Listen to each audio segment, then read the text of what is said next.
The season's upon us, it's that time of year.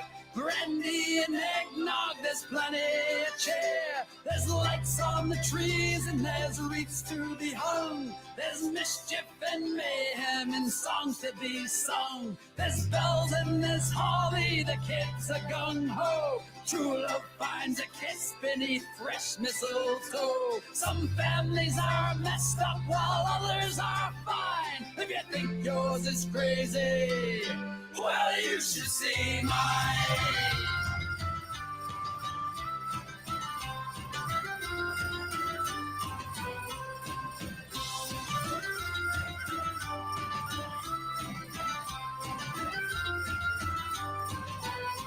My sisters are whack jobs, I wish I had none. Their husbands are losers and so are their sons. My nephew's a horrible, wise little twit.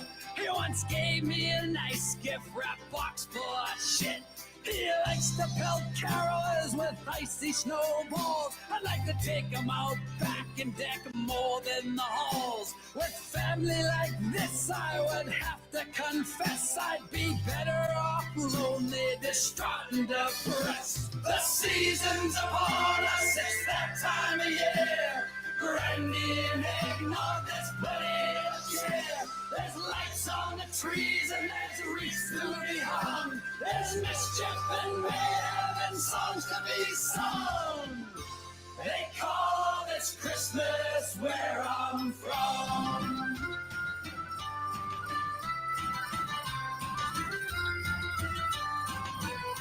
My mom likes to cook, push our buttons and prod. My brother just brought home another big broad. The eyes roll and whispers come loud from the kitchen. I'd come home more often if they'd only quit bitching. Dad, on the other hand's a selfish old sod. Drinks whiskey alone with my miserable dog, who won't run off at Jerry, couldn't care less. He defiled my teddy bear and left me the mess. The season's upon us, it's that time of year. Brandy and eggnog, there's plenty of cheer. There's lights on the trees and there's wreaths to be hung. There's mischief and mayhem and songs to be sung. They call this Christmas where I'm from.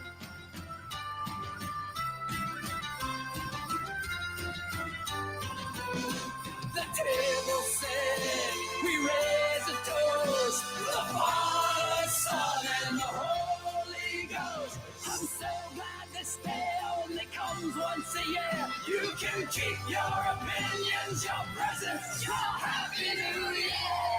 Oh, this Christmas where I'm from. They call this Christmas where I'm from.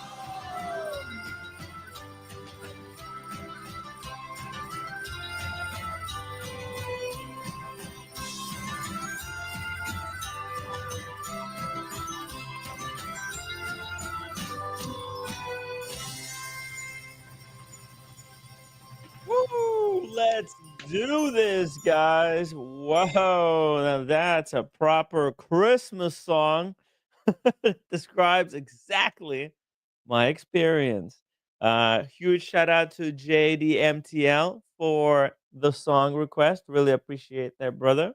Also got Ray Ray in the chat who became a member. Thank you so much, Ray Ray, for remembering. Get it? A remembering. Fuck yeah. Feck Rolex. Listen, guys, I mean, we touched on the subject yesterday, but it was near the end of the stream. And I felt like a lot of people will probably have missed the discussion on the Rolex price increases. So I figured, it's a good enough of a thumbnail subject matter and clickbait because look, this is kind of the stuff that a lot of people will want to know. Rolex is a benchmark in many regards. Like they set the market price, and everybody else kind of positions themselves around the Rolex. Whenever Like whenever people talk about comparing watch quality, it somehow always goes back to Rolex and in the expensive price watch category, and in the cheap price category, it's like Seiko is probably the benchmark over there. Although they have been going up in price as well, but yeah, the watch market is readjusting. The biggest thing that we can see from this price adjustment is that it's very heavily driven by the price of gold going up.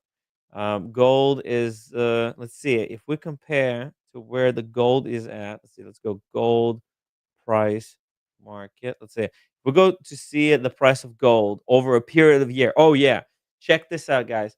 Last year in December 20th, actually, look, I can pull it up over here on the screen. Why am I not pulling this stuff up? Okay, here we go.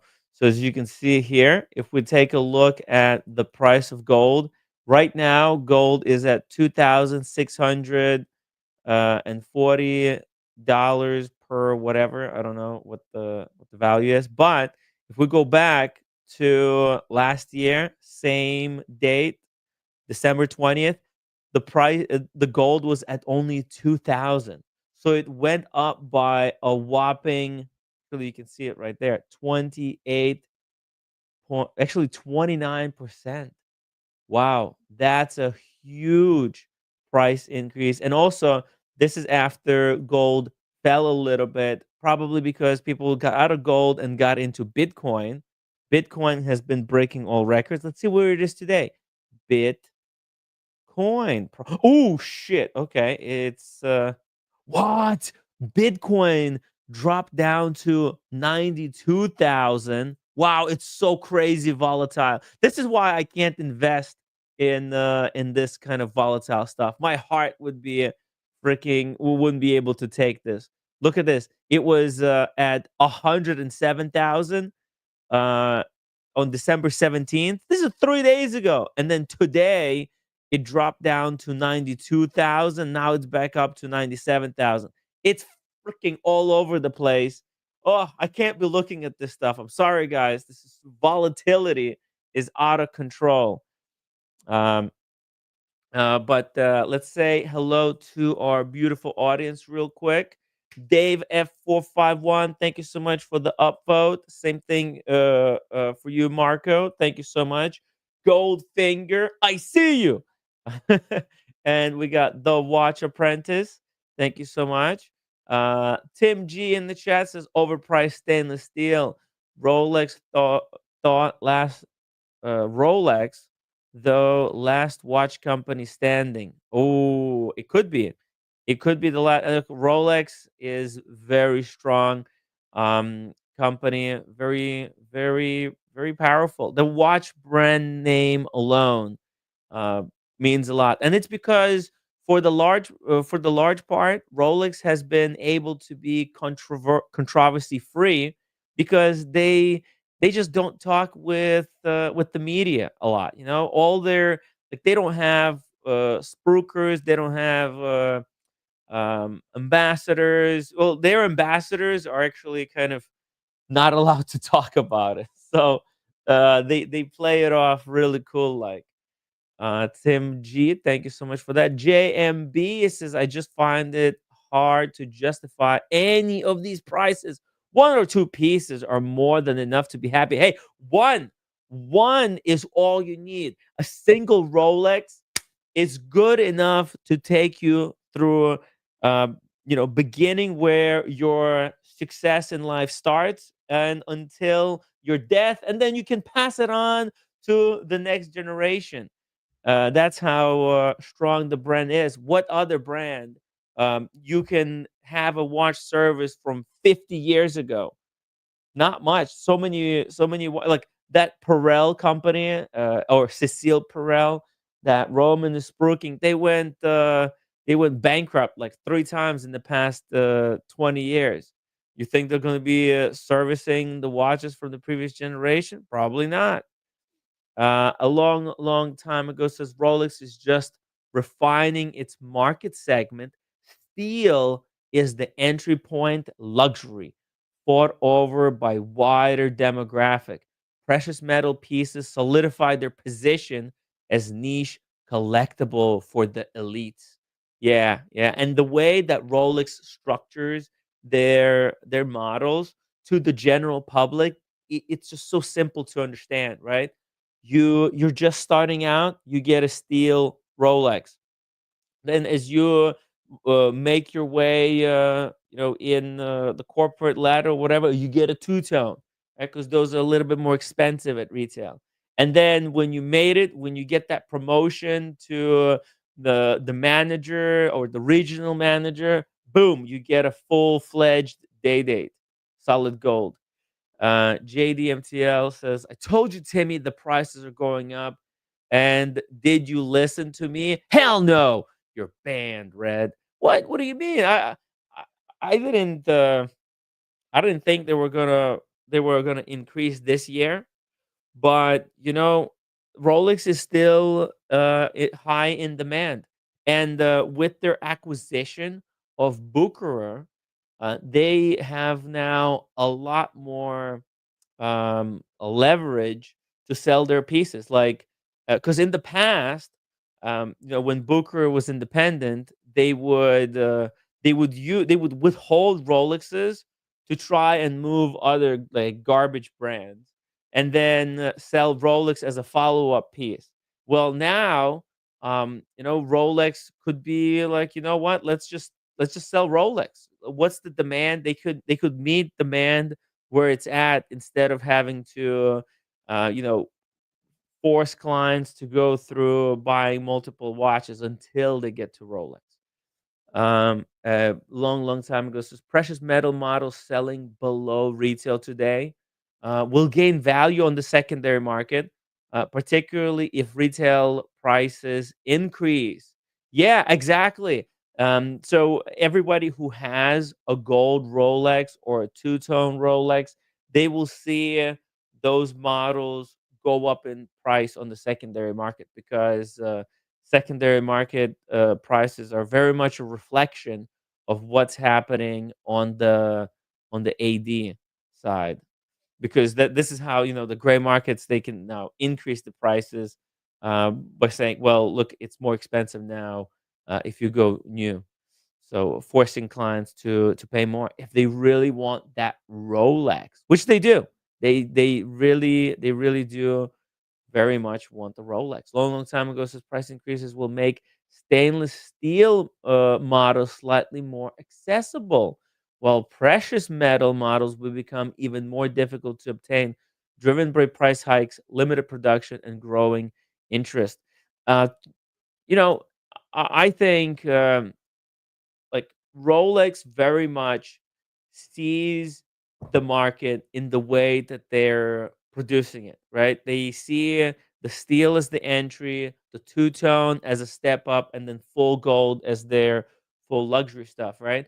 Um, the you know what we see, this phenomenon where stainless steel watches are going above retail.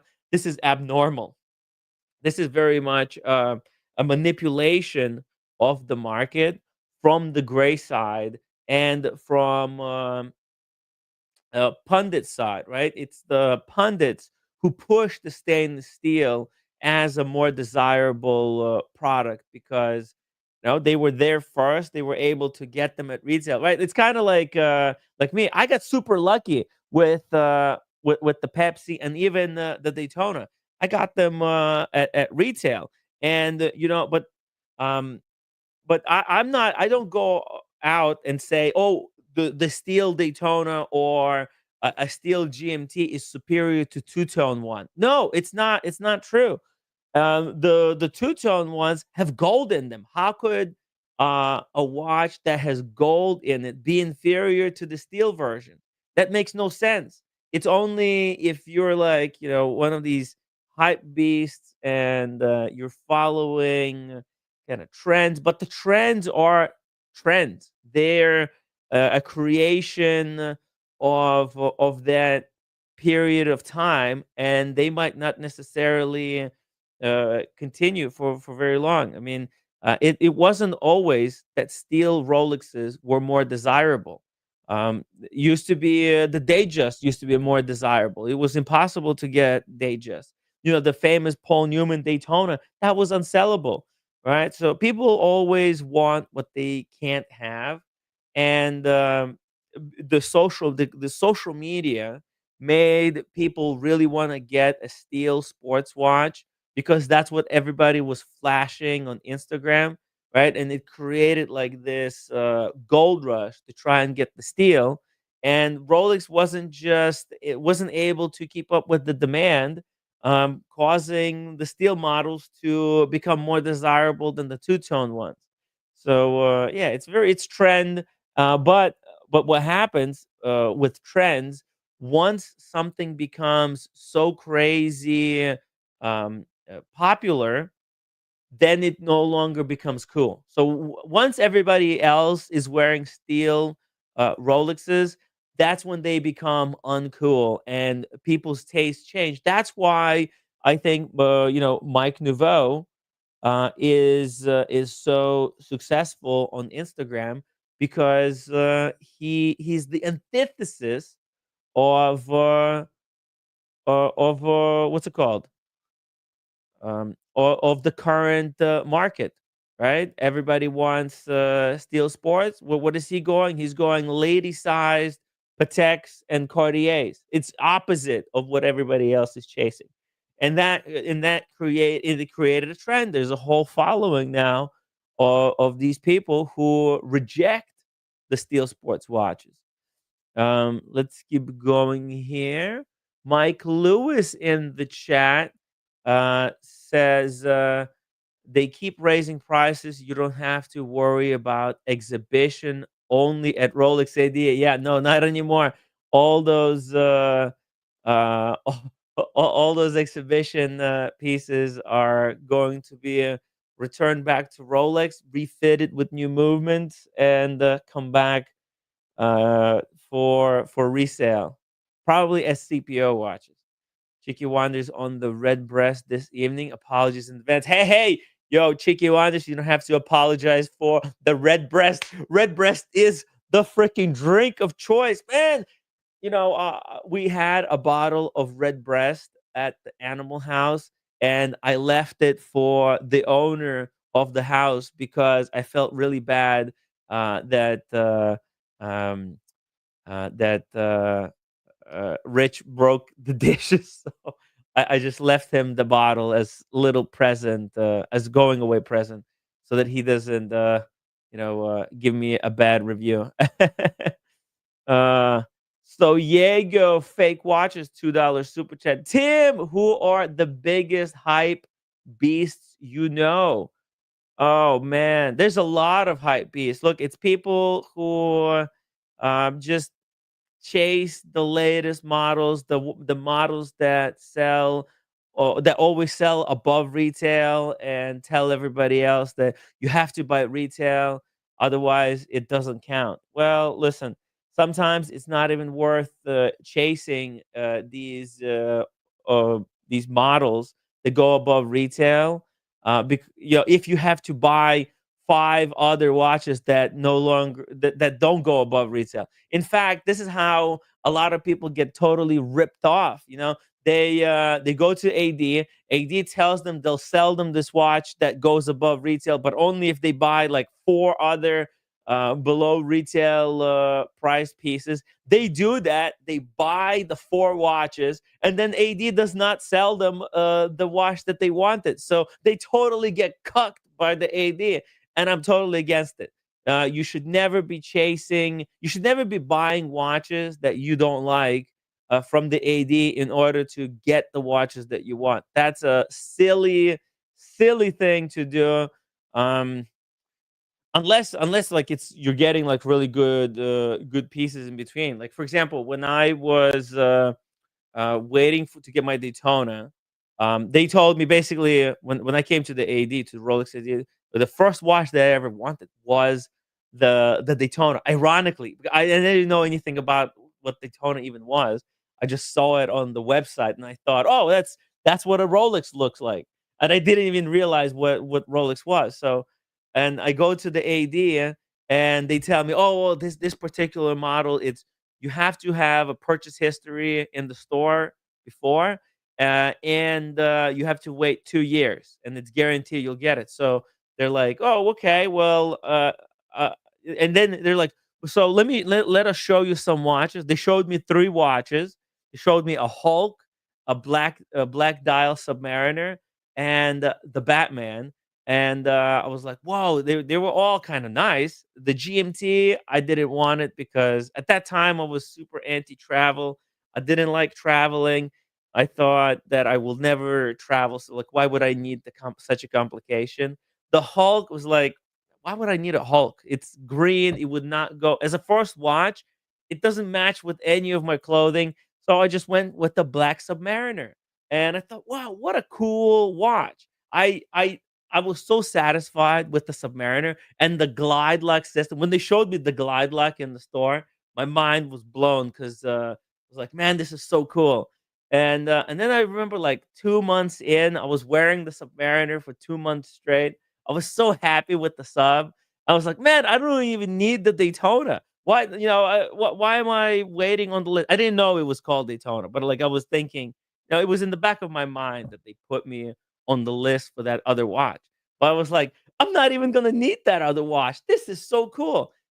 But I started watching YouTube videos about different watches, and everybody was like talking about the Panda Daytona, how it's impossible to get, how it's the most desirable watch. And I'm like, hold on a minute. I'm on the list for one of those fuckers. This is amazing. I might as well. So might as well make sure that I get it. So like 6 months after I bought the Submariner, and I was on the list for Daytona, I made sure to kind of keep going back and check in. Like, hey, I just want to make sure I bought the Submariner.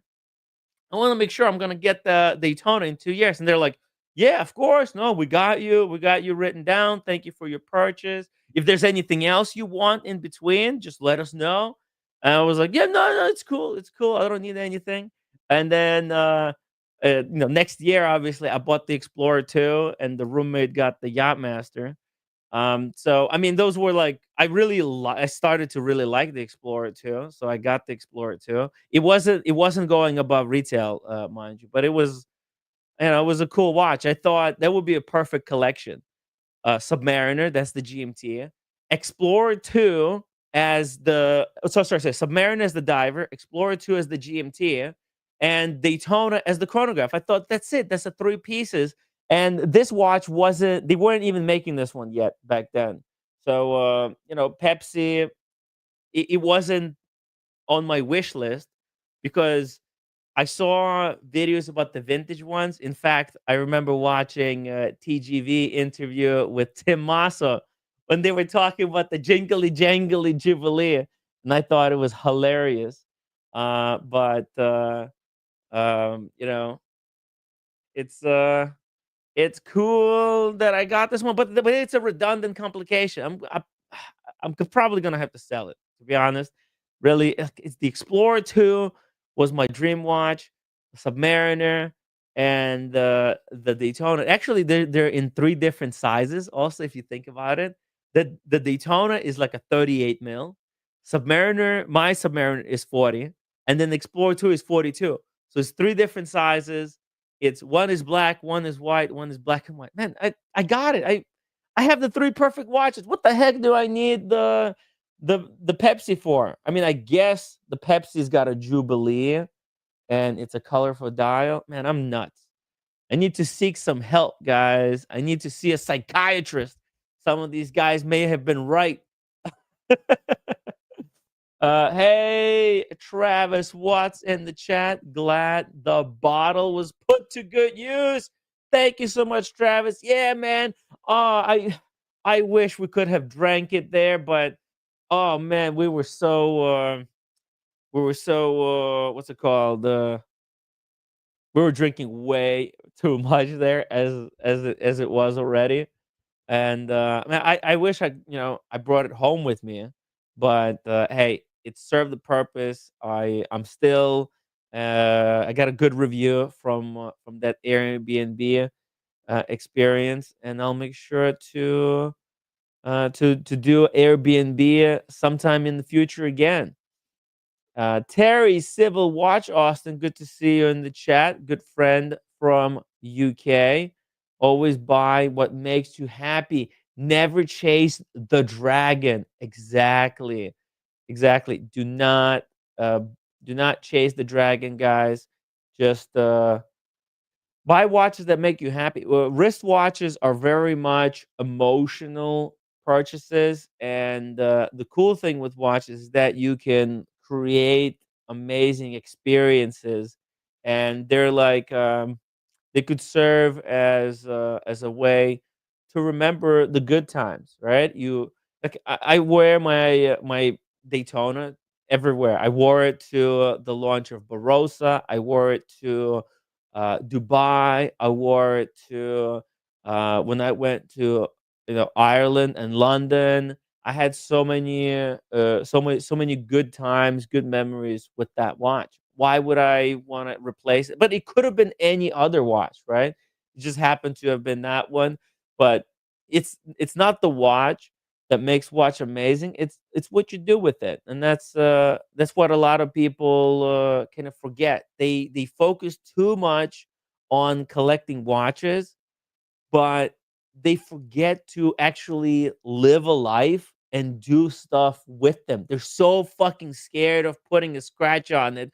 Oh no! I got a scratch on the watch. Like, bitch, who cares? This is what the watch is for, to put scratches on them, and have a good time. How can you cry about a scratch on the watch, unless unless it's not you're not buying it for wearing and having a good time with it, right? And even like, look, this one, I'm worried about scratches because man, freaking roommate is ruthless. Now, I don't mean like you have to go ham on the watch and just like beat the crap out of it. Obviously, you should be respectful to the watch. Take care of it. It's expensive. These expensive toys, right? And obviously, I went ham. I bought more watches than I can afford. I'm totally out of my league.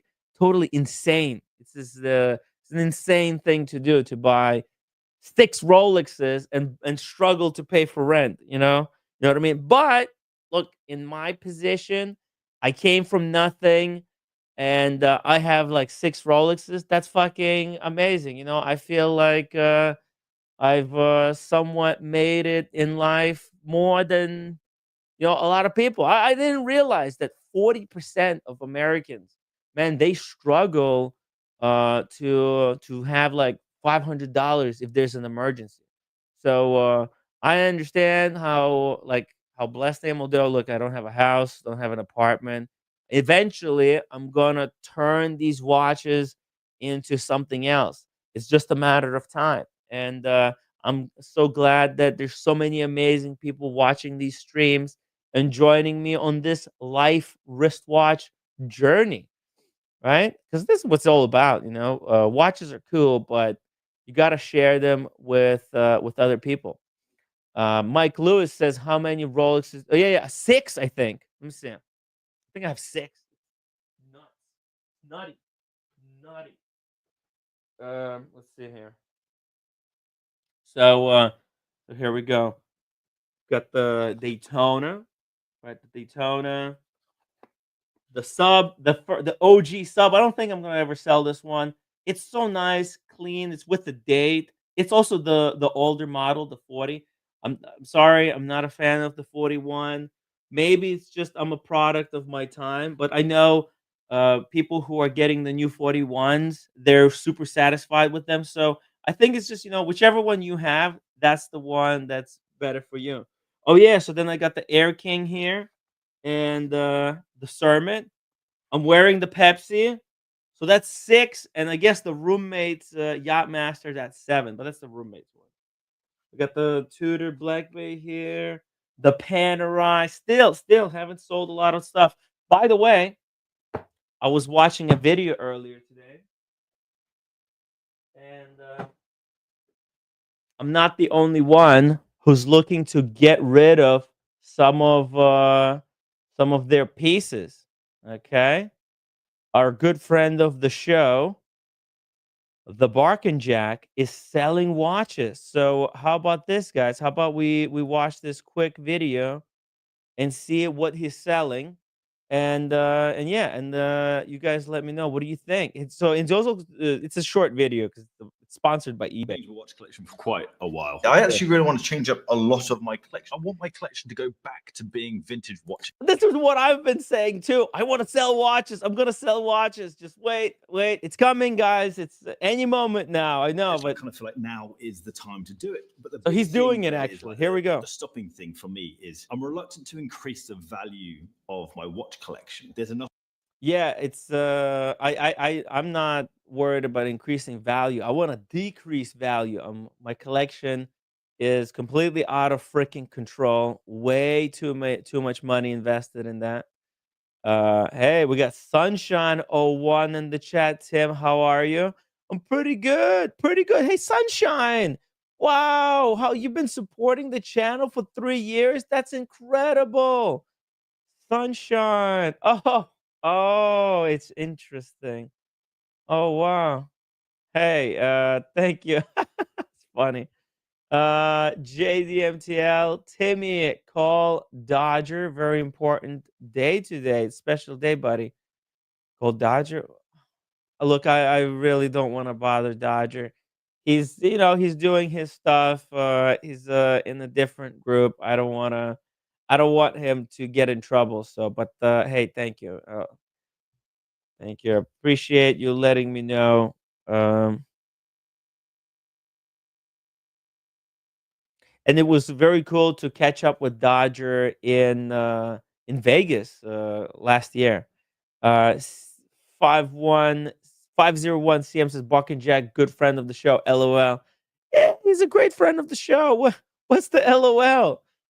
It's a little bit different niche, but he's doing watches, but from different angle. He's a lot more clean, kind of clean cut, very professional, very industry kind of. He's following the industry rules. He's not trying to be controversial in any way. Just being super, nice with everyone, trying not to step on anybody's toes. I have huge respect for Bark and Jack. He's a great dude, and I hang out with him a couple of times in London. Very cool guy. I don't see what's funny. Uh, Opossum says that's wasn't that 7? Well, it's 7 if you count the roommate Yachtmaster. It's 6 if you don't. But also, I mean, there's other watches that I have. I mean, on top of the 6 Rolexes, the freaking Maurice Grossman alone, that's like price of 3 Rolexes. Absolutely insane. Travis Watt says he prefers the maxi case 40 mil sub as well, which you can't go wrong with either one. Yeah, I agree. You really can't go wrong with either one. They're both pretty cool, cool watches. Look, the 41 has like a better movement in it, you could say, right? It's a 72-hour power reserve. The old sub has uh, 48 hours of power reserve. But what I find interesting is that I have the Cermet and the Submariner, and well, on paper it sounds like it's a big deal to have bigger power reserve. In practice, I I found there to be no difference because I think I have too many watches. So if I take off a watch, it's gonna be for longer than 3 days anyways. It's gonna be for a couple of weeks. So, whether it has 72 or 48 hours of power reserve, it's completely irrelevant to me. Hey, Sunshine, thank you so much for the $5 super chat. Really appreciate it. Oh, it's a super sticker. Thank you for the super sticker, Sunshine. Guys, if we get 5 super chats, I'm gonna do a book unboxing. I got a book. It's a Rolex book, but I don't wanna spoil it what it is, and, I'll show you what it is. It's a pretty cool book, by the way. Maybe there's supposed to be all kinds of good information, and yeah, I'm gonna go through it, and if there's anything cool, I'll let you guys know. Shinamali Jr. says, "Hi Tim, Merry Christmas. I got me Poppy's card with $20." Okay, interesting. Not sure what that means, but hey, good to see you, Oshin Jr. All right, let's keep watching this video. Which watches is Bark and Jack getting rid of? Enough watches in my collection and enough of them that I don't wear that actually I I have don't one of just those. need to buy watches. I need to move things around. Oh, I have one of those as that kind of well. brings me to selling a watch. And now that eBay is free I sold to my sell on, Explorer. I kind of feel like now is the perfect time to do it. eBay has sponsored this video, so I'm going to sell a watch and give you some tips and tricks on the best way. eBay is now free to sell watches on. That's kind of amazing. Maybe I'll sell my watches on eBay. Hey, Tim G, welcome to the stream. How are you, and how is the community doing today? Happy Friday.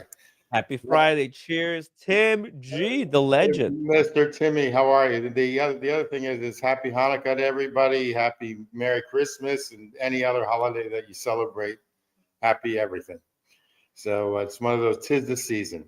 Yes, of course. Happy holidays to everybody, to all religions, to all dominations, to all cults or Sexes. whatever, Yes. sexes. Yeah, Sexes. everything. Everything.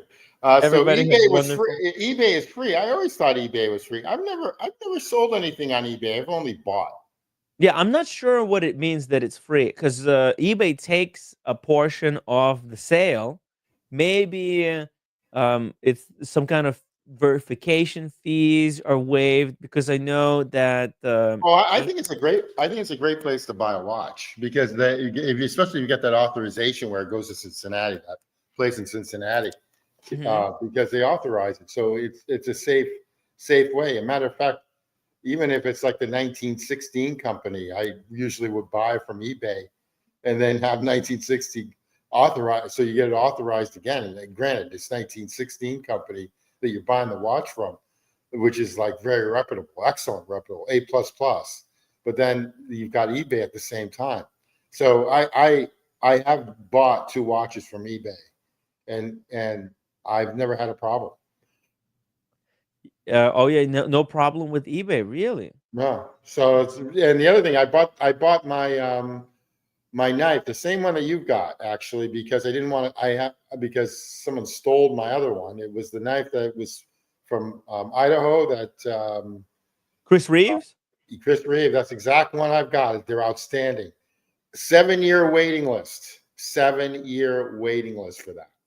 Damn. Okay. Still. I have the Still regular 7 knife. years? That's 7 crazy. years if you order from them.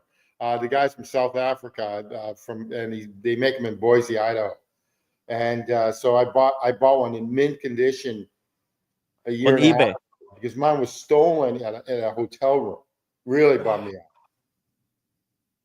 Let's see here, Chris Reeves. I put myself on a waiting list and for the next one, and they said it was 7 years for the exact same one. I got the in cozy small. They were super hyped for a short time. They were they going always are. mega over retail, but now they never- calmed down. No, they've always, but now they're at retail. They're now at retail. Yeah. Okay. They haven't dropped. They're just at retail. Oh yeah. They dropped basically to retail. They're not going to go This is below where I retail bought it. because there's still super demand. It's an awesome knife. I mean, I like knives a lot, unfortunately. That one's my favorite. Yeah, it's like the best knife. It's the best knife that money It's the best could knife you buy. can buy. Really good quality stuff. For the price. Granted, Yeah. you can get like Yeah. whatever. Also, like I like it because it's kind of hand craftsmanship. It's 100%. like indie brand, It's great, but it makes for a great box opener, Yeah.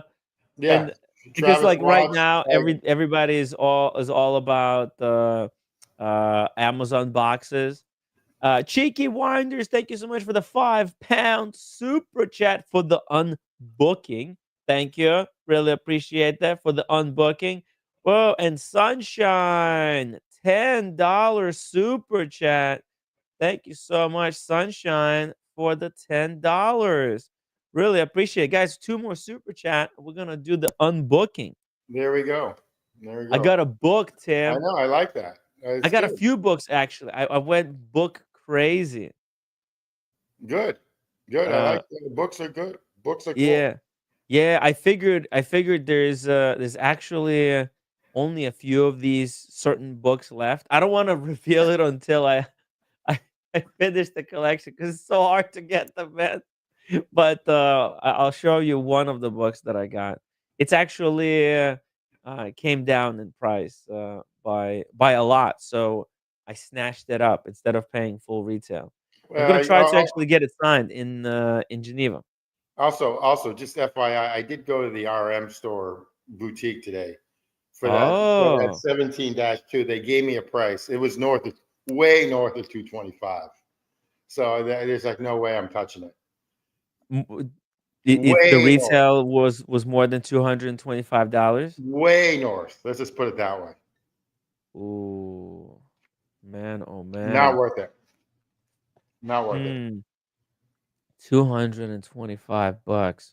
I was tempted to wire cash, and that would be my final one and done. But I really do have now a one and done. You mean it's like 225,000? It's more than 225,000. Yes. Let me see it. What was the reference for that? It's 17-02. You know the problem with Oh, I don't care. I keep it. They say that about Wow. they said that about a property I bought in 20 years ago. Nobody keeps Richard Mille. They're for Okay, flipping. all right. Okay, all right. The keeping is for people who like do the diamond hands and then they wait until the whole brand loses all its value. I'm keeping all my watches now and passing them down. I don't have any other than a No, timer. don't pass down Richard Mille's. This is especially they're too overpriced. The problem with Richard Mille right now is that they sucked all the profits out of the retail price. Like the retail price right now is too high, and people are not buying them because they can't even flip them. At least in the past, I wouldn't worry about. If I buy a watch now, I'm not flipping. Even from a boutique. Yeah, but this stuff will go down to zero. You don't want to. The Vacheron I have. The minute I bought it and left the store, it's like buying a, Chevy. It dropped 40%. That's fine. I'm passing it down. I'll give it to my daughter. 39 millimeter. She doesn't need a. Oh, which one? Oh, I've got the Vacheron. All I've got is a Vacheron now and a Timex. That's it. Vacheron is nice, but but you lose the Richard Mille. You're gonna lose them. You're gonna lose money. I found the ultimate watch though. My officially one and done. Oh and yeah. And it's the Patek. What is it? It's the Patek. It's a Patek Philippe. What is it? 5330G.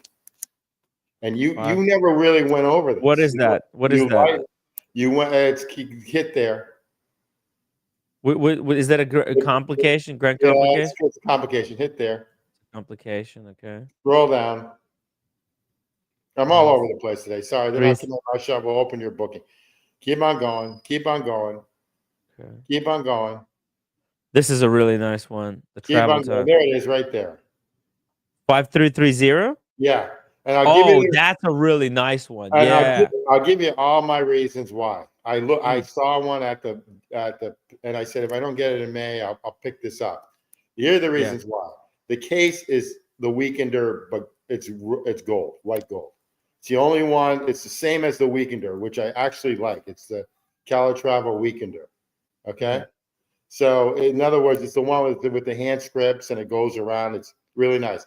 Second thing is what they did was they increased it from 38.5 millimeters to 40 millimeters. So you can finally see a little bit better the dial. It's a men's size watch. Third thing they did was it's now got a date. Oh, that's such a big improvement.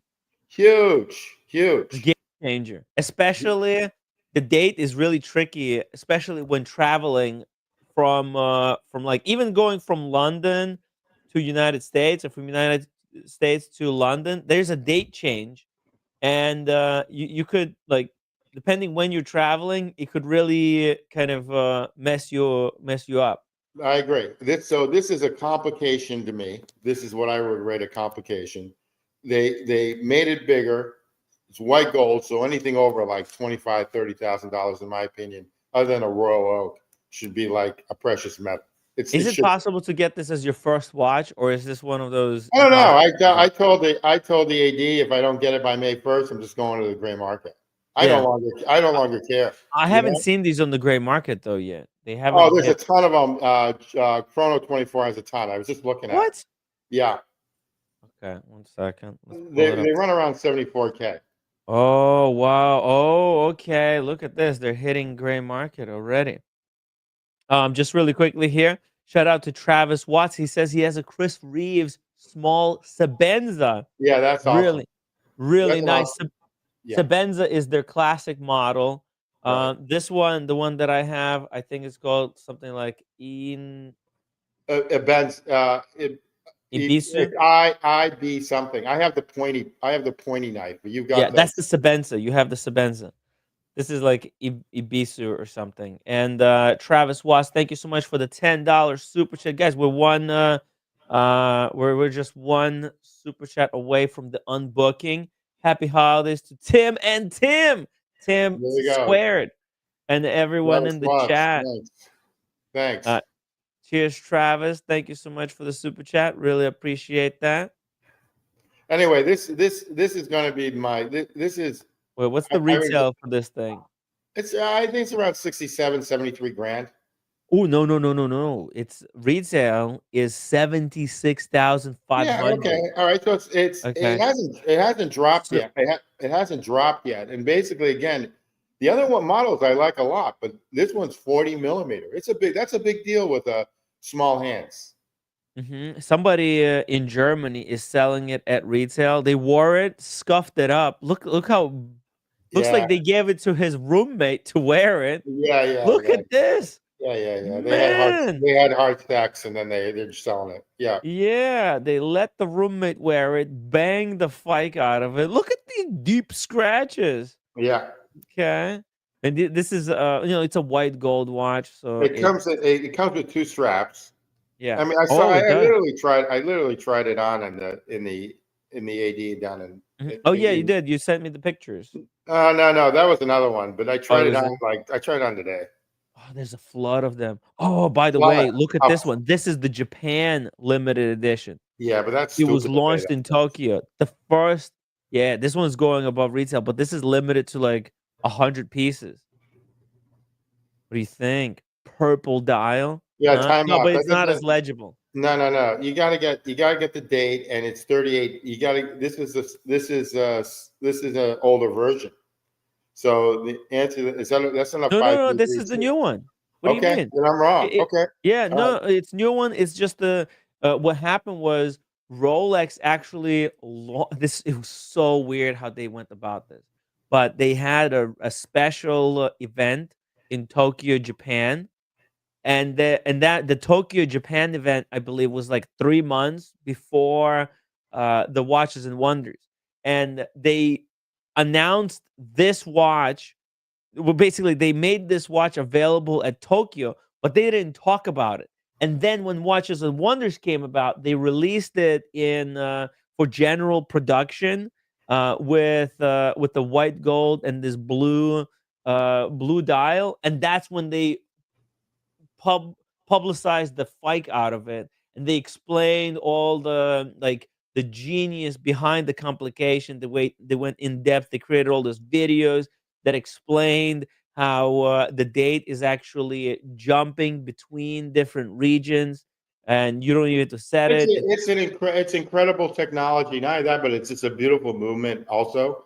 And the other thing is the front is beautiful. The front of it, for some odd reason, even though it's clustered, is beautiful, and it's a complication. So it puts, other than not being 100 meters, which every watch I feel today should for water resistance, this thing hits almost every box for me. No, hold on a second. This thing is true 30 meters. You know Yeah, what that true is? 30. Absolutely. True 30. That's the only problem with it. No, that's not the problem with it. It's true 30. It's like 100 meters for a regular watch brand. Yeah, I don't know. I would be swimming with this thing. No. It's true. I actually, Russell actually verified it because he's an owner. He's got a couple of watches from Patek. Yeah. He has the chime, Nice. like a minute repeater, and he talked with them. Look at this. So here, look, there's actually an article. I was looking to read this article at some point, and I guess right now would be as good of a time as ever, because this is really important. Look, water resistance is never far from the minds of watch geeks. So it's no surprise that this is dominated this discourse when the announcement was made earlier this year. The idea of a Nautilus rated to just 30 meters was concerning to many.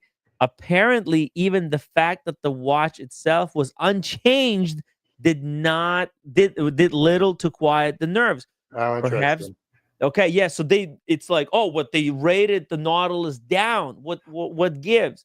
Well, perhaps because people enjoy the opportunity to punch up, right? It's everybody wants to punch up. Everybody wants like an overkill. Like, oh, this watch is rated to 100 meters.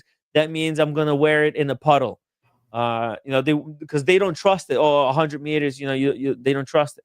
But far more like this is the balls that Patek had to do this, to actually rate everything down, but also rate everything that's below up. All right. So this is what they're saying. Perhaps because people enjoyed the opportunity to punch up, far more attention was paid to issue of water resistance than the meaningful updates made to timekeeping, testing, and certification, which cemented Patek Philippe's position as the leader in high-end mechanical timepieces. Okay, so we go here, 30 meters. What does that mean? But let's get water resistance out of the way. Patek Philippe now guarantees all of its water-resistant watches to the same rating of 30 meters. According to Patek Philippe, this was done to make it easy for owners to understand the utility of their watch and to reflect real-world use. The 30 meters rating encompasses washing hands, showering, bathing, swimming, Oh, wow. and Oh, wow. and other aquatic activities, including diving to the depth of 30 meters. Okay, you understand? Yeah, You can take the Calatrava down to 30 meters. Yeah, you're crazy if you do that, but that's okay. No, you're not crazy. This is what Patek has done a lot of kind of these little developments to their case technology to be able to guarantee 30 meters for all watches. 30 meters on the Patek doesn't mean you can just wash your hands with it. It means you can take it diving. A lot of people say, well, when you're washing your hands, the faucet, it shoots a certain pressure, and then that pressure could be more than the 30 meters. But no, actually, they're saying it's all taken into the account. Every Patek that's rated to 30 meters could be taken diving to 30 meters. All right. Yeah, There well, you it's go. wild. But anyway, that is now my May 15th watch.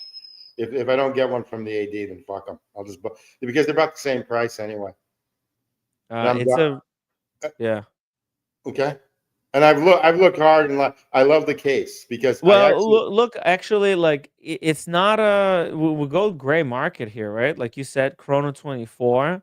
Look, there is some that are above retail, like this one here, brand new at 90,000.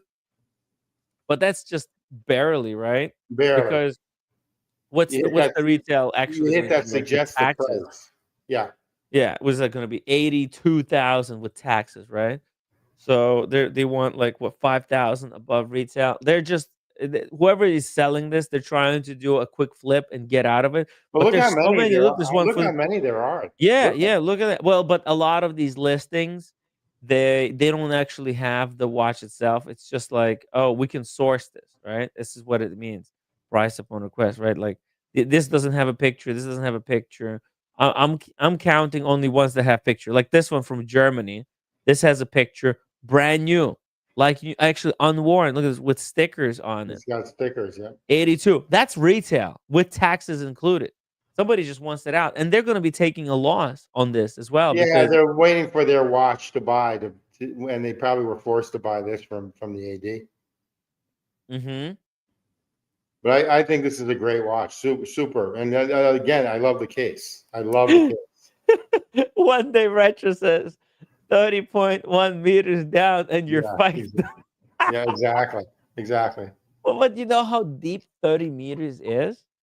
That's quite deep. Nobody, 100 feet, 100 feet, normal 100, people. 100 feet. It's 100 feet. Yeah, that's really deep. Yeah, Let's it see. is. It's pretty damn deep.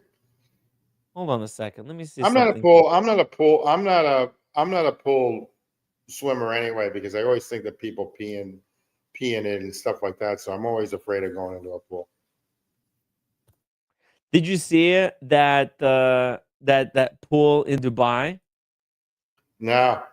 Okay, let me show you this thing. Let me show you. This is a pool in Dubai. A little nervous. I don't know. We'll see. It looks just like a normal swimming pool. There's something weird about it. It does just drop off to 200 feet, 14 Okay, it's million 200 liters of feet. water. Oh wow, that's crazy. Nice. You can't take it here, but you could almost take it halfway down. Who wants to take the plunge and deep dive? That's a new world record. Hi, my name's George, and today we're about to scuba dive in the world's That's deepest something that Dubai would have. deep dive Dubai. That's crazy. We are here with No, it's only in Dubai. It's like an entire city is Yeah. underwater. Yeah, everything is wild there. Everything. Yeah. No, the Civilized, wild. Yeah. look, there's a dude in the background. Apparently, look, like he's just like walking around there. You see him? She is Apparently, like it's like in the building, and oh man, it's so crazy. the assistant marketing Like the supervisor. entire building is the pool. Look at that. Yeah, that's wild. There's a bicycle there. There's some cars underneath. You can take like a scuba suit and go underwater. There's like freaking plants. I guess some kind of a tree, motorcycle. What the hell? You can take some cool pictures. And look at this. There's like people can walk around the pool and they can see you diving. No wonder all the celebrities were there. You know, you saw that was Will Smith, Jake Paul. Look at this. It's crazy. They showed the construction, how this was accomplished. Pretty crazy. I don't know if this is financially, if they're actually making money on this. It just feels like a completely unnecessary thing. Like, how much would you need to charge for people to dive in this pool to make this thing financially viable? It doesn't seem like a really good business model. But what the hell do I know? Anyways, No, good. it makes sense. It just doesn't make sense. I don't know how many people would do that. Anyway, Yeah. that's Would all you I'm trying do to it? say. That's my word of watches today. But this thing is absolutely a gorgeous watch. Yeah, this is nice. It's it's my favorite world time as well. Like I think, but I would wait. I think these are gonna go below retail because this is a world time. Normal people do not appreciate this stuff, Tim. You don't have to like beg your AD to sell you this because I think if you wait long enough, this is eventually going to drop in price. Because they're already like, if there's so many people like flipping them, I just don't think like it's one of those watches that a lot of people would like want to keep in their collection permanently, unless they're super enthusiast of travel. It's such a cool watch. Yeah, but yeah, guys, I would recommend just wait it out, and then get it for 45,000. Because I think that's where it's gonna settle. Why would anybody pay above retail? Dave F451 says average water pressure is around 60 psi in U.S. homes. And Travis Watts says, wait a year or so, that watch will sell. Yeah, exactly. It will sell under retail. It's not a hype piece. It's never going to be hyped, I think, because for this to be hyped, they would have to put this complication maybe into. Nah, actually, I was thinking like if they put it into a Nautilus or an Aquanaut, but it's not gonna fit the case shape. So they're never this complication will never go into Nautilus or Cubitus. They're gonna have to make a Circulus. You know, maybe maybe 20 years later, Patek will release a Circulus, a circular Nautilus, and then they'll finally be able to add um, a world time complication to their sports lineup. But until that day, I think it's not gonna go in there. And dress watches in Patek, generally speaking, they don't go above retail, unless there's I some agree. kind of I super agree. special limited I edition. agree. Yeah, they all drop quick. Yeah, This one sort of held its number on the secondary market, but because it's novelty. It's a yeah, new watch. It's gonna hold for a couple of years. They're also probably because it's a new movement, right? So it'll take them some time to ramp up the production. They do these watches in batches, right? So what we're seeing right now is batch number one going out, right? So everybody who got the batch number one, boom, boom, boom, they bought it, right? And you see how many people from that first batch decided to flip their watch. You know, they maybe enjoyed them for a couple of weeks. They're like, you know, maybe it's not my cup of tea, and they try to very quickly get out of it. Like this guy, you know, got it banged up. I would keep it. You know, with this many scratches, it's obviously was loved very much. So yeah, just keep it. But you know, they want to get that next thing. What's you know what is Patek going to sell them next? You know, it's only what 3 months left. Tim, 3 months till Watches and Wonders, and we'll have a whole bunch of new releases again. New Rolex watches are around the corner. Oh man, I'm so excited.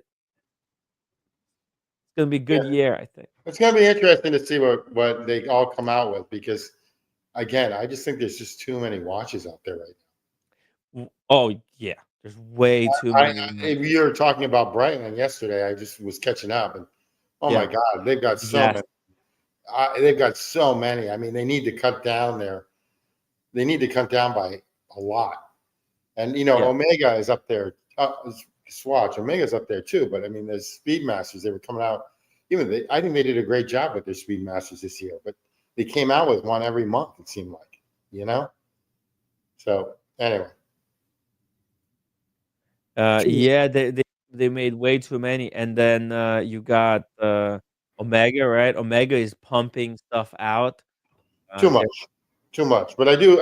Again, I do like the Pilot. I do like the first first Omega in space that came out a month and a half ago, and I love that white one too. So they all three of them are, in my opinion, all winners. Even though you mentioned that the Pilot is thick, it is, but you know what? It's automatic, and you really don't see that 1/3 of the case because the lug is in the middle. So when it's on your wrist, you don't see it. I haven't tried it on yet. That would be a good daily, to tell you the truth. the Pilot watch. For me, it would be not I for think it's way better than you know than Aquanaut with the Pilot. Attack Pilot. Let's see here. Look, Pilot oh, travel. that Pilot watch. Yeah, Cheap, it's too big. It's too big. cheap. No, no, no. There's different sizes Yeah, too, there's a and it's 38 so cheap. millimeter. You're right. There's a 38 millimeter, and I think there's a 42. Dude, this one is dirt cheap. This one is 42 mil. That 42 is not a big size. 42, 33,000. Are you fucking Yeah, but kidding me right now? I the would size, trade my Moritz Grossman for this watch like that. Plus, I would throw in Air King, I think. Easy. It's a Patek Philippe. Well, maybe I wouldn't. But nah, look, I probably would look. even trade with the gross. This is their ugly duckling watch in their. I mean, this is their runt in their That's because, and that's good. That's good Yeah, I agree. Good for people who There's a like lot of good things watches. about that. I agree. I agree. That's why, like, it's all the quality on this watch. Dude, look at that. Look at the rotor, right? Look at the move. It's white fucking gold. Oh It's yeah. gold. It's a Patek Philippe with a complication, actually with two complications, with the date and the GMT. It's got a complex case with pushers that Lock. lock in Yeah, place. yeah, Yeah. yeah. No, And it's a great watch. It's it's a great watch. loomed the F up. You know, you can get a Moser. There's Mosers for this price. That's why it's so Oh, I know criminal. that. Look, There's a lot of watches now on the secondary market between 20 to 35,000. You can almost have your pick. I'm a firm believer that you should go precious metal over like 25K, unless it's like a Royal Oak. You know, that's how I always look at it. Because these companies are making a fortune if it's stainless steel or some sort of new age fabric, you know, that is really plastic. yeah, it's just some new carbon or some That you think that bullshit. will probably flake in like 10 years. Yeah. Oh You know? yeah, that's the problem with it. It could warp. Like it could warp and you're fucked. And then what happens? The case separates from the case back, and then the next thing you know, you got a water leak. Exactly. Like, Exactly. look, you can get H Moser chronograph for 38,000. You know, there's I so mean, much. that to me, the Moser and also so the Pigeon, sorry, the Moser and the Laurent Ferrier, they're basically modern um, uh, Nautiluses, in my opinion. You might as well fucking just save your money and get a Nautilus. That's how I look at those. Sorry. Oh yeah, just get a Nautilus. You mean? Yeah, even though the price, Nautiluses are so expensive, though. yeah, save That's the up. problem. A lot of Nautiluses, they're so they're so expensive. It's I'm still getting trying to get my head around the new Patek. I like it, but I would probably never buy it. Yeah, I wouldn't look.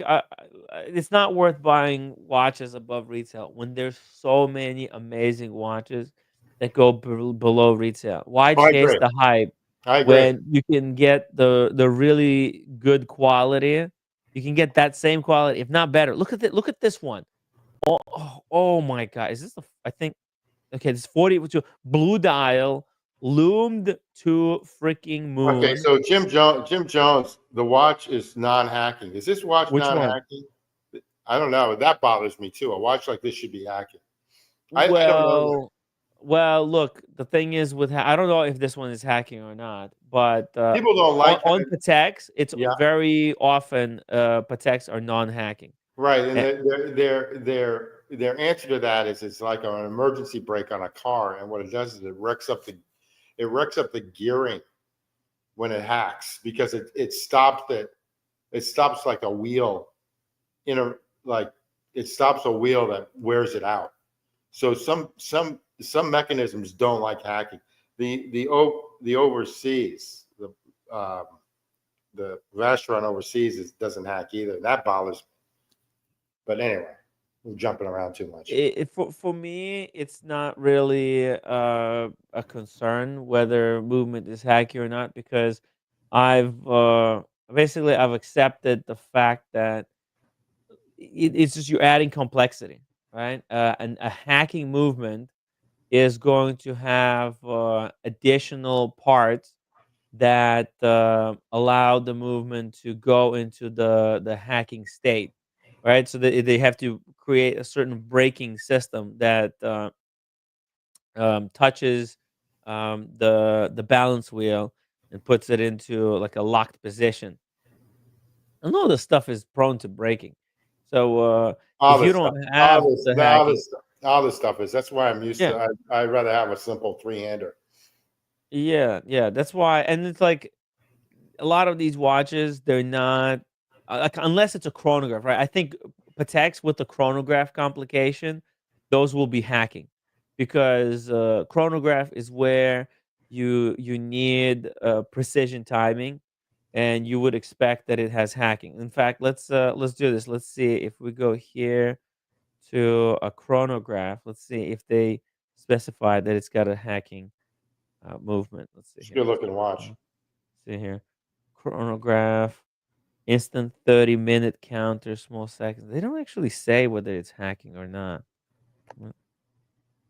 So it looks like a vertical clutch there too. It is, yeah. Of course, it's got the thing, yeah. Patek Philippe seal. Actually, this year they increased the requirements for a Patek Philippe seal. The new specification is -1 second +2 on every Patek. Oh, that's a big deal. Yeah, and it's on 70,000 watches that they produce. Yeah, that's a good. David Furwood says also non-quick release bracelet. No, actually, like the quick release bracelet, the whole quick release thing. I'm kind of I know why they don't do it, and now quick release is more problematic in my opinion on Richard Mille, because it's a sports watch where you can have like different rubber straps. You should be able to change up different rubber straps. Whereas Pateks, they do have quick change strap system on their leather straps. Actually, in this one, in the image, they don't show, but they have straps with a little spring bar thing that you just pull and you can change the strap. Um, I don't think they have it on the Aquanaut still. No, Aquanaut, you have to cut it with a knife. No, no, yeah, you have to cut it with a knife, and you need the No, tweezer. no adjustment on them. Yeah, But the I love those watches. no micro I love them all. adjustment on this one Yeah. either. Yeah. Not yet, not yet. They might in the future. They might add quick, like a Yeah. adjustment system to this. They'll find a way because they did it for the new Nautiluses. I think the way they did the 5811 is just brilliant. The 5811 is the perfect Patek. Wait, is it? Oh yeah, it's here. This one, that's it. They nailed it because it doesn't have quick change strap system, but it does have the micro adjustment right here. They got like a micro adjustment thing where you can pull out these things. They pull out, but it doesn't have a quick change strap system because that's the design they want it to be. They don't want it. They don't want people switching out. You're not changing the strap on a Nautilus. Yeah, nobody's changing the straps, and actually, from business perspective, I know why Richard Mille don't do it, because Richard Mille wants the person, if they want to change the strap, they want them to come back to Richard Mille 100%. and look at new watches. They get to sit them down, serve them some champagne, 100%. show them new stuff. It's a way to get repeat business. And the 100%. same thing. That's why Rolex doesn't do it. Rolex doesn't have a quick change strap system, so you can't have a GMT. You can't quick change GMT from Yeah, it kinda Jubilee sucks. to Oyster. Right. Not like before. Yeah. Yeah, but they want you to buy both. yeah. It's a great way to get people to buy more watches. Especially if you're watch addicted. Absolutely. Dave says they can't add quick release in the past. They can't add to the previous models. I don't think Patek will ever do. And also, they don't do even screws. The bracelet, the way you adjust the bracelet, they still use those pins and sleeves. Oh, interesting. Okay. Yeah, they don't want, because they don't want people like the screws. They're actually less reliable than pins and sleeves, because the screws, they could get unscrewed, because that motion of the bracelet being worn, actually it unscrews the screw, and then you have a screw fall out. And actually, when I just started doing these streams, there was a gentleman called, actually his name was Nico. I forget what his last name was, but I don't want to dox him. But this Nico gentleman, he had the Cermet, right? Yeah. And the screw unscrewed itself out, and it was sticking out. He didn't know it, and he was playing with his newborn, right? Like, with the kid, with the child, and the bracelet cut the child's leg. Oh wow. Yeah, because those screws, when you unscrew it, they have this really sharp edge where you fit the screw in to get it in there, Yeah. and that edge is actually really sharp. And he just, with the bracelet, cut his son's leg pretty deep too. I don't know if there's going to be a scar. Hopefully not, but it was a really deep scratch. Jim Jones says my Omega 2892 is plus 0.5 seconds a day. The Blancpain 1315 is plus 1 second a day. And the Explorer 2 is 0.750 seconds a day. So hacking matters to me. Yeah, look, Rolex says they're a lot more precise watches as like precision goes, because they're sports watches, therefore really precise timing. That's kind of almost military watch. They were designed as a military watch. So, for example, like when a diver sets up their watch to go diving, same thing with like the Blancpain, right? Blancpain diving watch, Omega diving watch, Explorer 2, an important timing instrument. Patek Philippe, it's a dress watch. It's going to a wedding or a funeral or a date. Being plus 1 minute, minus 1 minute late to a party is not the same thing as being late to on a dive. You know what I mean? You're coming out from decompression. 1 minute could maybe kill you or something. So you do need to synchronize. Um, you need the hacking in sports watches. But that's why I wonder. Let's see it. Does the Nautilus have a hacking? Because it's not really a dress watch, right? It's these sweep seconds. They don't even say if it has spiral No, mag. no. The only way to find out is you have to Try it YouTube. out, man. Yeah, or try it on YouTube it, and then you have to waste your 6 minutes of time to find that out. I know They won't that say. Well, typically watches don't say if they hack or don't. I know that this one, the 5712, doesn't have hacking. All of the Pateks with micro rotor, they don't have hacking. That makes sense. Yeah. But the ones with central seconds, yeah, because why would you even need hacking on the freaking sub seconds? They're so tiny. It's completely illegible. You know what I mean? Like, do you really need hacking for this? You're not gonna time it precisely anyway. My fancy Vacheron that I bought, it's only a two-hander. That's 39 millimeter, the brand new one.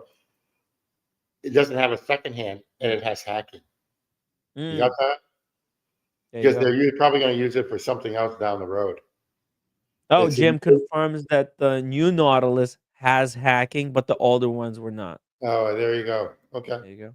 Yeah. Guys, one more $5 or there's actually any amount super chat. We're gonna do the unbooking. I got a new book that I wanted to show you. Oh, speaking of Blancpain, Jimmy, he's got a Blancpain in titanium.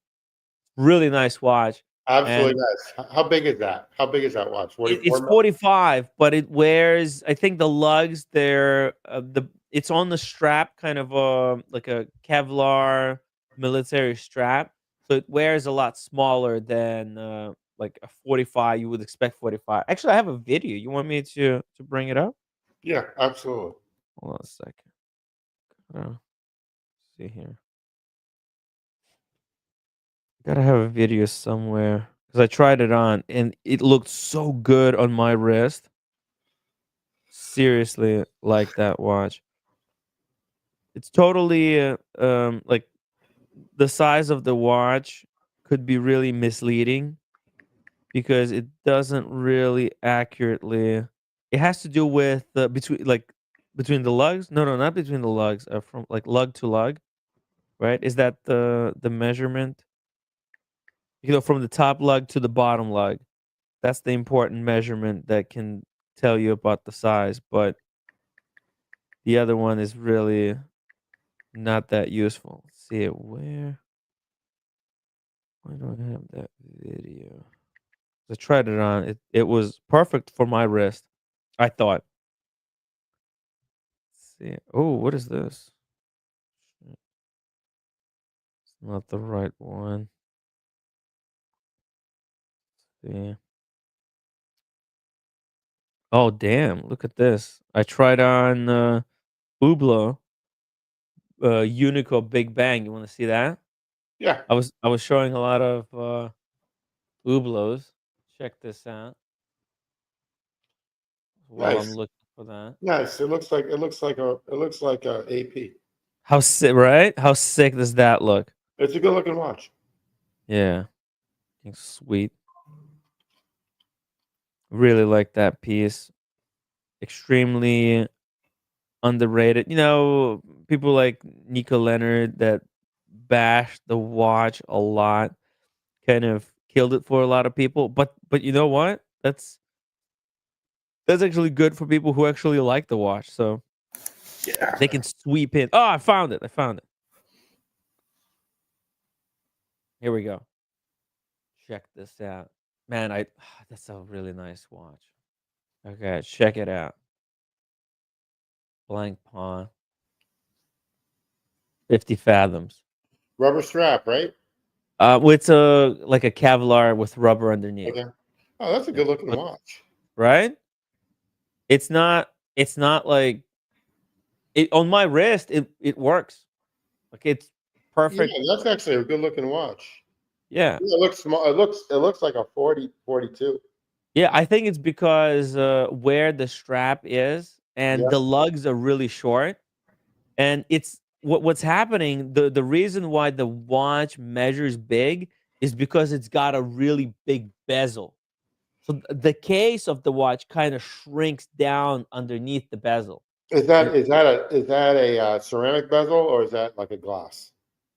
it's sapphire bezel with loom underneath.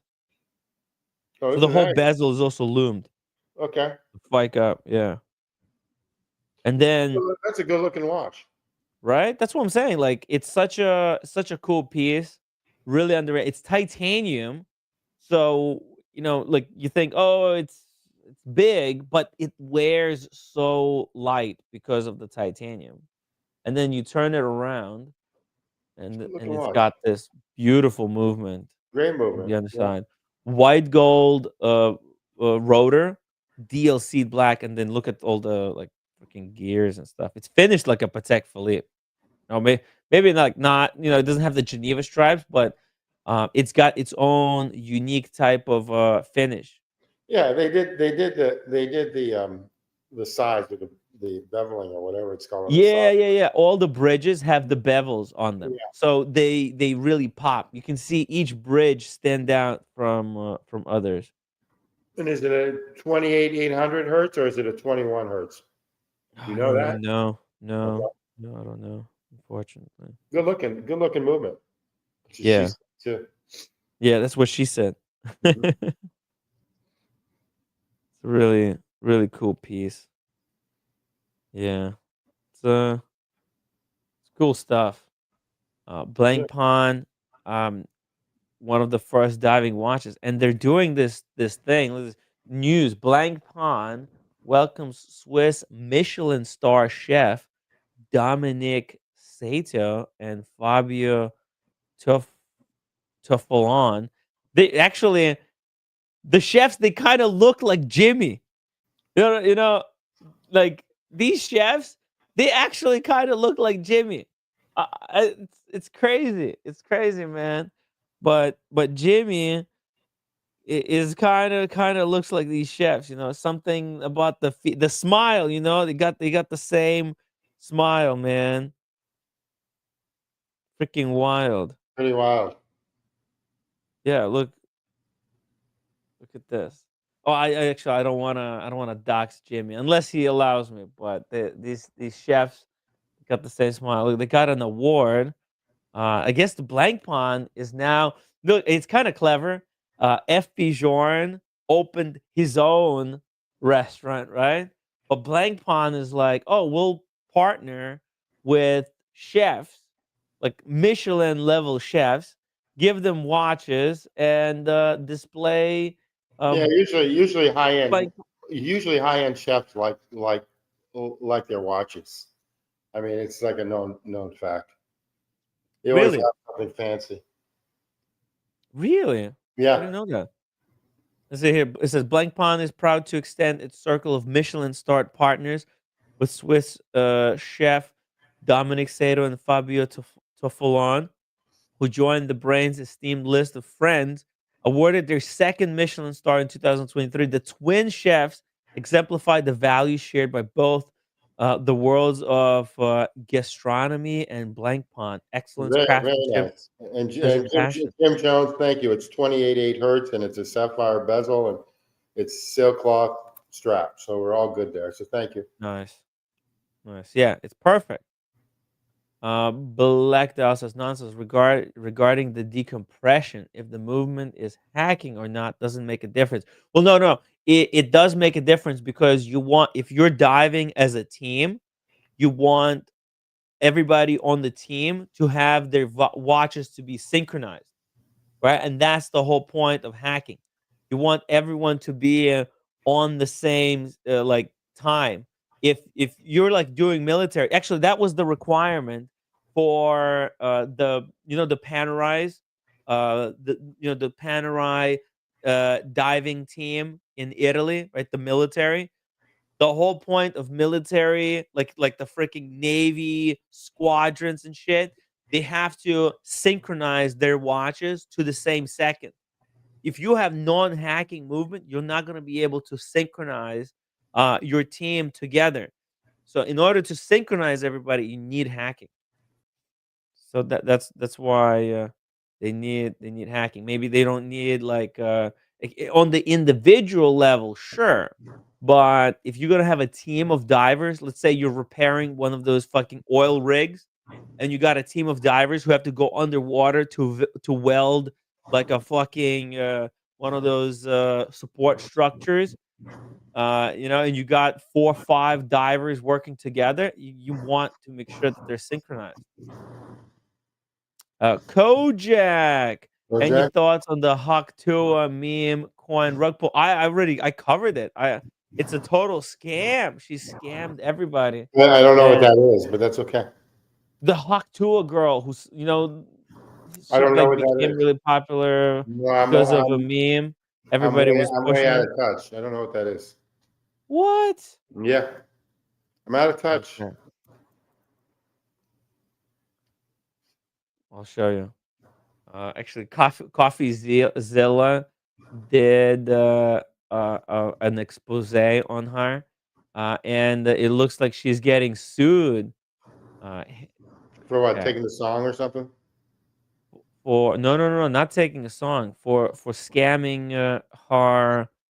Basically, what happened was there's this girl, Haley, I think her name was Haley. This chick, she All right, so became really popular because of the. Hold on, I'll she's play like a it. 24-year-old hot chick. Okay, Yeah, that she makes she sense. became popular because of like a meme. One second, meme. Let me just play the meme for you.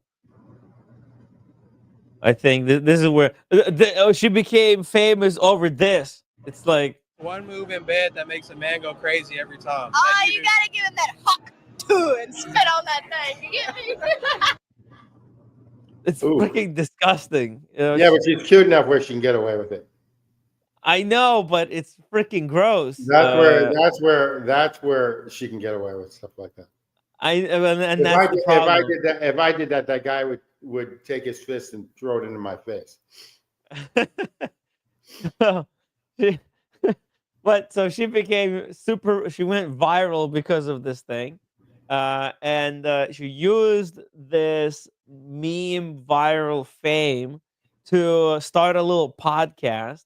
And then she pivoted the podcast into selling a coin, a meme coin, like a Bitcoin, Okay, but got it's it. a Haktua coin. Okay. And then she basically she said that, oh, it's going to be like the best thing. It's going to be the best investment of your life. And all the suckers, all the simps, they listened to her. Of course. And she just rug pulled beta boys. everybody, Yeah, and then people lost millions. exactly. Freaking wild. Uh-huh. Yeah, Hawk to a scam. Let's see. Let's play this segment here.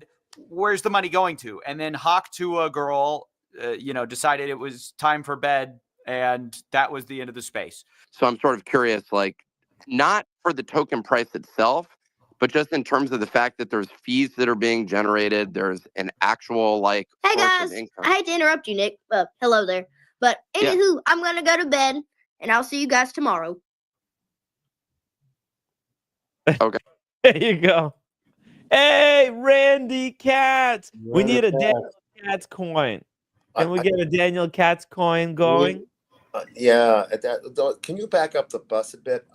Like what she do with the Bitcoin? I mean, Tim G knows this stuff. I guess. No, I don't. I don't know this. Okay. What? How did it work, Tim? Like, what does she do? Well, because basically the Bitcoin technology has been developed so much that anyone can create their own Bitcoin.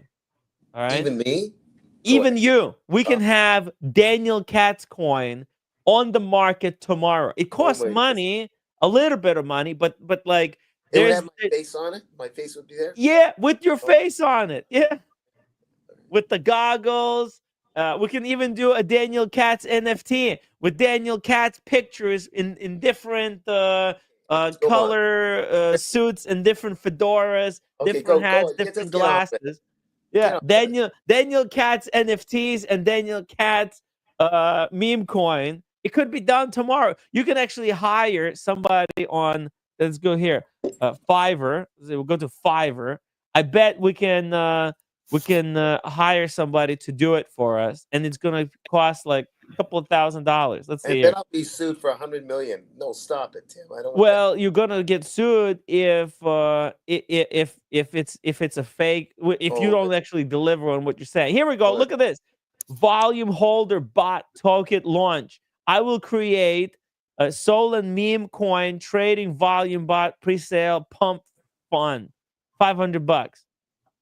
Look, these guys can make you any meme coin.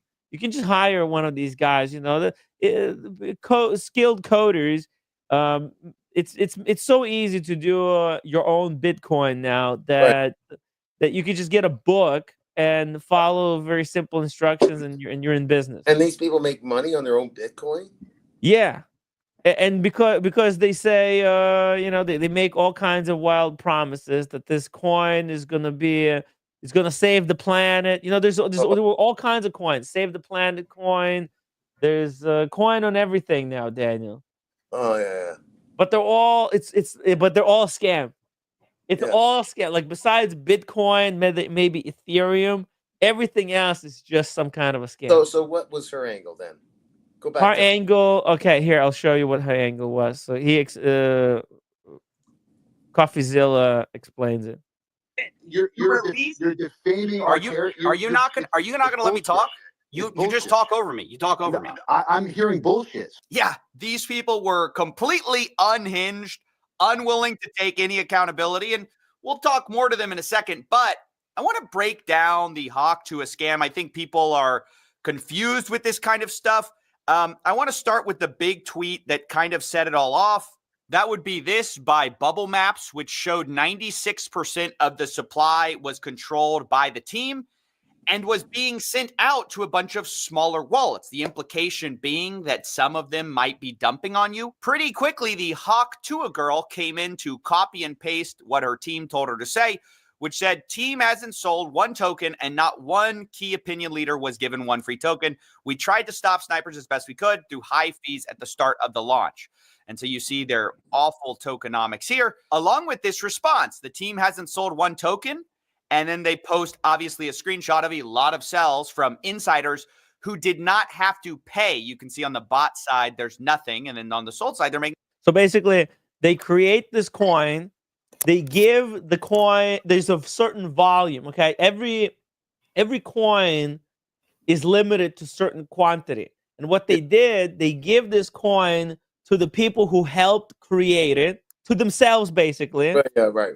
And then they're gonna sell this coin to suckers who watch the Hawk Tua podcast, and they're gonna sell it to them at like crazy price. As you can see here, these people got $46,000 US dollars in this coin that is not even on the market yet.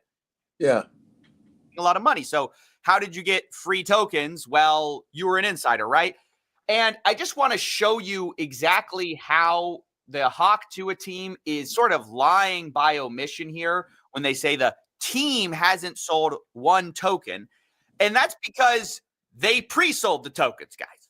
They sold them to a bunch of investors with a pre-sale, and then those people were unlocked immediately upon launch. So you can see that with her tokenomics here. It says Haley's locked for 12 months, but you can see the strategic allocation is fully unlocked immediately on token generation event. Now, I spoke to some. So there you go. I mean, it's kind of cryptos. Basically, they're selling within before they make it public so that everybody can buy it. Yeah. They sell it. They they reallocate these between themselves, right? And then they make it public. And then what happens? The public starts buying. The price goes up, and then the people who had the coin given to them for free before it launched, then they sell it right away as people start buying. The price of each coin goes up. Money. So they're fucking making money. Look, and then within 15 minutes, when it goes public, they dump it. Yeah. That's right. But how does I got that whole thing where they got the thing for nothing, then they sell it after the prices go up because people have been suckered into buying. I got that. But what determines the effing value in the first place? Demand. That's it? That's it. You know, I'm just so used to the old school. What they did, because it's a podcast, right? She's really popular, right? She's got a lot of people listening to her podcast. Right. Because it's a novelty thing, right? And she comes out, she's got, 2 million people listening to her podcast, and she says, buy. If you want to be rich, you have to buy this coin. And then everybody buys it, it goes up. I know, I got it. Look, my nemesis wants to say something down there. You want to read it? Yeah, Kojak says, she got away with it, but Tim could not. I would never do such a thing. I mean, my live stream is antithesis of what these scammers do. I expose scammers. Yeah. I don't scam people. Well, by the way, I got a strike against me, by the way. What happened? How? Yeah, I got a strike. Well, Kojak texted me on Oshin's stream, strike one to me. Oh, damn. Not the strike you're thinking of. Oh, different kind of strike? Different kind of strike. Like strike one, two, and three. Okay, well, remember, 3 strikes and you were out, Daniel. Right. I don't know. What is that supposed to mean? That I don't know. It's just if I visit him in Greece, he's gonna make me walk the plank. I don't know. Make you walk the plank. Imagine. That's funny. Yeah. Maybe he'll buy you dinner. 3 strikes and the dinner is on Kojak. They made 50. Oh, here, read this. No, this is more important. Read this.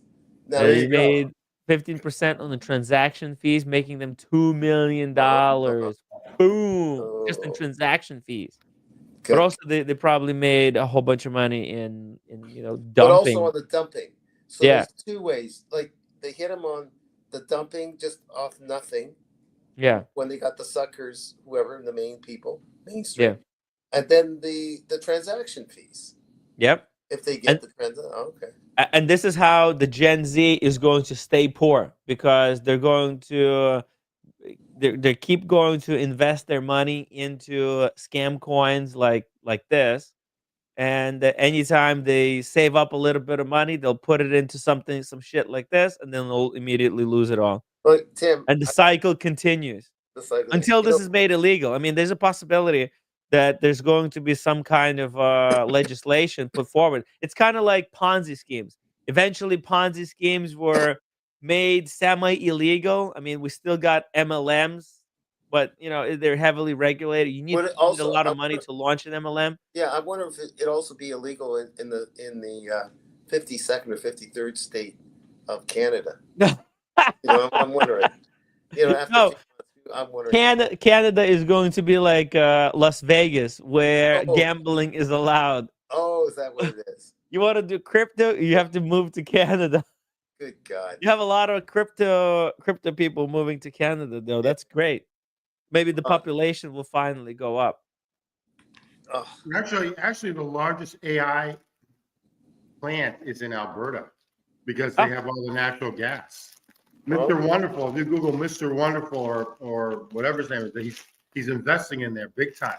Oh yeah. And he's putting in and everyone's going up there, Amazon and everything else, because of the natural gas deposit, because they need so much energy, either natural gas or nuclear power. What the whole area, or Calgary and Edmonton, or Yeah, supposedly it's someplace in Alberta. That area, I don't know what. Okay.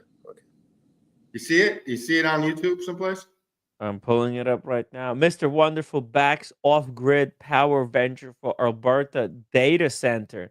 The partners have signed a letter of intent to purchase thousands of acres in northwest Alberta, Canada.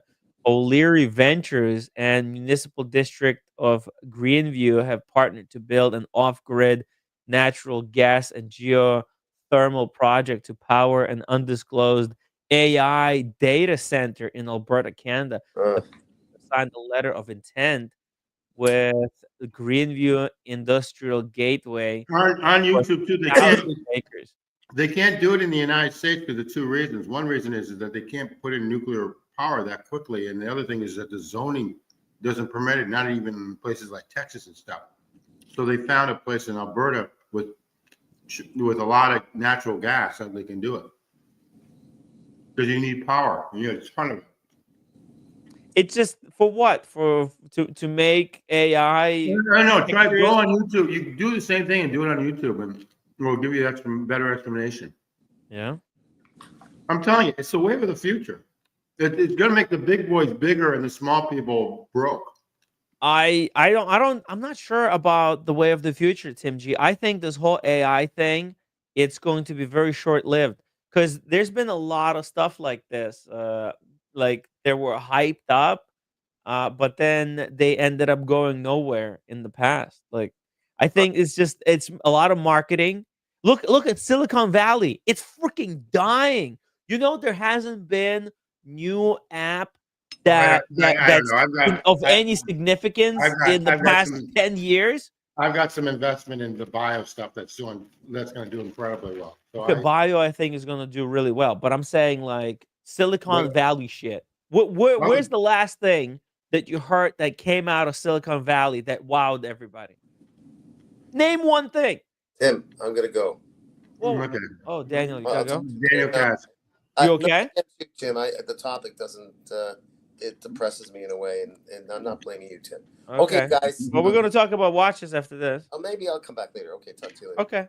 All right. Okay. Happy holidays, Tim. It's not you. Okay, I'll talk to you guys. Bye. It's Tim G. Oh, it's which Tim? It's not you, Tim. Oh, the topic. It's me. It's not Tim G. It's me. All right. Bye. Okay, Daniel. We'll talk to you later. All right, Daniel. I'm sorry. Anyway, let me see it here. Mr. Wonderful Alberta Data Center. Let's see. I'm surprised you didn't know about it. No, I didn't hear about this. Let's see. O'Leary. Okay, let's see. Oh, this looks like a AI video, so let's listen to this real quick. O'Leary. I don't know. O'Leary, in partnership with the Municipal District of Greenwood in northwestern Alberta, plan to open a $70 billion AI research center known as Wonder Valley. O'Leary, who is known as the host of the TV series Dragon's Den and Shark Tank, claims it would be the largest real estate project ever proposed in Canada and the world's largest AI data center. The planned site would cover 7,000 acres, 40 kilometers south of the city of Grand Prairie. Hey, by the way, the video used to show what the data center might look like is created by AI. Of course it is. You can't make this shit up. Of course it is. O'Leary, in a statement, says it's the perfect site, crediting the cold weather climate, highly skilled labor force, Alberta's pro-business policies, and attractive tax regime. O'Leary says he expects the future site to offer 7.5 gigawatts of low-cost power to hyperscalers over the next 5 to 10 years. Wonder Valley is expected to be developed in multiple phases and bring an influx of job opportunities to Alberta. I think this is a fake video. This is No, it's true though. It is true. Supposedly they need enough power for 1 million people for just one of these AI plants. 1 million people. So they need a lot of power. You know what that video sounds like? Let me show you something. 1 second. It sounds like these videos. Watch this. This is what that video sounds to me like. It's like Tesla's new $10,000 house for sustainable living. Billionaire has billion-dollar homes. Every billionaire except Elon Musk, known for turning a sofa in the Boca Chica SpaceX office into his bed. The world's richest man took it to another level when he announced Tesla's $10,000 sustainable, unboxable, movable home. Wait, what? $10,000? He never did, and this is just like a fake video. It's just that guys on YouTube can make video of anything. You can't get it through with all the regulations in these municipalities. Even the easiest one. No, but the thing is, like the video is completely fake. They're just slapping together different footage of Elon Musk, like at different conferences. Yeah, and that's the problem we're going to have for YouTube down the road. Is some of the stuff's going to be believable. And that's why it already sounds believable. Let's look at this video. It's super believable. Sustainable housing, a handful of small companies were already in the business. Before Elon Musk began dreaming of incredibly small, incredibly affordable, and incredibly sustainable housing. Like, he's not involved in any kind of sustainable housing. These dudes, they use AI to create scripts. And then they use kind of topics that people are searching for. So apparently, look, this video was 1 year ago. It got 874,000 views. Dude, that's insane. Elon Musk is not making houses for 10,000. Can you imagine if like Rolex had a new watch that was so-called self-sustaining, a self-sustaining watch, Rolex? How many people would buy that? They claimed everything was self-sustaining, like everything was renewable. Like the case was made from, like, I don't know, metal they picked up in the ocean and stuff like that. It would be super expensive. I mean, you know how expensive it is to fish for plastic. People who are watching through this the fuel that those ships consume to fish out the plastic it's an extreme amount of fuel. Yeah, it's pretty big. You're right. Yeah. I mean, I understand. Oh, maybe if the ships were like electric and like somehow we're using renewable kind of fuel, maybe. But it's like it's very expensive to also create the equipment for fishing out the plastic. Man, it's the whole thing is just a disaster. I don't think, like, yeah, all the stuff sounds incredible and futuristic, but it's not very practical. I mean, like, Oris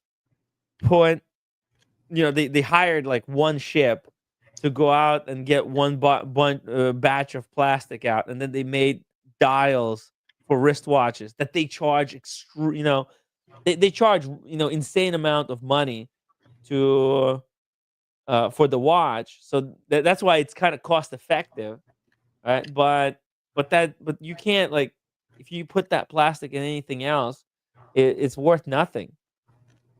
So yeah, it's tough. Black Dial says, sorry, but you know absolutely nothing about AI. I know a little bit about AI.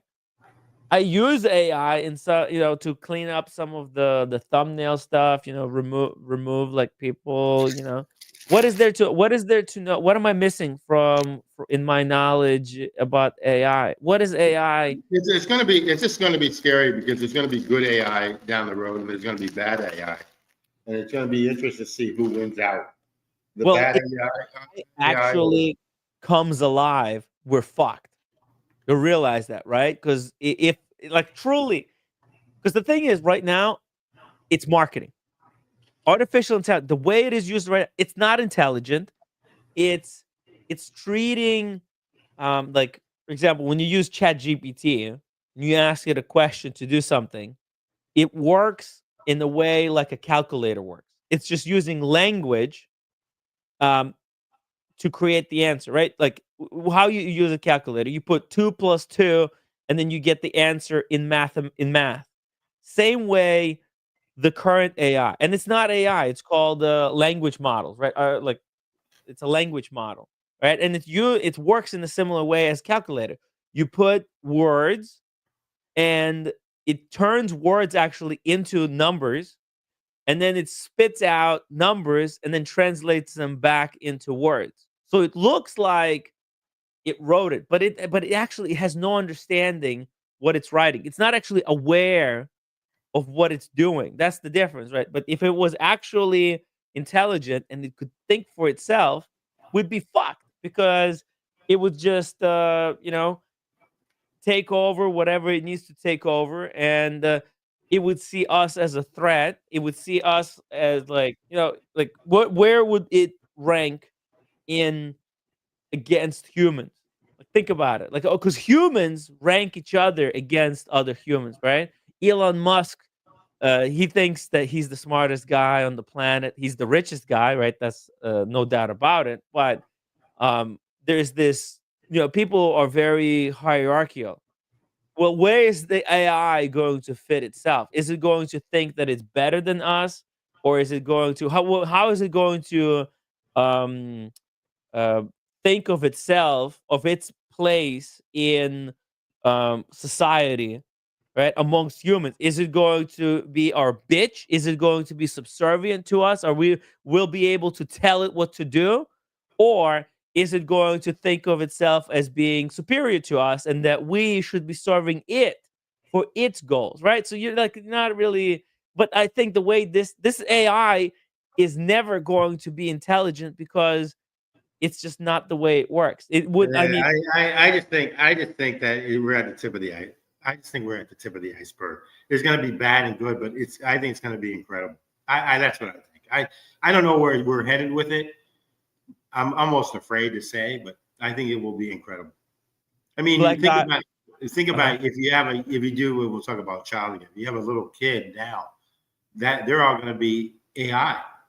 The kids are not going to have interaction with like normal people. They're going to be talking to machines. Well, no, not necessarily. I mean, that's what everybody thinks. Okay, all right. That's the marketing, right? Black Dial says it's revolutionary for business applications. Well, what is the practical implication in business? And the thing is, everybody's investing in it, kind of like they're investing in Haktua, right? These people invest in Haktua because they thought it's gonna be so great because of marketing. Same thing. People are investing into AI right now, not because of what it's doing, but because of what it's promised to do. Nobody, you just don't know. You just don't know where we're headed on this, and even with like the big seven, we're heading nowhere. The big. All I gotta say, Timmy, instead of investing in watches, everyone should be investing in the Mag 7, which is basically Apple, NVIDIA, Alphabet, which is Google. I can keep on going down the line. I mean, look, Microsoft, what is it going to revolutionize? What is it going to revolutionize, Tim? Oh, how is it going to revolutionize? I think already the stuff in clouds is incredible. Just the storage, and then you're going to have this thing talking and everything else, where it's just going to make everything more efficient. So it's almost like a computer when you were doing back when I started. We were doing reports where you needed a graphic designer and you needed instead of an Excel or a Lotus, now I'm really dating myself, a Lotus 1, 2, 3 spreadsheet. Excel is the same as it was since Right. 2003, Well, if not worse. Actually, all but the features, the new features in the Excel kind of make it worse. All the Yeah, but I connectivity think gets in the AI way with the productivity. I think AI can do that without a person even thinking eventually. The AI could do what? The spreadsheets for you? Yes. Stuff like that where it's not going to know. But no, hold on. It's not necessarily that it's going to give the correct answer. How do you know? What if it makes a mistake? But that's the same thing as an Excel spreadsheet. I made a when I was like a 32-year-old kid working for Arthur Anderson. So 32-year-old kid, Arthur Anderson no longer exists. I made a $32 million mistake for a bond issue. They signed off on it. They got the loan for a Niagara Falls project way back when. And basically it was just a money laundering scheme for people upstate New York. Long story short, it wasn't me. I was still a young punk. But long story short, you can do the same thing with AI. You're going to make a mistake on a spreadsheet with a normal person. But what will it do, instead of taking me like 5 days to do that, you can tell AI to do it, and you could be doing something else. AI can make a mistake.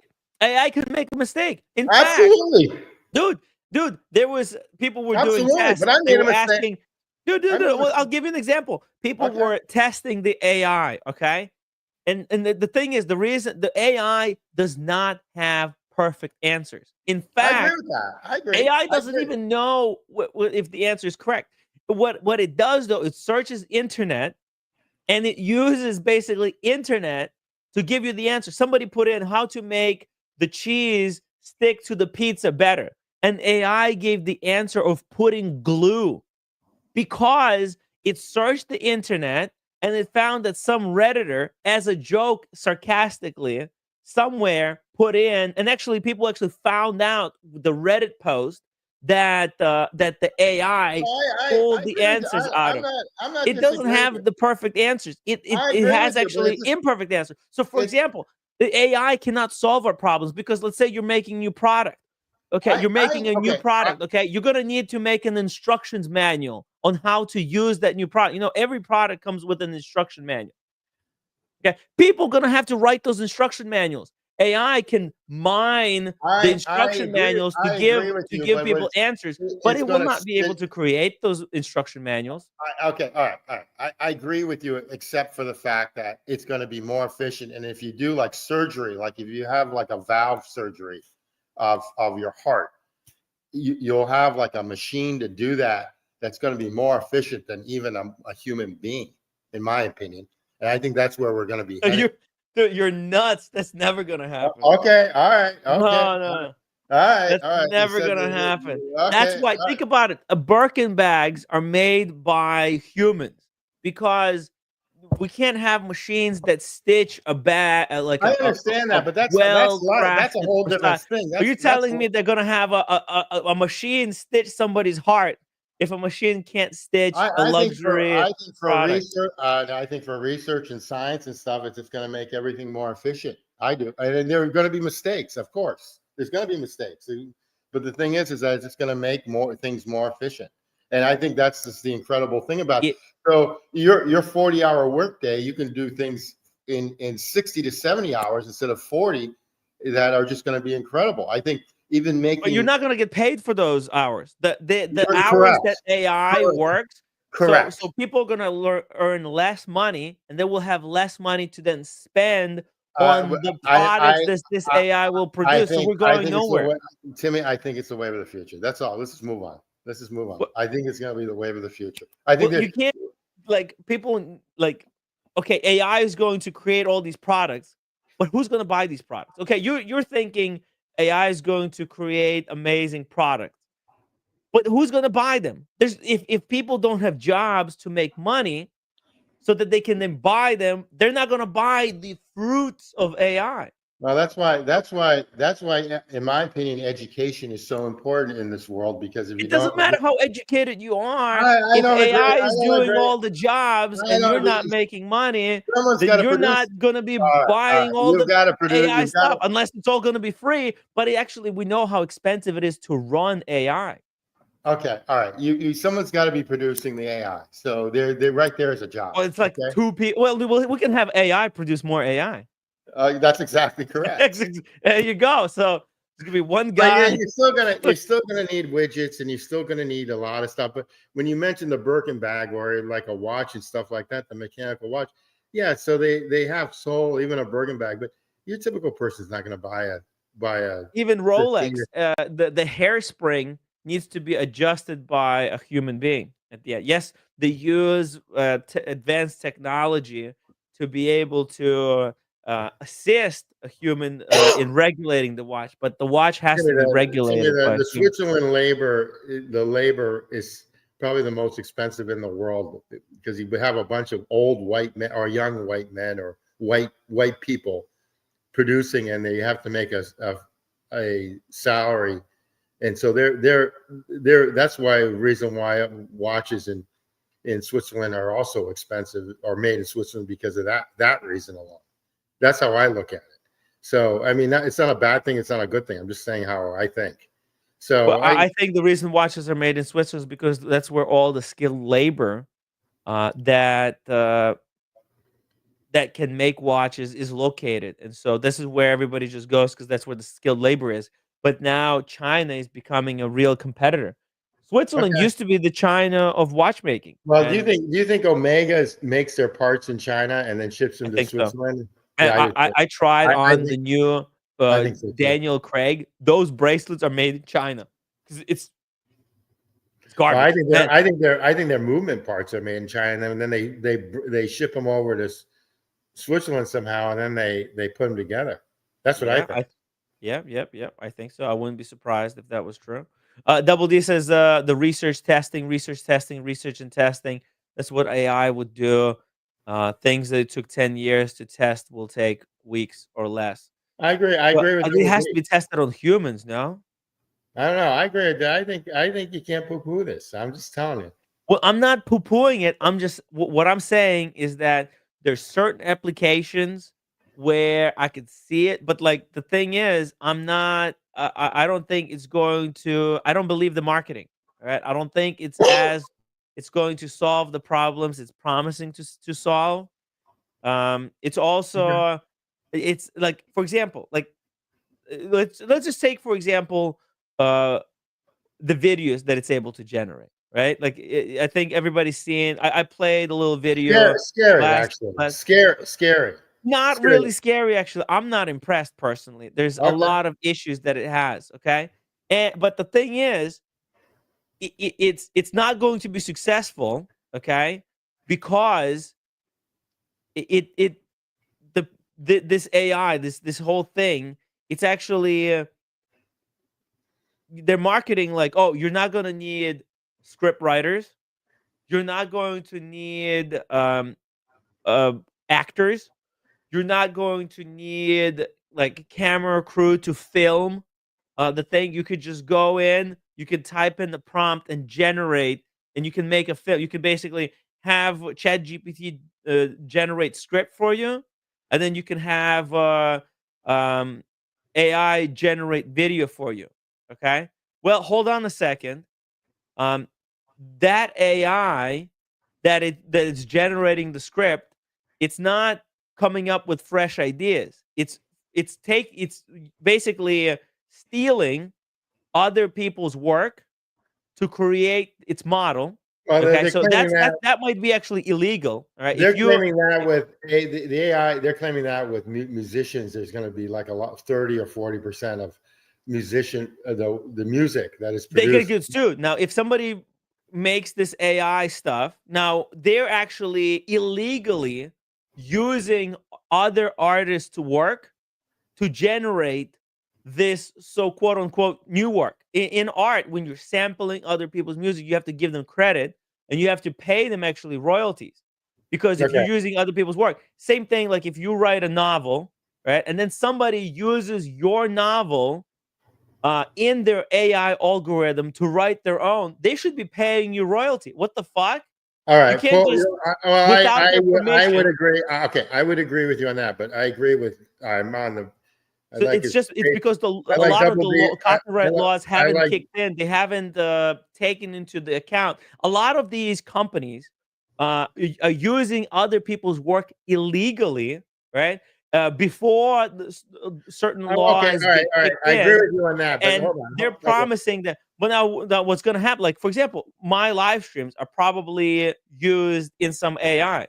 Because we do a lot of talking. There's a lot of stuff that happens. Your voice will be. My voice, AI scrubs all the YouTube videos, but that could become illegal, especially once these companies, get rolling. It's kind of like Uber, right? Remember when Uber first came out? It was everywhere. Everyone was using. There was no laws actually to limit its use. But now it's like fucking. There's restrictions everywhere. Certain cities are not even allowed. They have to Uber. It's basically Uber can only call their local taxis that are like licensed. But when Uber first came out, it was just all unlicensed. All right. Anybody Well, could download it, I'm put it. agreeing with Double D in the stream. If the two last Double Ds, not the two big. I agree with him 100%. This is where I agree. I like his taste in watches, and unfortunately, my mindset is the same as his, and that's scary. But Double D says compiling of data that took teams of people and years to do will be done instantly. Isn't creating the results at all. It's just examining the data in 1 million ways. Yeah, I mean, this is kind of like I don't know. I mean, look, there could be. I think there's some applications to this that are doing grunt work that people had to do. I agree with that. But like, put $1,000 a year in one of the Mag 5 stocks, Apple, Alphabet, Amazon. But the every thing is, year for the next once it goes wrong one time, then it people will are not not going go. to. It's not going to go. It's not going to go wrong. It's just Who's not. to say- You have It 1 already year. was proven to go wrong. You can't trust this thing. Out of 5 years, maybe 1 year may go wrong. You'll get 4 years. And one time it goes wrong, they're gonna get sued, and it's over. And same thing with the No. generator. Let's see here. Black Dial says AI generated videos are just a gimmick so far.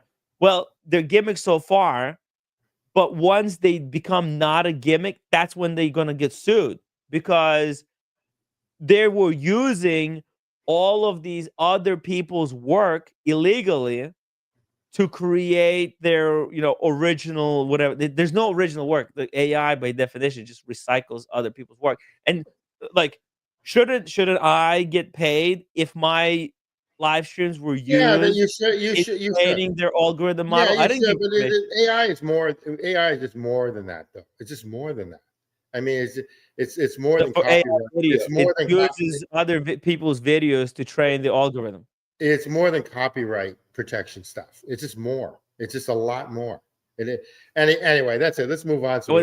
That's why there's a lot of kind of gray legal areas, and once certain laws get kicked in, it might be proven that it's just not economical. If to make an AI video, everyone whose videos were used in training that algorithm has to be paid, it might just not be economical. Oh, it's going to cost like royalties. All the people whose videos were used to train the algorithm to make that AI video, if they have to be paid, then they're going to have to pay out like fucking millions of dollars, right, to create a video in order to get the licensing. It could become extremely impractical. But like, you can't just be using other people's work, without their consent to make your own stuff. Sun Turtle says, "What if we change the system to a world where we worked less, had more time for the values that matter, family, sustainability, living art, a just world in your world." It's not gonna happen. Unfortunately, yeah. That would be amazing, but that has never happened. Every time that there was a new development in efficiency, those benefits were reaped by the people who own the company. That's what it is. It's going to be more efficient. It's called capitalism. It's not going to happen as long as we're in the capitalist system. Okay, because that's just how capitalism let's works. just move on. Let's just move on. Let's talk about your book. Yeah, I understand, Duncan. I understand the universal basic income, but that's communism and socialism, and that's a big no-no. Of like, there's a two. We live in a capitalist society. Actually, capitalism is United States, and also the whole Europe is capitalistic. Even China is a capitalist-based society. We would have to go past capitalism. Please show the watches if you got the mail. Let's see. I may have gotten an email. Also, we're supposed to talk about all the pilot watches. According to Son, it was in there somewhere. He wants to see pilot watches. Oh yeah. Okay. Okay. Oh, I got some images of watches here. I'm not sure if this is from. Maybe it is from Son. Oh, this one is out of focus. Damn it. One picture that was really nice, but unfortunately it's out of focus. Let me pull up this one. Okay, there's some space watches. Let's see here. Okay, we're gonna get off the AI toxic talk. I'm not. Which I started. So You started. I mean, look, I love talking about AI because I'm not very optimistic about AI. I know a lot of people are they were sold a dream of what AI could be. Everybody could think that it's going to be amazing. I'm not, but like, me disagreeing with the promises of AI is not going to stop AI from developing, right? If it's going to if it's going to change the world in all these positive ways, then me disagreeing with it is just going to be me wrong, and then you guys can come back and laugh at me and say, "Hey, look, Timmy, you were wrong." You see how amazing the world is now with AI. But yeah. Oh, this is really sweet. Look at this. It's like a micro painting of like a spaceman, probably on Mars, looking at like a galaxy. Look at the detail. It's a 31 mil. That's incredible. Is that hand painted? The first watch. Wow. Sun Turtle. That's a freaking gorgeous piece. It is a really nice piece. Who made that? Which brand made that watch? I don't know. I probably like an independent, because the painting looks like one of a kind. Let me see if he has description. Space art watches. These are like space art. And he also sent me another one. Oh wow, this one is freaking cool. Look at that. Oh, it's Sun Turtle Camper said that's a guy from Ukraine that made that watch. Oh shit. I mean, I don't know if he's joking. I don't know if he's joking or not. Slava Ukraini. Is that amazing? No, I think it was the painting watch. Wasn't it the painting watch? I don't know.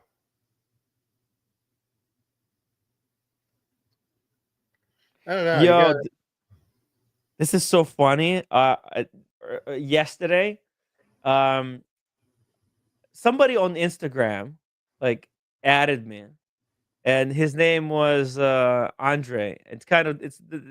I knew in my life a bunch of people called Andre, and it's so amazing.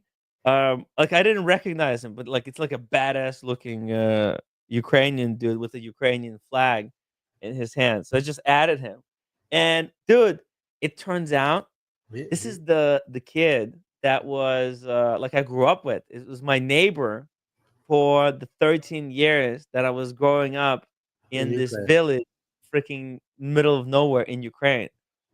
And it turns out it's him. Holy shit! I'm gonna have to catch up with this dude.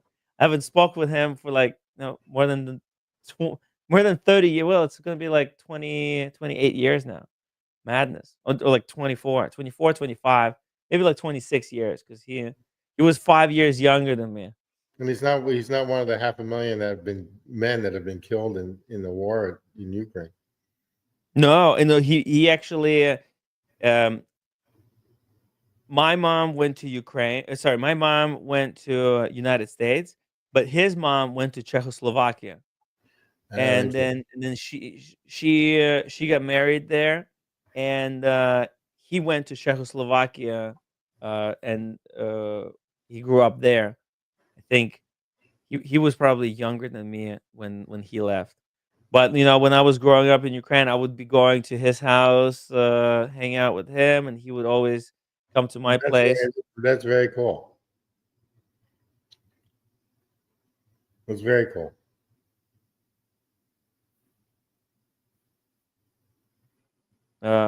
Yeah, I wonder what the hell he's been up to. But he looks like, ripped.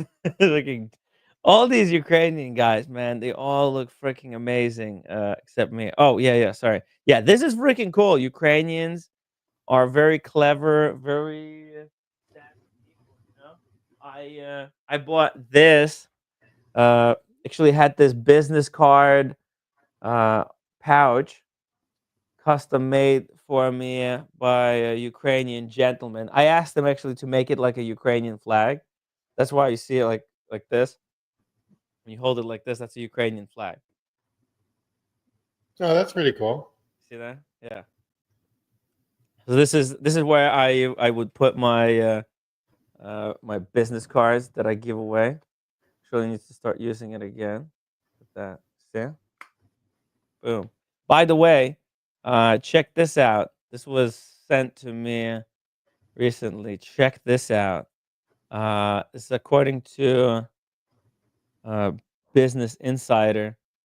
Bosses struggle to police workers use of AI. Staff are adopting large language models faster than companies can issue guidelines on how to do so. Many companies are developing in-house chatbots as alternative to big tech versions such as OpenAI, ChatGPT. Look at this.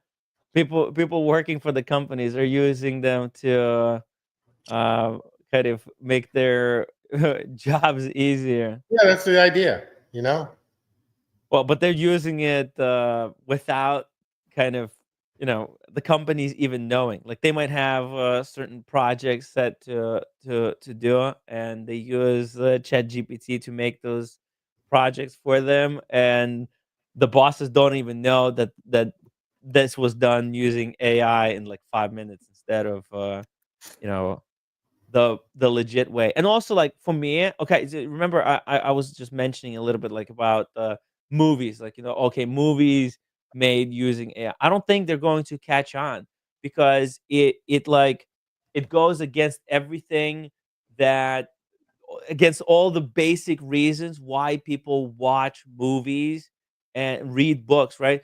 People read books because they're written by other people who had real experiences.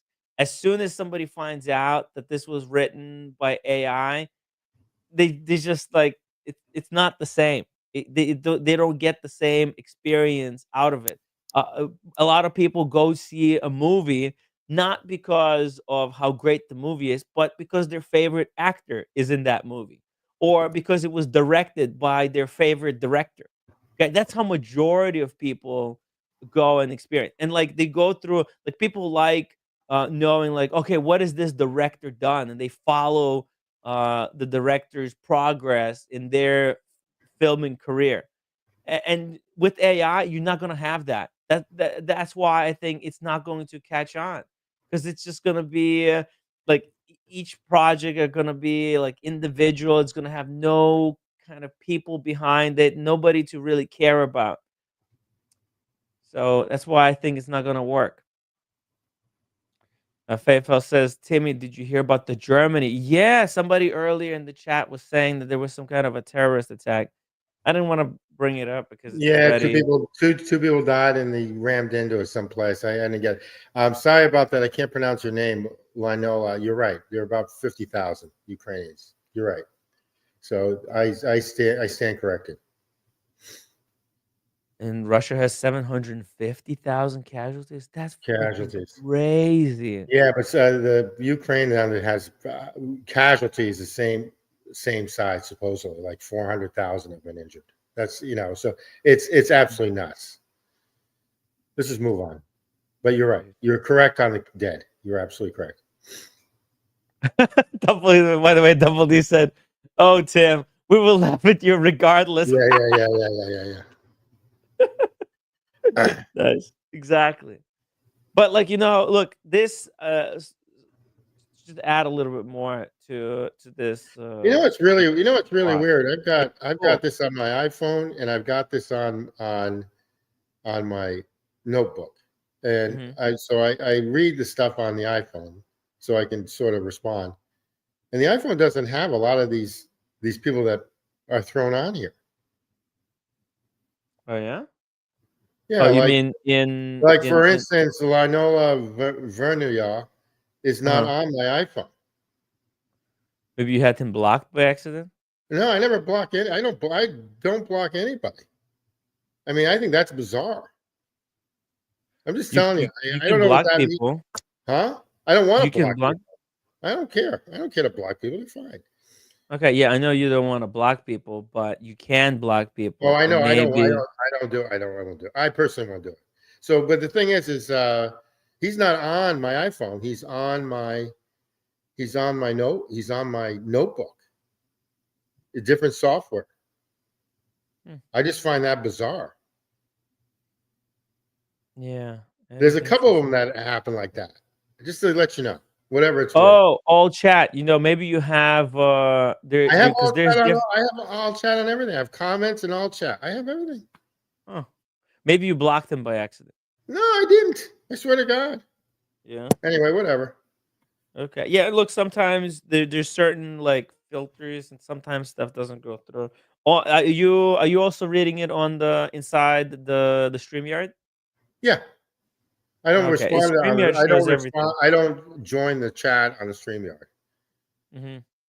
Whatever. Let's just move on. I'm boring people. Sun Turtle Camera says, so much land have been wasted in Ukraine. So many have died. It's insane.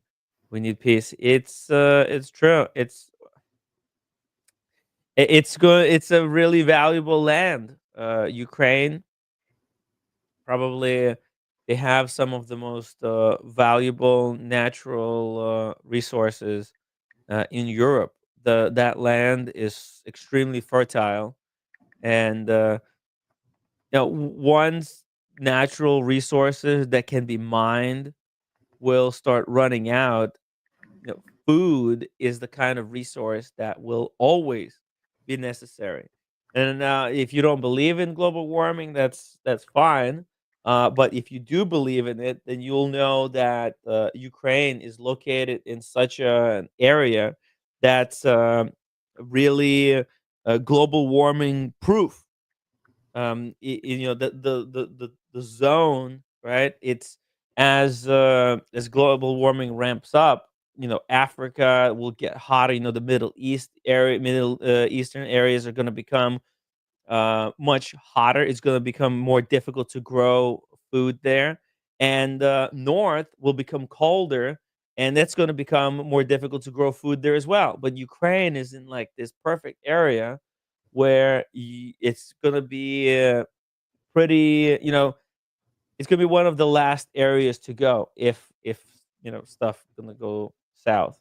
Well, you've got 25% of all the wheat for all of Europe, and even in India and China comes out of Ukraine. I mean, that's what I've been told, and that's what I've heard. Oh yeah. It's and now that there's war, a lot of that land is it's kind of unusable because it's being a fought over territory, and a lot of that land is basically that could be producing wheat and other food is being denied to the planet, because obviously it's things are not as bad right now as it's promised that they could get, but I mean, a lot of people say that this is why Russia wants the land, and they always wanted that land. It's Well, a very it's strategic also place it's to also own. access. It's also access because they've got the waters. Russia never has the water for the access. But Yeah, the of thing, course. but also they. I mean, here we go. Anyway. This is moving. Anyways, look, just to touch on the watch, right? This is hand painted, Yeah, right? it's incredible. Customized, I'm guessing, watch, right? And this is the kind of customization that I think is very cool, especially because it's real. It's like really good quality painting, right? With the, you can imagine whoever the micro painter is who did the work on this watch, and this is just a 31 mil watch. They could probably customize a lot of the Timexes, right? Like think about that Timex that you bought, Tim. You can take off the dial and do an incredible painting on that, and then the value of the watch is going to be linked to the artist, right? And it's all about then making the name of the artist really popular. Let me show you something. There's this lady, It's a really cool. It is a really cool watch. right? Yeah. Let me show you something. There is this lady who draws watches, and she's been covered in Hodinkee. She was actually at the Hodinkee event in New York. She was like one of the guests there. She was actually drawing a watch in person at the event. Let me just find her here. 1 second. She does incredible work. Obviously, she's not doing it on like the dial. Her name is Cinzina Lordace. Let me show you. But she is extremely uh, famous now. In fact, if you know what, look at this stuff that she's doing. It's hand drawn. Wow, that's beautiful. I mean, are you seeing this? It's Yeah, like that looks like the real thing, for Christ's sake. yeah, it's a hard to believe. Look at that leather strap. How she drew the leather, looking like it looks like a black and white photograph. It does. Look at the metal. Look at this. Look what the. How is it even possible? She did work for Philip Pekulik. As you can see here, she drew the like different watch modules for him. Like this is how she did commission. I'm guessing for him. It's Here's beautiful. Vinny Hautier, right? Guys, I'm gonna drop the link to her IG. Follow her. She's incredible. It's beautiful stuff. Where's she at? Well, she's in the United States because obviously she was in Hodinkee. She was at Hodinkee. She's accepting art commissions. She's also she has a shop. You can buy these.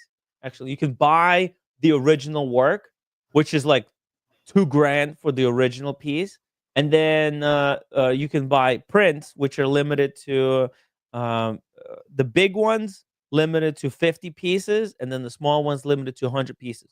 So this is how she runs her business. Why is this not loading? Yeah, it's beautiful. Yeah, you can see here. Okay, so like the size, for example, the small one. Let's do a test. The small one, add to cart. How much does that cost? If I have the money, I would actually buy one of her pieces. Maybe someday I will actually buy it. When I have, this is my problem. I want too many things, but I shouldn't be spending money on anything, to be honest.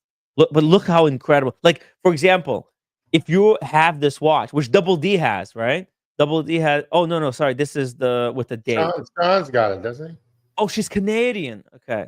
Oh, interesting. Sean? No. Sean doesn't have this one. But let's do a watch that somebody might have. Let's go to gallery here. Let's see. Look at that. That's a Philip Pekulik, Cartier Benoit. There's a Breguet, and she does some of these really cool. Like, look at this Patek, where she did like half the movement is open, and then the other half of the watch, you can actually see it. How cool is that? Cool. Yeah. Is IWC? Is that Oh, this is the perpetual calendar, IWC. Okay, let's go back here to shop original.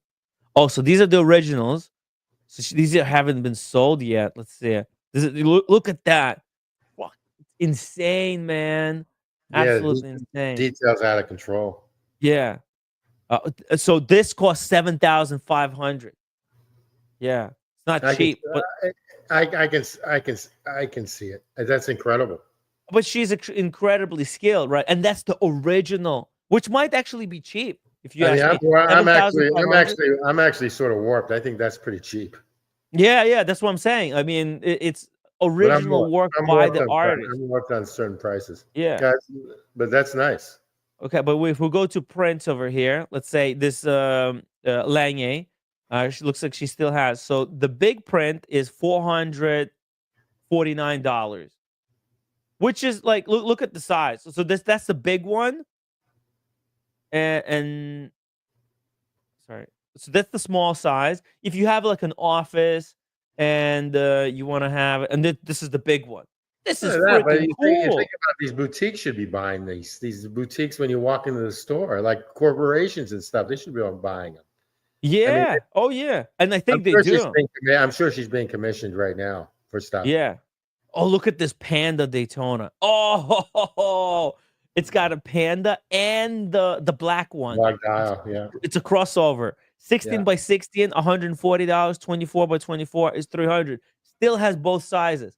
If you're a fan, like I have this Daytona, I would love, like, actually, you need to have both Daytonas, right? You got to have the black one, you got to have the white one and then you get this print.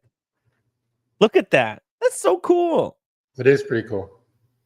Let's see one more. Oh, she also does like the other art. Like here's a lilac. That's the same price. No, but she's very skilled artist. And look, these are selling out. As you can see, that's all that's left. Wow. And this is what is this? Oh, it's a Vacheron. Wow, man. Crazy stuff. Anyways, she's extremely talented, extremely skilled. She was there in person at the Hodinky event. Yeah, it's pretty cool stuff. Right? The tools. She shows, what tools she uses. It's so simple.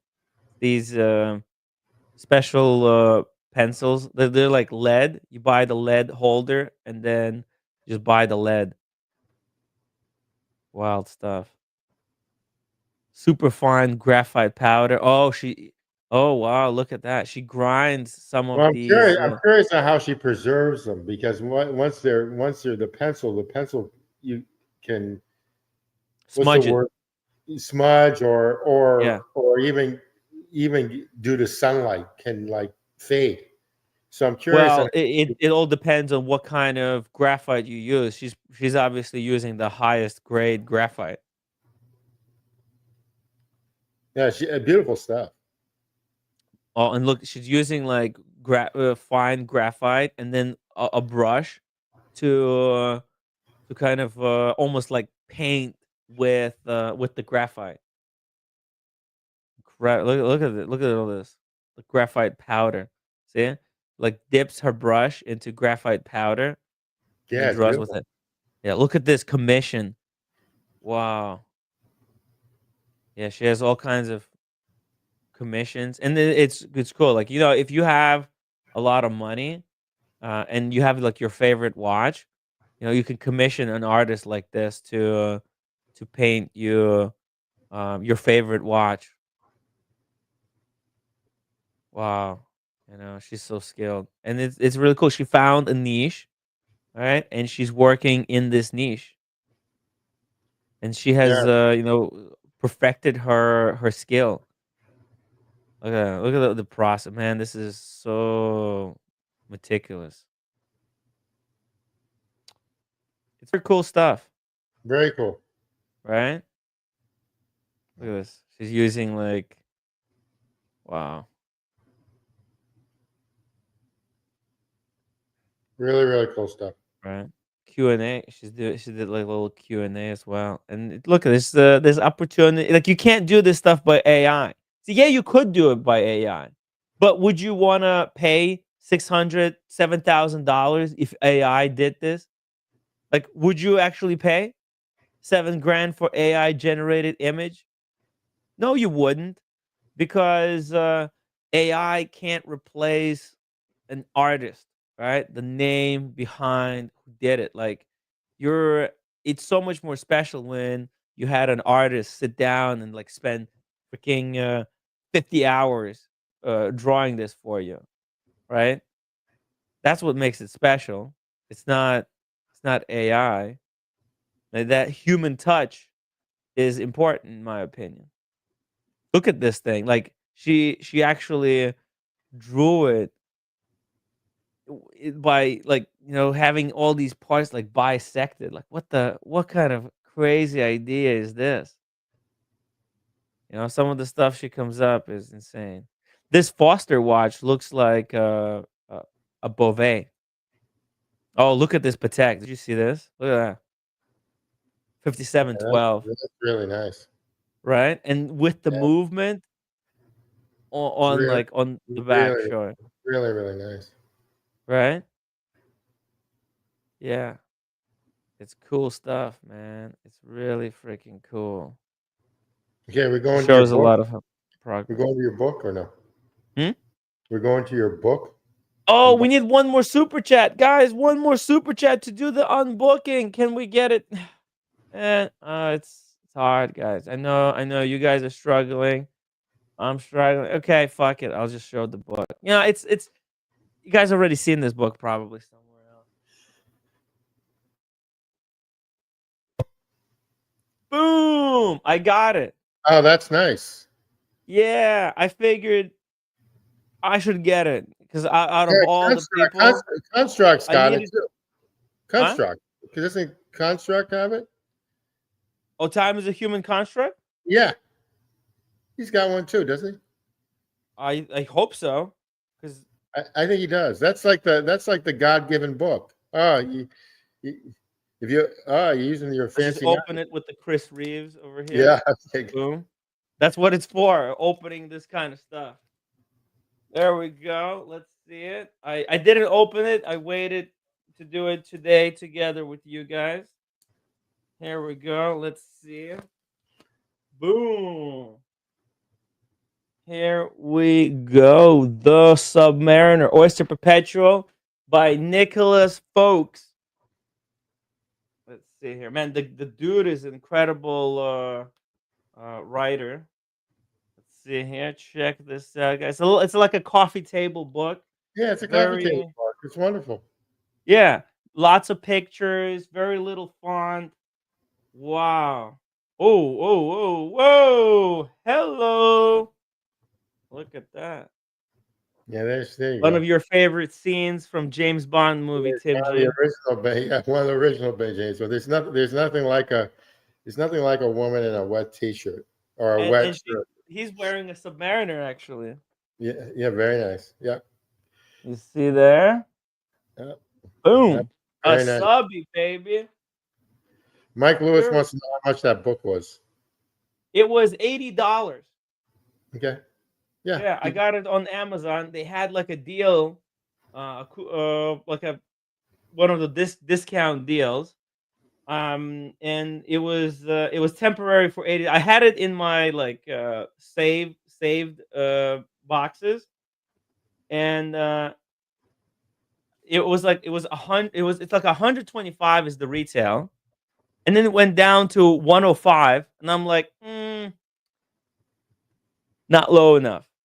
And then boom, it's like $80. I'm like, oh shit! So I quickly bought it. I think it went up again. Let me see. Let's check here. Let's go Amazon. Let's see. Oh, it's now $112. Yo, you got a good price if you paid $80. Yeah, right. Let me show you. I'll show you guys Okay, so actually, it I gotta was. tell you, hard copy books, printed hard copy books are becoming very expensive now. Have you noticed that? Actually, you know what? It was $88. But still, here I'll show you. Check this out. You So stole that. first of all, guys, if you want to buy the book, I'll put the link in the chat. If you guys want to get one for yourself. Second.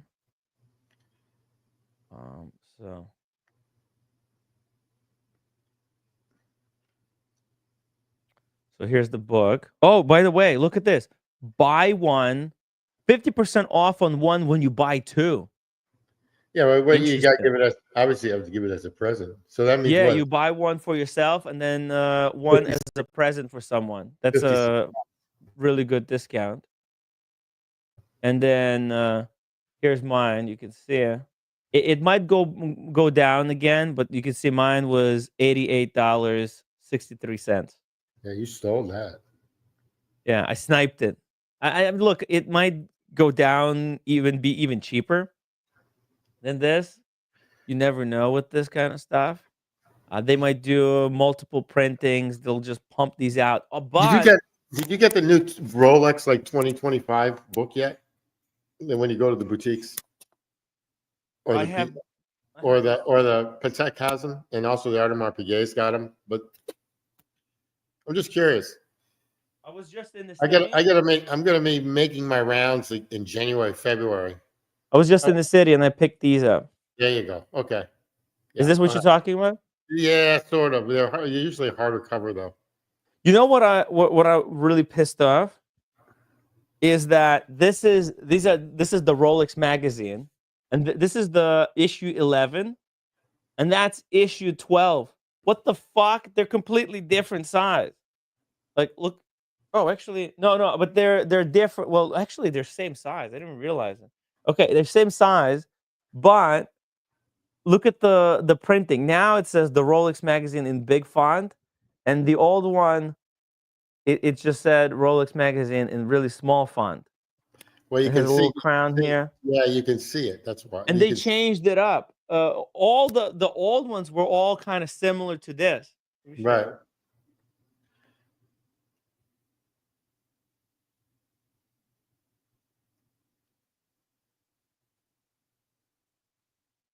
Holy God, look at your back there. Look at the back staging of it. You got like everything behind you. So you can see, like, this is issue number 4. Oh, yeah. And it looks like the issue 11. You see? It's consistent. Yeah. Same font, same everything. Yeah, same font, same layout. There's a big picture, and it's kind of similar. It makes sense.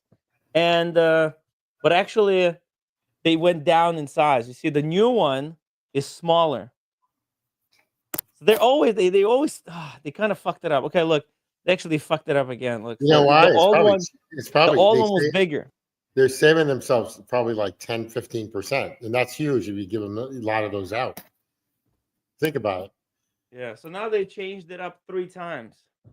So now when you have them on the shelf, it looks like this. Even Rolex. It's all over the place. Oh yeah, it is all over the place. That's Why not just do it consistently, same size, same shape? Fuck, it's all. Even Rolex is saving money here. Is cost cutting due to, what do they call it? Shrinkflation. That's shrinkflation. Shrinkflation. Yeah, that's when you shrink everything down. JDMTL says, Tim, you could buy a new watch for that price. Yeah, I bought my Timex for that, which I'm wearing on a Bark and Jack strap. 88. Yeah, but I love Rolex. I understand. And I'm actually gonna get this signed by Nick Folks.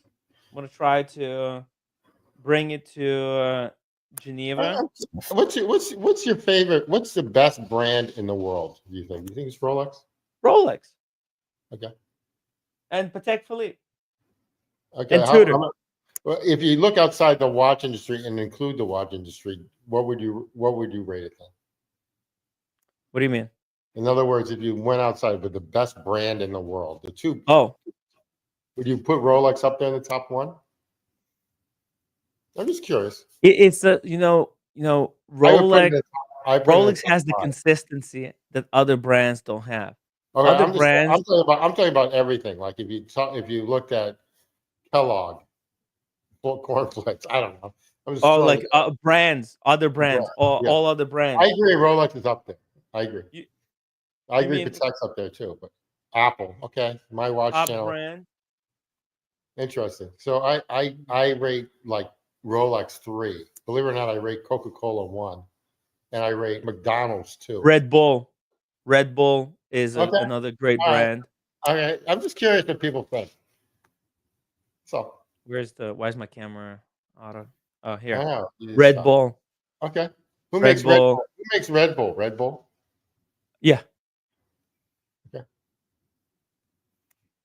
I'm just curious. I would rate Rolex like 3 or 4 or 5. I wouldn't I rate would them. say, Apple's up there. as Apple. brand, right? You're talking about as brand. When you think of a brand, like you walking down the Yeah. street and you want to think like Yeah. this is a- BMW. oh, would say. BMW is a good brand. Yeah, Mercedes. Yeah. BMW. I agree. Okay. I'm just curious. Mercedes Benz. Okay. Cars, right? Right. Disney, when it comes to Out of wokeness. Okay. All right. no, We won't go there no, either. no, but I mean like Let's entertainment. go on. Let's go on. But Entertainment. Apple is definitely up Nike, probably the best sportswear there. Yeah, but company. okay. All right. I That think swoosh is so popular. so Red Bull is Australian original recipe from Thailand. American Express. Mike Lewis, thank you. I don't know that. American Express. Okay. I'm just curious on what American you Express. Rolex, Brand. so you would rate Rolex so top 5, right? I would, yeah, definitely. Maybe even number 1. I think I would rate it as number 1 as well, because Rolex is a charitable foundation. They're not like Yeah, that means that they're business. Other ones, they're corporate, they're public companies. Whereas Rolex, that to me just tells me that they're hiding money. That's all it tells me. That they can hide. yeah, they're non-tax. It's not taxed. Right. but also they pay their workers really It's good very salaries. expensive. They Yeah. don't have the same type of they don't follow the same kind of quarter trends that everybody else has to follow. Every other CEO, they're all freaked out about the next quarter, how they're going to make the next quarter most profitable quarter. Whereas I'm just Rolex, throwing that out there because they always get like to work people. on the big picture. That's why I Okay. think as a brand, they're so strong. I think Rolex will exist forever. They're not even watches. They're a brand of success. Like you buy a Rolex not because you want a watch. You're buying it because it's a symbol of success.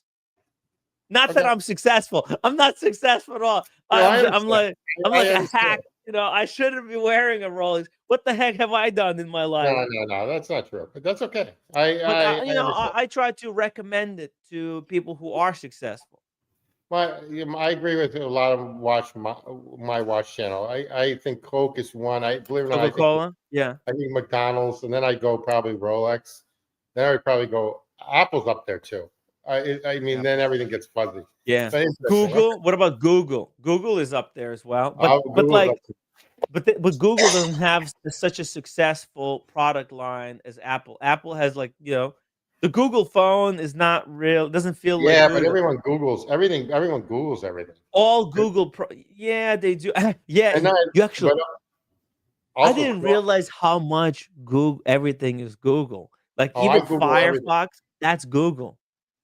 Yeah. Well, YouTube is Google. But the Google is going downhill ever since AI. These AI answers from Google. All right, okay. Utter shit. I like it. I have it right next to my Chromebook thing, and I use it all the time. Gemini. They upgraded my software. Worst thing ever. Okay. I can't stand it. I'm okay with it. You know what? They know too much about me anyway. The only thing they don't have is like my sperm, but they'll get that soon. Too. So anyway, let's go. Let's move on. Okay. Yeah, Amazon, another brand that's I was just showing. I bought this from Amazon. Right? Where are you gonna buy a book from? Amazon. Damn. Can't wait to get into this stuff, man. There's some. Oh, dude, look at this iconic shot right here. This is like the most iconic James Bond, Sean Connery shot Yeah. ever. Yeah. No, I agree. You can't see the watch in this shot, but they included it because Sean Connery is so synonymous with the. Would you buy one of those Five, old? Would you buy one of those old Submariners? One of those ones that he had. The was it the If I 5? had like shit ton of money, yeah, What they're like 20 grand though, aren't they? How much are they? probably more. Let's see. You want to Google it? 6538. Let's see it. Let's go to 4-digit. It's a 4-digit Rolex sub. yeah. Let's go Chrono 24, Rolex. I'm going to stay out of the blue. They're like 22,000. I don't know. I really don't. Here we I go. thought You want to take? I think it's more. I think it's like 50,000 at least for the Okay. cheapest one. Oh, Oh shit! They're $500,000. Oh, Okay, stop. look, there's like a really shitty one. Okay, this is the Eric Wind. I could tell by the picture. Yeah, Wind Vintage has one for 550,000. Oh, that's ridiculous. Yeah, but look at the example. It's a beautiful- clean. It's clean. Yeah, it's clean. Yeah, there's like 100 of them in the I'm world. afraid to buy vintage just because you just don't know what's Frankenstein and what's not. Exactly. You can't trust this shit. But you're buying it from vintage. You have to buy the seller. You buy it from Eric Wynn for 550. Chances are you can sell it to him for 600 down the road, because he'll take it back from you. Really, If you that sold much? it, Keep on going. That's an Eric Wynn one. There got to be cheaper ones than that. I didn't realize they were that much. yeah. Look, there's one here, 600,000. Holy yeah! Yeah. Even with a jingly bracelet. Oh my Jingly god! fuck yeah. Oh yeah. This is like some of the first production runs. Like there's 100 of them out in the world. Look, the cheapest one is this one from France. But can you really trust it for 42,000? Really wish they kept their big crowns on them, like they are. Oh, interesting. I mean, if this is 42,000, why don't Eric Wynn buy it and resell it for 300 grand? Well, that's probably not all like there's some sort of phoniness in the watch. I was just afraid of it. I didn't realize they were that much. Yeah, they're insane. That's cuckoo. Okay. Yeah. Oh, look at this one with Sean Connery. This one's got like a chocolate dial. All the crazy what's it called? Tropical dial, right? That crown is incredible. Yeah, big chunky crown. And look, it says I actually like it. I like it a lot. Brevet. I What wish the hell? I wish they brought it back. That'd be like a big deal. Man, if they ever brought it back, that would be insane. The other thing would be a big deal if they had pinholes in their lugs like they do there. Yeah. Oh man, that'd be so You cool. can change it into a strap. They should just charge more money for them, and so you can change it into a strap. Anyway. Yeah. Oh man, so cool. It really is. So cool. Just a lot of money for nonsense for that. Yeah. Yeah, it is. It's investment kind of stuff. I did not realize it was that expensive. Yeah, they're all over the place though. I mean, there's one for 50,000. What is this? Big crown. 6538, but it doesn't have the red triangle. I wonder why. Very different. I mean, you really have to know this stuff. Yeah, that polished in the past. That frames me. I even think the experts could get screwed. Oh yeah, look, the prices for these things are determined by the seller, because you're not really buying the watch itself. You're buying trust in the seller. So whatever the seller got it for, they're gonna try to make money. But if it's a good seller, then they'll always kind of help you resell it. Like this how these things work. Eric Wind sells you the watch, and then if you need to sell it, he'll like take it back from you on consignment and help you find the next buyer. And that's how you ensure that that somebody has an sure authentic. that you're buying it from a reputable place. I mean, Yeah. that's what I say when I buy from, like, when I have bought. I haven't bought Mhm. recently, like the 1916 company or a European watch company, and a few others. Mhm. They're reputable. You're going to pay a Yeah. little bit more, but they're reputable. Interesting. I didn't Yeah. realize there was so much. Wow. Yeah. It's very tough. It's very vintage stuff. Yeah, this is why you need books like this if you're going to be buying stuff like that, and not just this one. This is probably not even a great book for this type of stuff. You need you need people like Jose Perestroika with the archives. Oh, and you saw how Jose, he has a picture of every single Daytona, and he can like even tell when people are Frankensteining watches because he can see the movement from the coming from one watch, Oh, and then the wow. case coming from the other, and then they get combined. Like, what the hell? Um, so vintage is tough, but you have to study this stuff, and only if you it's only worth the money if you understand what it is that you're buying, how rare it is, the provenance, where it came from, etc. My Well, that's watch a nice. channel says That's a nice book. That's a nice book. Do you have a coffee table you can put it on? no coffee table right now. So what are you going to do with that book then? Huh? What are you going to do with that book? Oh, it's just gonna be here on the shelf next to me. Yeah, with all the other stuff. With the, With my other stuff. So that room right there is your great room, dining room, or whatever. You have a TV in there. It's it's a living room. Okay. Yeah, Got it. Okay. yeah. I'll show you. No, I'm okay. I mean, it's not a big secret. I think it's just that I have some. It's good. Right? I don't need to see that. That's fine. I don't want to dox any whatever. No, there's not much to ducks. I kind of took actually the table is sitting like in the middle of the living room because it had to be facing the wall. So you can imagine the table is in the middle, and then behind the table, there's like half the room, and that's where I keep all the Amazon boxes. Does roommate vacuum or do you vacuum? The roommate vacuums. Okay, all right. Kudos to she can't stand the dust. Is it vacuumed every week, or is it vacuumed every month, or every 2 days, or what? Is she compulsive?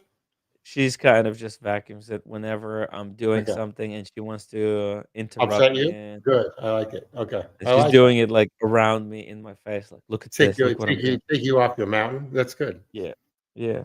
Okay. Exactly. But we have that Dyson hand vacuum. It's actually pretty decent. really light. Yeah. Yeah. It's enjoyable. I do it sometimes. The lithium battery doesn't last long on those though. That's the only problem. They're 2-year life. They have a 2-year life. But there's fake batteries on eBay that you can Good. What is this? Good. Abuse them. Is this a sandwich? Is that the sandwich? No, it's a oh, that's nice. For dinner? Yeah. And this is extra bread? Yeah. Oh, thank you. What are you complaining about? What am I complaining? Thank you. Roommate. We won't even get into that. Okay. The roommate is on the dinner tonight is on roommate. I appreciate that. That's good. Thank you, roommate. Really kind of you. She got me a ham sandwich for dinner. It looks pretty damn good. I have to do my workout today. Well, careful with the paperwork. Don't show it on the stream. Well, don't. It's some kind of for your retirement, whatever, from work. You have to vote for where the company is gonna put the money. Good. Let's see here. I don't know. Just leave it. Don't show it because it might dox some of your information there. You didn't want to show it. My watch channel says the vintage is about as good as it gets condition wise. Provenance will drive him higher, exactly, and also the fact that you can go back to him. And so you think that $500,000 value is cheap? You think? That $500,000 value for that for that James Bond? No, I think it's as expensive as it gets. Okay, I don't know. Okay, Yeah, it's as dude, it's full price, insane price. But maybe it's as good of condition as the condition can get. well the new one's the no date, which I would go for. The new, which I always love. I use them as commodities. I've had like 5 of them in my lifetime. They're now like $9,000, and unfortunately now you can't sell them for more than like $9,500. I mean, you're losing money when you sell them. Or you're almost better off if you don't want one. You can go to one of my guys wherever, and you can get them for $9,500. If you can get them for almost the same price as you can get them from the AD. Mm-hmm. The sub no date, the new ones. Yeah, they're dropped in price, right? Let's see here. I love them. I think they're David great. SW. To this day, I still think it's like the other than that and the Explorer one are the one and done. Deep seas are way below retail. Oh shit! Look at this. Oh, that's 6,800. That's dropped. I think this is like 11,000 retail.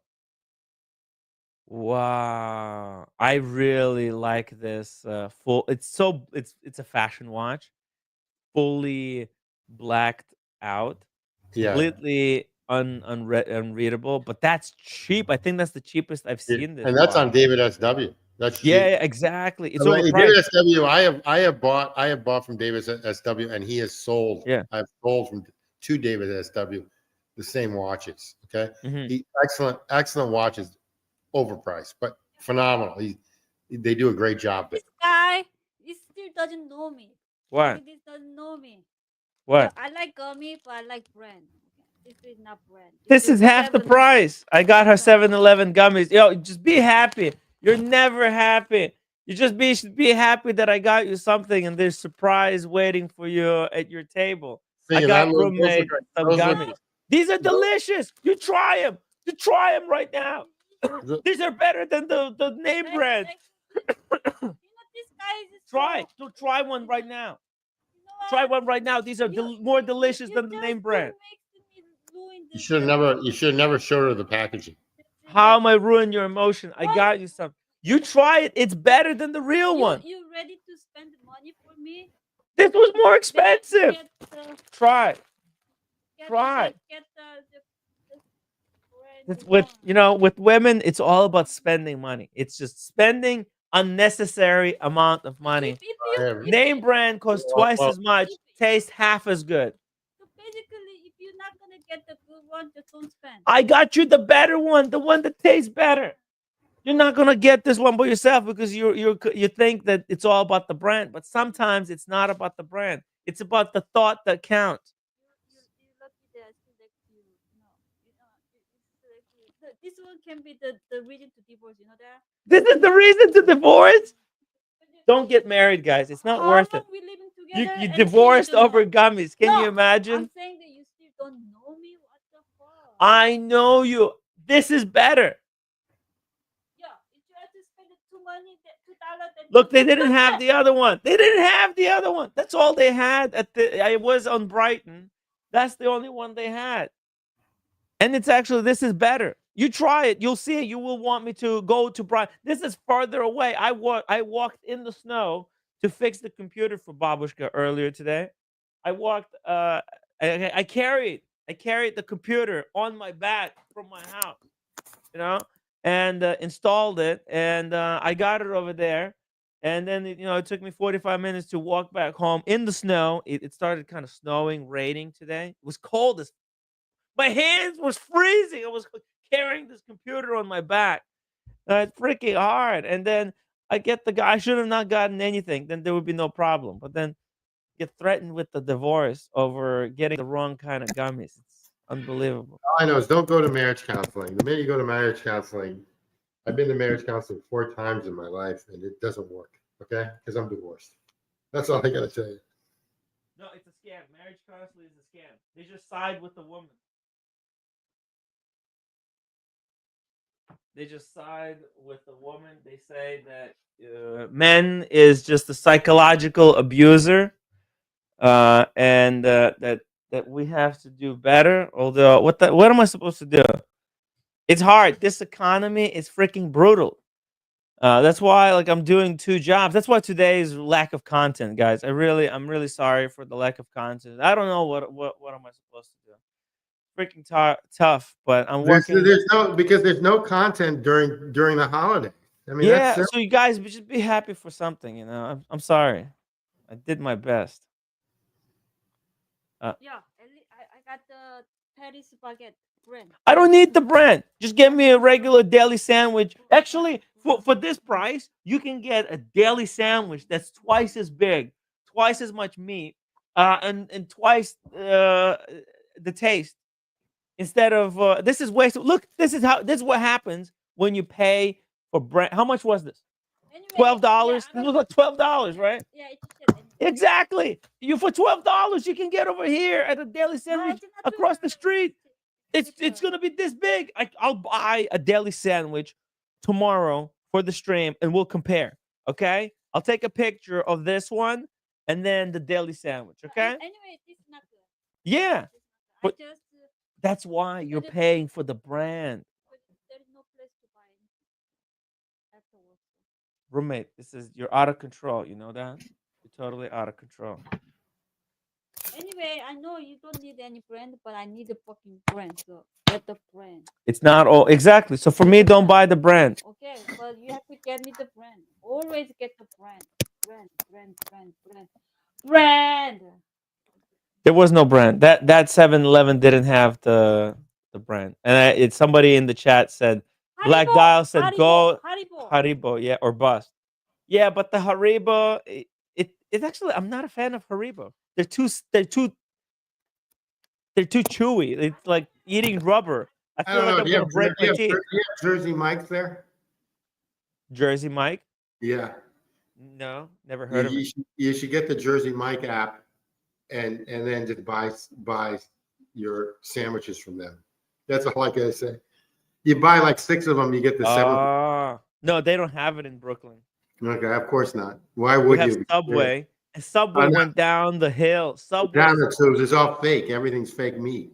It's the worst stuff ever. Yeah, I'd it's rather awful. eat vomit. It's really bad. It is. I really used to love Subway. You know that? Yeah. When I was growing up, $5 foot long. I would eat that stuff all the time. $5 foot long, and now it's the scam. You know, it's not even cost efficient, and it's disgusting, man. Every time, I haven't had Subway in like 2 years. Can't stand it. By the way, guys, what's your favorite 2-piece? Your favorite 2-piece? This is my 2-piece. If I had to sell everything and just go down to 2-piece collection, that's a great 2-piece right there. Done. yeah, that's a perfect 2-piece. perfect 2 watches. You don't need anything else. Oh, by the way, this Daytona looks like it was running, and the chronograph was running, and now the movement stopped. I wonder what's gonna happen. Jeez, I hope it's not broken. Fuck. You know what? You do have a Jersey Mike's. It's on 7th Avenue in Brooklyn. 7th Avenue in Brooklyn? Yeah, 307th Avenue. You do have one. You should get an app. You should put the app on your thing and go once in a while.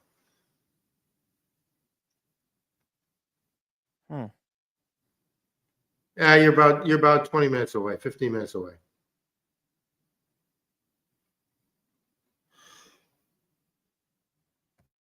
Okay, never mind. It's running again. Okay.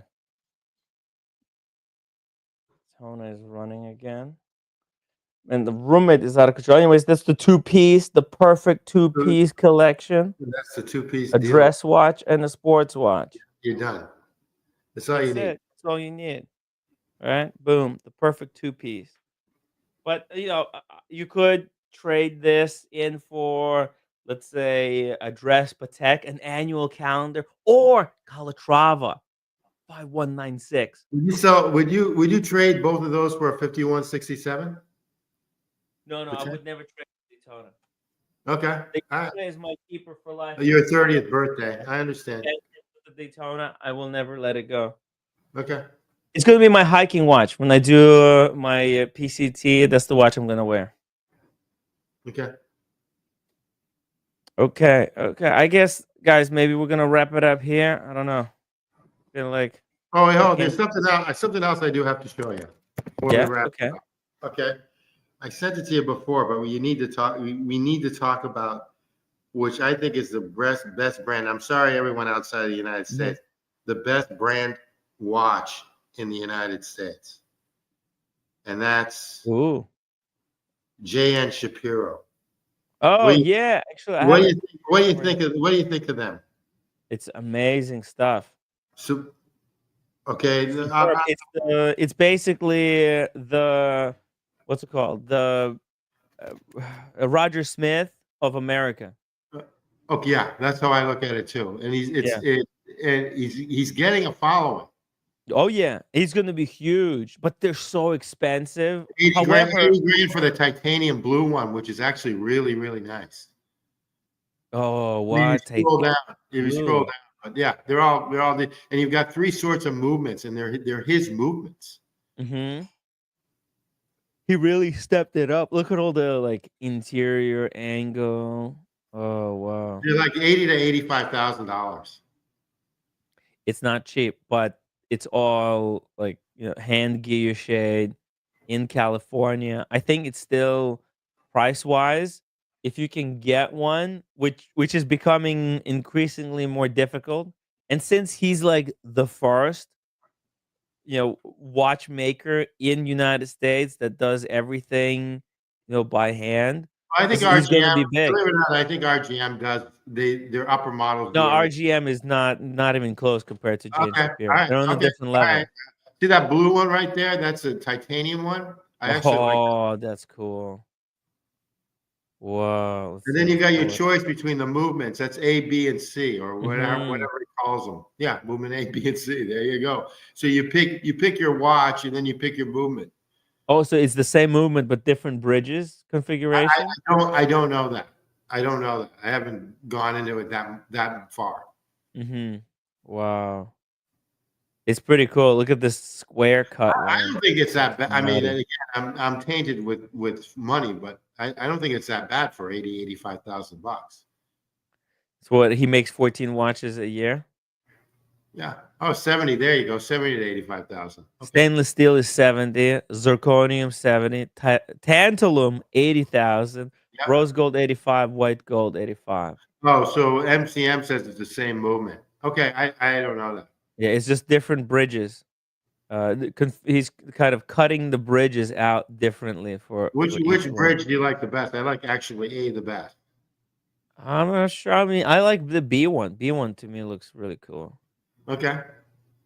But like A looks really nice. But for me, I think the A has that infinity sign in it. Like you see the bridge kind of folds like a letter A, like letter 8, and that's his signature, the infinity. He has it on the like little seconds But hand. I think they're good looking watches. Yeah, it is really and fucking cool. guilloche. Even the side is guilloche, the side of the case. Mm-hmm. And you can get the ring to go with it as well. Look at the guilloche on the side. Whoa, it's so crazy. Case. Look at that case side. Wow. Really? And there's Oh the yeah, ring. you get the ring. Isn't that interesting? You get the So cool. wedding ring. Okay. Yeah. Right. Yeah. Exact. So you can get the wedding ring for her. Like for her, the ring. For him is the watch. Yeah. So cool. Yeah, I thought Carson Chrono would get one of these because he lives in LA and he actually visited the workshop. Oh, he did. It's right in his backyard. Yeah. Or maybe he's on the list to get one. I don't know. Okay. I mean, if I was in that price category, I would definitely be getting myself one. Well, I think they're beautiful watches. Yeah. Oh yeah. This is like, dude, I would have this over the Grossman. Like I would, sell the Grossman and a few other watches to get this. Like this configuration right here, That's to me, that's kind of equally as good as that Simone Brett. Yeah, The really. guilloche is insane. Yeah, J.N. Shapiro watches. Let's see here. Oh, that's the watches. The Well, archive. supposedly he's the high end of the United States. Yeah, he is. Okay. Oh, so these are his older creations with the simpler design. This is Yeah. very much like old what's it called, George Daniels watches Yeah, you can tell with the that Roman numerals. he's really refined them over time. Yeah, these are sold out. Rose gold crown. This didn't have the in-house movement. This had like I don't know. He sourced this movement from Switzerland, I think. That's a good looking movement on this thing. Good looking. Yep. Yeah, it kind of reminds me a little bit of like the Habring that Daniel Katz has. Yep, it does actually. Yeah, MCM. MCM is in California. Self-taught watchmaker, beautiful watches. Yeah, gorgeous stuff. The finish is incredible. The guilloche machine. He did a lecture on how he does guilloche. Have you watched it? No. Hold on, I'll show you. So this guy is somewhere in Los Angeles, just hanging out. I mean, Yeah, working. he's got a workshop there. Okay. How many people does he have working for? Like 5, 6, 2, 20? I'm not sure actually. Okay. Probably, I think it's just him actually. Maybe he has some other people. I'm not sure. I don't think he has actually. Let's see here. So check. Let's see here. Different tools. Just the guilloche. Let's see. There's a video where he does it with like a under microscope. Oh no, he has somebody here with him. Yeah. Let's see. What are they doing there? Oh, kind of trying to get engravings precisely. They're doing the guilloche for the running seconds. It's incredible stuff. All right, look at all the machines, right? They got all Yeah. these insane amount of machine. Hey, Sean. Hey, the two Sean, Tims. How are you yeah, guys? good. We're talking about your neck of the woods. I guess this Yeah. Shapiro gentleman is right in your backyard. I had no idea. I thought he was back east somewhere. No, LA. Somewhere in LA. It is Carson in Los Chrono Angeles, actually huh? visited the workshop. I like his stuff. I like his dials. I like the case. The lugs are a little bit large, I think, proportionally to the case, but I think he does pretty clean job. Yeah, I think they're actually. Yeah, I think beautiful, and they're his movements now, which is like a big deal. Oh, I didn't know that. Are they all made here in LA, including the movement? Yeah, I didn't. You know what? I didn't know it either until it was pointed out to me like this morning. I said no, and they said yeah. I was talking to some watch geek, and he mentioned it, and I go nah. So we had a nice conversation. Interesting. Yeah. He did. I'm trying to find it somewhere. He did like I think let's see here. Maybe. Oh, okay, I found it. Okay, so he did like a lecture on New York Horological Society of New York. Oh, Did a back in lecture. oh Yeah, wow. back in the day. Yeah. And he showed some video of like of how he does the guilloche, and there's some really good kind of close-ups on how the cutting process works. So let's see, maybe he's gonna play it here. See, he's gonna play the little video here. How he cuts the metal to do the guilloche. You can see a little tip there. And then boom, boom. Let me see how that cuts. And what is it called? Shapiro what? J.N. Shapiro. J.N.? Yeah. J is in Jack, N is in Nancy Shapiro. Here we go. Let me see where they're at. Hmm. And this is the cut over here. Look at this. You're gonna start seeing the really famous cut that's really popular on Breguet watches. Oh yeah, yeah, yeah. Yeah. Once Has- he gets a Jimmy, few of these done. have you ever seen one of his watches? Does anyone have any of his watches? Not in Yeah, person, no. I've seen it in person because I met him in Geneva at the Geneva Watch Days. He was wearing his watch, actually. But like for a very brief second, because I was doing a stream.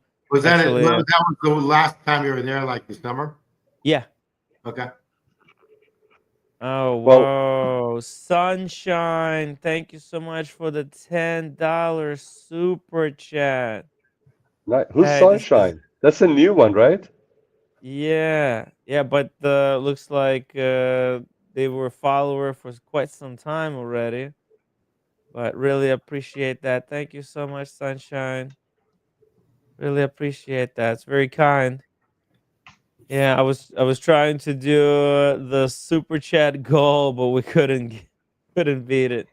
I So- showed the book anyways. I got the Submariner book, Sean. Oh, you did? Yeah. Cool, man. figured- Cool. Yeah, I figured I should get it because just so I can recommend it at least. Yeah. I could get it signed by Nick Folks. I'm gonna bring it with me to Geneva, Yeah. or somewhere else where he's gonna be because I run into him really often at the watch events, and I thought, oh, it'd be cool to have this book, and also these could become collectible once they sell out. You never know. I highly Sure. recommend you pick one up for yourself too, John. Well, I'll pick it up over there and I'll have him sign it right there. If they have it, by Yeah. then I don't never know, but maybe But- they're gonna keep printing these. Check this out. You and I still need to get together because we have to book the flight, book the hotel. Yeah, and all how of we're that. gonna plan? I have the hotel for Geneva. Is it which hotel is it again? I mean, you don't have. You can. No, I don't If you want, remember, you can but say it. I'll ask. Yeah. He has it somewhere. I'll ask Red Shovel to send me the confirmation. Yeah, I'm gonna need it anyways. Cool. So I'll show you, and maybe you could book in the same hotel. Cool. I look forward to it, man. I look forward to it. Hey, by the way, typically it's really interesting because a lot of people that I'm not talking about just the collectors, but I'm just talking about like people that are in the watch business or they're well known because they run a certain watch independent shop or something like that in LA or West LA. They happen to be my clients. They're in my database. So I just checked Mr. Shapiro. I have a lot of Shapiros, and I have Shapiros with that initial, but not him. So, but it's funny because and if he was here, I wouldn't tell you guys that he's here in my database. But it's really interesting because a lot of these people that are in like higher profile and stuff, and I said, let me just Google and see, and it will show up. Oh, they happen to be my clients. It's really cool. Oh, that's hilarious. Yeah. Oh, wow. Funny stuff. Yeah. That's Yeah, cool. he's- That's cool to that's yeah. cool to run a business in this market, in this area, with this brand, because you have, that's what makes it more exciting. It's cool. Well, we were talking about what are like the top five brands. Top brands. We're not even including watches, but we're including everything. And Yeah. BMW obviously was mentioned. So Very cool. Yeah. When, No, in this market, it's actually very, very appealing. It's what I find is, and the previous organization that I was running that wasn't too far away from here, there was a very well-known Mercedes dealership next to us, and it was interesting because we had a lot of clientele from China, right? Chinese market. You know, we had a good segment of that was coming to our dealership. Same here. We're next to Koreatown, and we have a very large number of Chinese market. But at the other store that I was at, the Mercedes store would get the mom and dads, and the BMW store, which was us, we would get the younger generation coming in, and it was really cool to see. But BMW definitely is a very, very strong brand in this market. Huge strong brand everywhere. Yeah. Yeah, freaking Billie Jean, thank you. Yeah, I know, right? Billie Jean says Sean inspired me to start wearing suits more often during regular day things, like going to my dentist today. Looked down at my feet and I was wearing fresh Alden 901. Very nice. Nice. I actually was at the dentist last when was last week, was it? Yeah, was it this week? And it was this week. I was at the dentist, and yes, I had the necktie, and they had to put extra stuff on my necktie so it doesn't get stained. So you know what? I dress up for me, even when I retire. I think on the weekdays, Monday through Wednesday, if I go out, I'll probably put on neckties once in a while, just You're not because. going to retire. You'll just slow down like I am. You won't. Yeah, whenever people retire in the West community, they end up with more work. I'm a firm believer of everyone has a purpose. Everyone needs a purpose. So no, you won't. You'll slow down. I can't see you retire.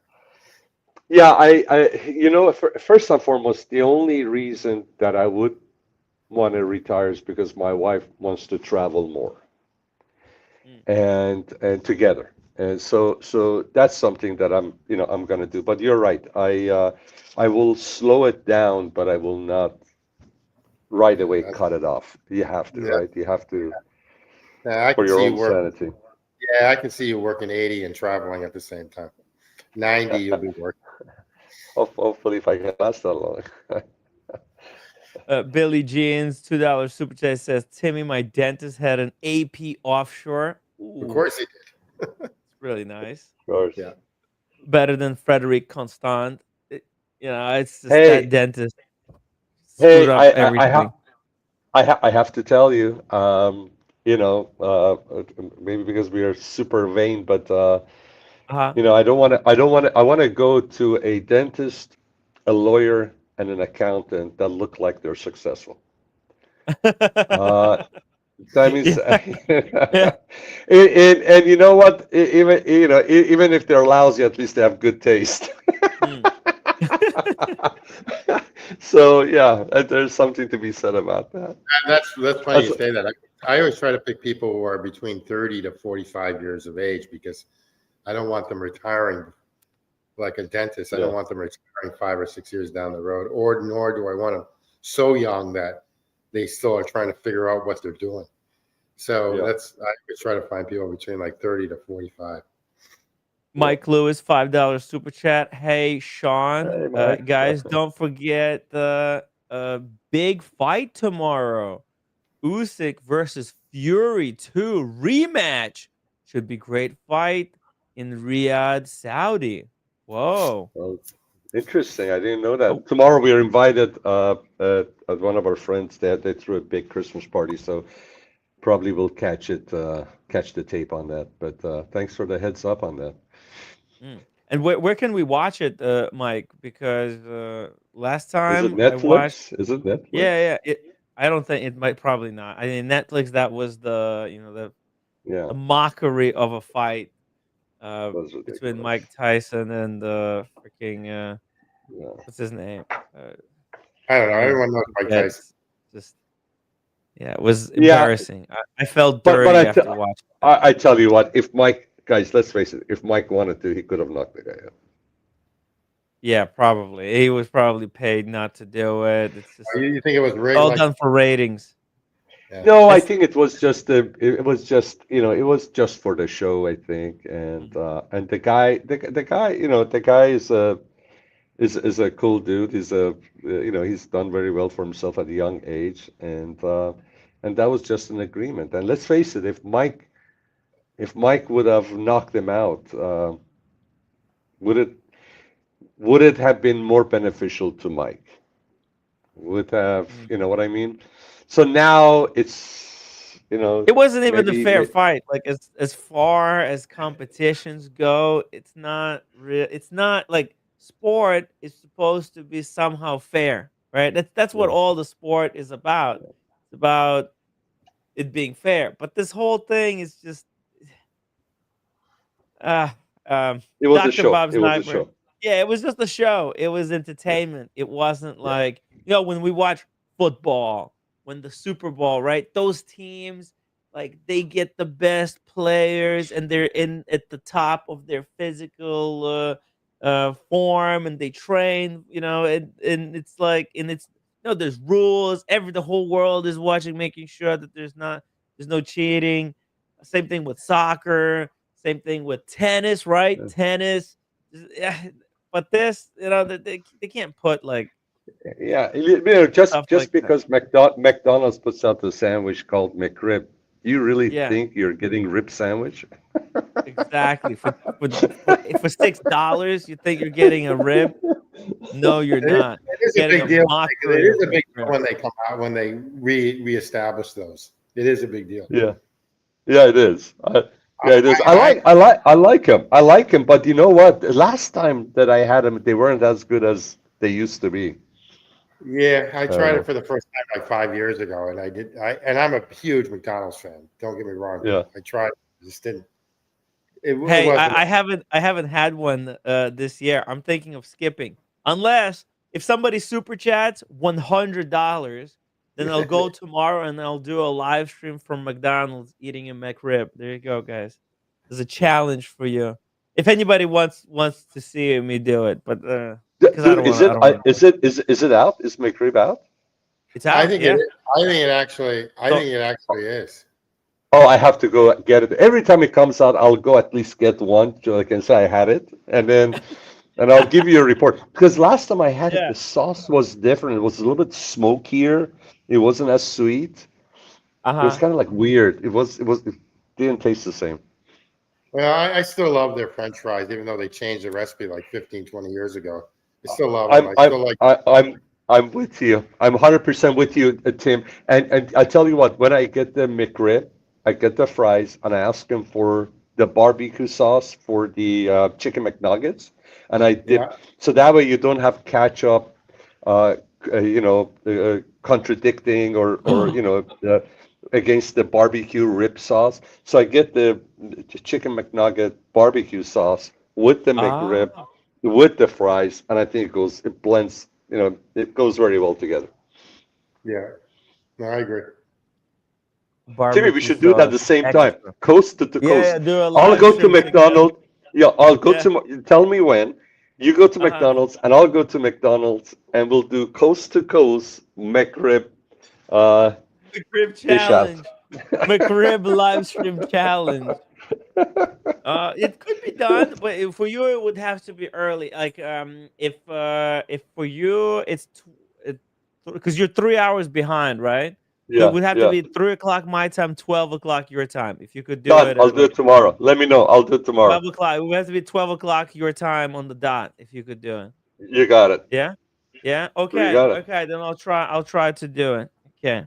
Or if you want, you can get the McRib. Start your show at 5, and then I'll go at 2. I'll go to who McDonald's. else wants to join us? How about Exactly. this, Sean? Everybody on the panel. Anybody that wants to jump on the panel, jump on with a McRib. We'll do a McRib Saturday. McRib sandwich challenge. I'll set up the stream today after the stream. That way it's locked in, and everybody who wants to join us tomorrow, we'll do it at the same time. You can join us on the panel. By the way, Dr. Bob's Nightmare, thank you so much for the $5 super chat. We made the goal. Woo! Yeah, but we didn't do it in the correct time. Still, we What did goal? it. We got it What done. goal? Thank you so much. What goal? Oh, I had 5 super chats gold to do the unbooking. By the way, I also got another book. I already showed it to you, Sean, Oh yeah, before. that's amazing. And it's crazy. Wait, you confirmed it that the author of the book actually is the lady that runs the restaurant where you ordered the Persian food? I haven't been able to confirm that, but I think it Oh. is. But I'll confirm it for The you. same name. But Yeah. But yeah, it will be wild if you confirm it. Yeah. By the way, if here on the page 130, wait a second. Wait 1 second. Yeah, this feast right here is what you ordered for us in the Animal House. Oh, speaking of Yes. McRib Challenge entries, Daniel Katz. Daniel, are you doing McRib Challenge with us tomorrow? I'm at the winter solstice tomorrow with a group of friends, and then I'm not gonna go popping on to you guys at that time. I don't think. Well, that's a 5 o'clock. 3 o'clock. What? It's going to be 3 o'clock your time. Yeah. Come on, Daniel, you could do it. I got Travis Watts, $10 super chat. Okay, Tim, you can buy him a crib for $10. Enjoy, my friend. Thank you. Yo, thank you so much, Travis. Really appreciate that, man. The McRib is covered. Woo! And it was a Tiffany colored book. That's impressive. Right? It's Persian food. And in a Tiffany cover. Yeah. And actually, Sean is going to confirm, but the author name is same as the lady where we got the Persian food. Remember at the Animal House? Yeah. So this book might be written by her. It might be, or it is. It might be. I mean, it's not confirmed, but it's the same last name, so it might be. No, I saw the picture before I came on. I saw Right? Yeah. That looks really good. Yeah. How amazing is My that? goodness, even Tim G might eat that stuff. No, are you kidding? I love that stuff. Oh, you love it? Okay. So, Mike, after trying Persian food at the Animal House, oh my God. Well, I'm going to try to cook some of this stuff, but it's pretty complex. You need to have big kitchen for a lot of this, but there's some stuff here that I could definitely do, especially like the rices, like this rice with cranberries. What was the name of the restaurant that you took them to in the Persian restaurant? Well, I unfortunately I didn't take it to that restaurant. I had it catered. It is not my number one restaurant because the number one restaurant was further away. It's called Daria in Darya in Santa Monica. It's a very popular and good place. The most well-known one in Los Angeles is called Rafi in Glendale, and one of the best kebabs that there is at Sadaf, which is it's called like a seashell, I guess it's called that if you wanted to translate. And that one is an Encino, and it is amazing. The meat is so tender. There's a lot of Persians / Armenians and everything in Glendale. Have you been to Carousel, which is in Glendale? What is it called? Carousel, Carousel. I haven't. No, I haven't. Okay. I haven't. No, I haven't. The best restaurant and I haven't been to, but I've seen it on Instagram, is in Atlanta. And next time in Atlanta, I want to go check it out. Really? It is a high end one, and I forgot the name of it. Yeah, I think Mickey brought it up last time too. It is a very high end, and the presentation of the dishes is beautiful. Okay, Humble Pie's got it. Rumi's Kitchen. Rumi's. That's it. That's a Rumi's in Atlanta. And it's in Atlanta too. Isn't that interesting? Yeah. Okay. Actually, I think I went to Persian food with Humble Pine when I was in DC last time. Well, then in that case, when you're in LA, we have to go to Koreatown, you and I, to call it even with Humble Pie. Oh, we missed out. Oh, we went to Rumi's in DC. There you go. Yes, it was so amazing. Actually, Let me see. I might have some pictures from DC. By the way, when we Timmy, went after you do that, do you mind playing the clip that I sent you on IG regarding the Christmas song that originated from Ukraine after World War yeah. Yeah, That I can would play it. that's No a, that's a, problem. did you know that, by the way? Shima said you No should have known. idea. You didn't know, No, huh? I didn't realize it. It No. is really interesting. I think. Hey, Daniel, how are you? Not too bad. I'm just trying Good to to absorb see you, all man. this. I'm When still did you waiting. jump on? I just snuck on.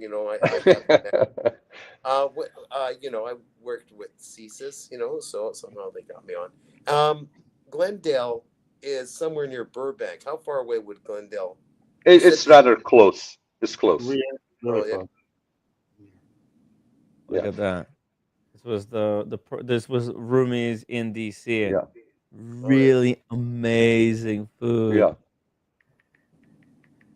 You can see Rumi, it, yeah. in Chicken tribute, kebabs. Like steak, Rumi, the rice. famous poet. Yeah. Okay. Yeah. Looks good. Really insane, man. I demolished the food. I left nothing after. When we were done, there was nothing left. And it's was not so too good. oily. It's healthy. Its ingredients are good. Play Oh, yeah. play that clip if you don't mind. Yes. Guys, check this out. This is a famous famous Christmas song, holiday song, and it actually originated in Ukraine after World War One, and then it was adopted by a gentleman in New York. I forgot who his name. He was a famous musician, conductor, or whatever. And they'll talk about it. They'll talk about it in that clip. So wild. But this is so wild. Shima, I said I'm going to send it to him. Shima goes, Timmy already knows this. I said I don't know. I had no idea. Look at this. This is a song that everybody knows. And it's because from they Ukraine. heard it every Christmas, but it originates in Ukraine. And it. Do you have the volume up? Yeah, I have. Is this from 1901? No, it's after World War One. World War One. Okay. This Ukrainian protest song become a Christmas classic. Shedrack was composed by Michael Leontovich and became a cry for freedom in the aftermath of World War I. Ukraine declared its independence, and the president thought a worldwide tour of their best singers performing their country's music would help the world embrace their culture. At Carnegie Hall, the American composer Peter Wilhowsky heard them perform the song. He believed it was perfect for his new radio program and rewrote the original Ukrainian lyrics to form Carol of the Bells. The new version became a Christmas staple, and a century later, it's clear Ukraine succeeded in bringing their culture to a worldwide audience. How did this Ukraine... Wild, right? Isn't that crazy? That's something. Yeah. Unbelievable. Pretty cool. Unbelievable. You know what that shows you all over the world. I mean, here Ukraine is as far as any country can be distance-wise, right, to the United States, and there's always somehow things are tied up, right? You know, the world is not as big as you think. Interconnection, tied into each. Yeah. Something. So this is the original. Actually, I have it over here. You can see it. I'll play it here. Just a short segment.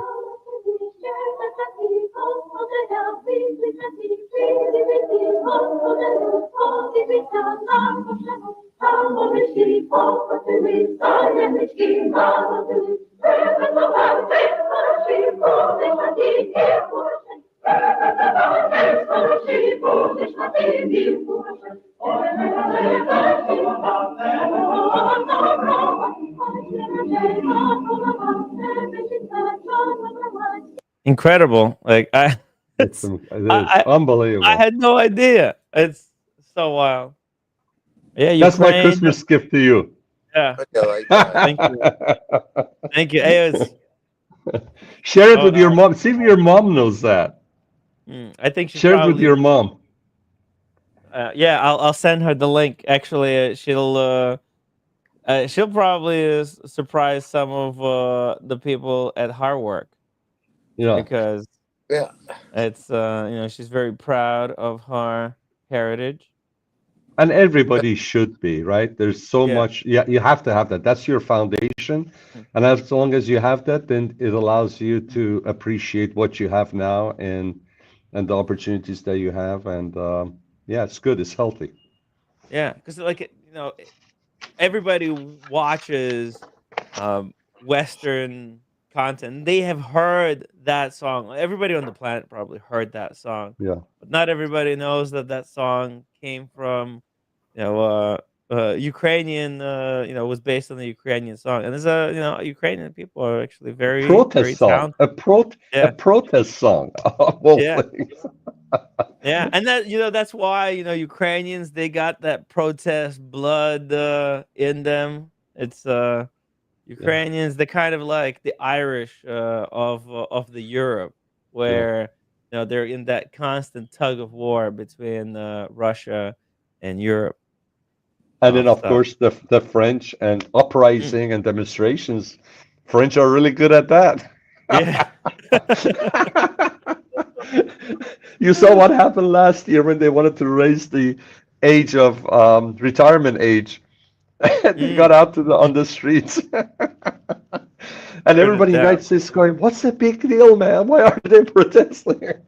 Well, the French invented taking down the leader, right? The Yeah, French exactly. Revolution. They Yeah. invented the democracy in the way. Well, Well, like Greeks, the Greeks had like a kind of a democracy, but I think like the French, they invented like the republic, right? And you got the Republic, you got of course, theater made through what happened with France, like Victor Hugo, Les Miserables, centers around, Yeah. Yeah, it's amazing. So when I was in France last year, it was right after the protest that they had, and I was talking to the folks, and majority of them were saying, "But no, you guys don't get it. We value our way of life. This is not about the money. This is about our liberty. This is about the way our lifestyle is. We love to live." And that's what it's important. And then there's a gentleman that's a factory owner. The guy is amazing. He's in his late 70s. He's a guy that Tim G, you would appreciate this. He owns a couple of old Bugattis, and once a year, there are about 7 or 8 of these guys with their wives. They go to some remote part of the world, Argentina, on top of the mountains where it's really cold and snowy, or maybe it was Chile when they did that. And he was showing these pictures, and then they take with themselves, not only they take their cars, they take a couple of mechanics, and they have a truck full of parts for these things in case they break down. So the guy is that affluent. And so when we were talking about this, he was like, "Yeah, these guys they don't want to work hard. So they want to just, have fun and relax and do nothing." So you have some that have that outlook, which is very American and English. And then you have the French, which are like, "No, we love our way of life. We don't want it to change. We don't want to become workaholic like the rest of you guys." Yeah, exactly. They know that life is not just about working. Mr. G is right now in Rome, in Italy, and he had some coffee, and he's like, "This is the best coffee I've ever had," and it's because then people in Europe, Italy, France, they know that life is not just about like chasing profits. It's about like having amazing food, like preserving those Yeah. bakeries that they Yeah. have, making fresh bread, right? Yeah. Because in America, we try to kind of like do it like the Dunkin' Donuts way, where there's like a factory, and then in the morning they deliver it. But 6 hours later, by the time it gets to delivered to Dunkin' Donuts, it's already like almost stale by then, and it's Yeah. not fresh. And they bake it on site because they know how important it is. So Yeah. Say hi to roommate, by the way, Timmy. Say hi to roommate for me. better than the regular one. Yeah. Yeah, Say hi to roommate, would you? so happy. Sean says hi, by the way. And Humble Pine, $20 super chat. Since you got a super chat from McRib, here's some for fries to go with it. Woo! Oh, thank you. All right, let's do this tomorrow, man. We're doing challenge roommate. Are you working tomorrow? Just get the fake to McDonald's back. Are you working tomorrow? Yeah. Oh, okay, never mind. I was gonna invite you to do challenge McRib with us, but since you're working, you're gonna be home. You should get the fake McDonald's. It is. It's a real. No, the real McDonald's is already fake McRib. It's not real McRib. Yeah. It's, Hey, do you know? Whenever I eat McRib, it reminds me of the. Do you guys remember Matrix? When the guy was eating, he was at the restaurant eating the steak, and he knew, I know this is not real, but I don't care. In so many words, but it tastes good. It tastes like the real thing. So that's what matters to me. So. Oh yeah. That's a while ago. I didn't remember that scene. But... Yeah, it was cool. But This guy just bought some fake gummy to save $2. They didn't have the other one. Just enjoy this one. It was a different 7-Eleven. They didn't have the Haribo. If they had the Haribo, I got you Haribo last time. It wasn't about saving money. It was about what they had. Man, it's impossible. It was not 7-Eleven. It was 7-10. It was 7-10. It was like store brand gummies. Oh, yeah. They didn't have the Haribo brand. Okay, JBB is gonna save the day. Look. JBB $10 super chat. After the McRib and fries, here's $10 for the defibrillator. I have to zap myself back to life. And Daniel Gutierrez, $5 super chat for the Brooksies after McRib. Oh, there you go. Timmy, you can have McRib for the whole week, every day. Wow. Okay, Tim. I'm gonna have to extra exercise. Tim, don't forget to get some apples. I'll send you some turmeric tea. Okay, that'll help. Cleansing afterward. Yeah, the cleansing. Yeah. Daniel, if you can join us tomorrow for McRib. Oh, the McRib that's challenge. Gonna be so difficult with some other friends. I know. You know, it's that time of the year.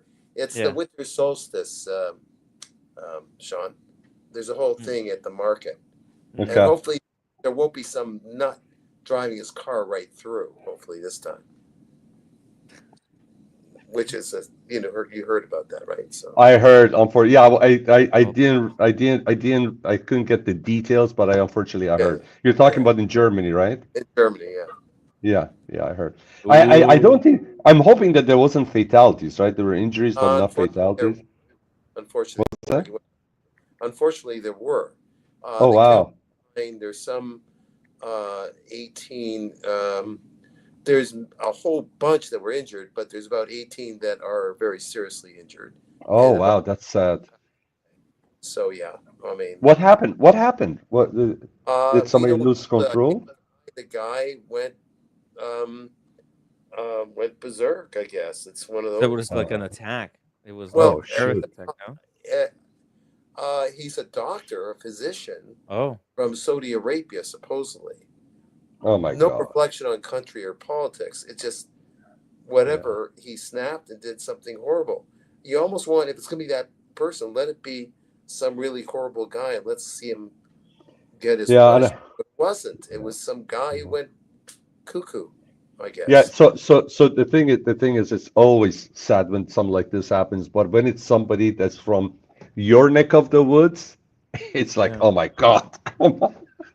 It's sad. I mean, and it's awful. I hope it doesn't end up being something about political thing or some kind of. I hope it's. So far, it's not looked at that way.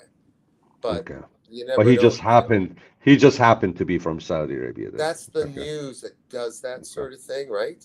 They throw that in. They didn't have to, I guess, but yeah. So I get it. But yeah, there's a solstice. I went off topic. Solstice is tomorrow, Tim. I'm with a group of friends, and I don't know about going on the phone and saying, "Hi guys, we're on the Tim Wright Show." We're looking over at the parade from inside. It's gonna be very cold from one of the friends' apartments, and I don't think anyone wants to be doxxed during that. So I don't know. It'll be tricky.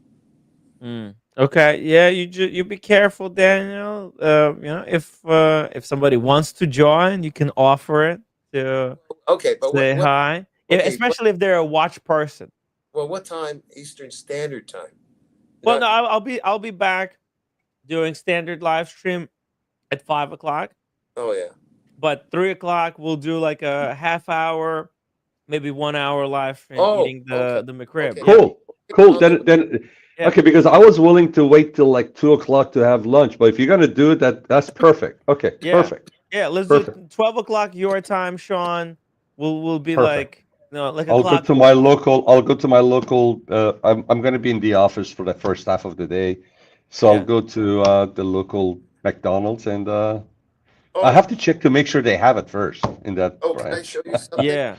Can I show you something? Yes. Yeah. Okay. Show us, Dan. Wait. You're gonna? Oh, I thought he's gonna get up and pull his pants down. I didn't realize that wasn't on. That was already done. Don't steal Ray shtick. Come on. And Marcel. I can't. That's embarrassing.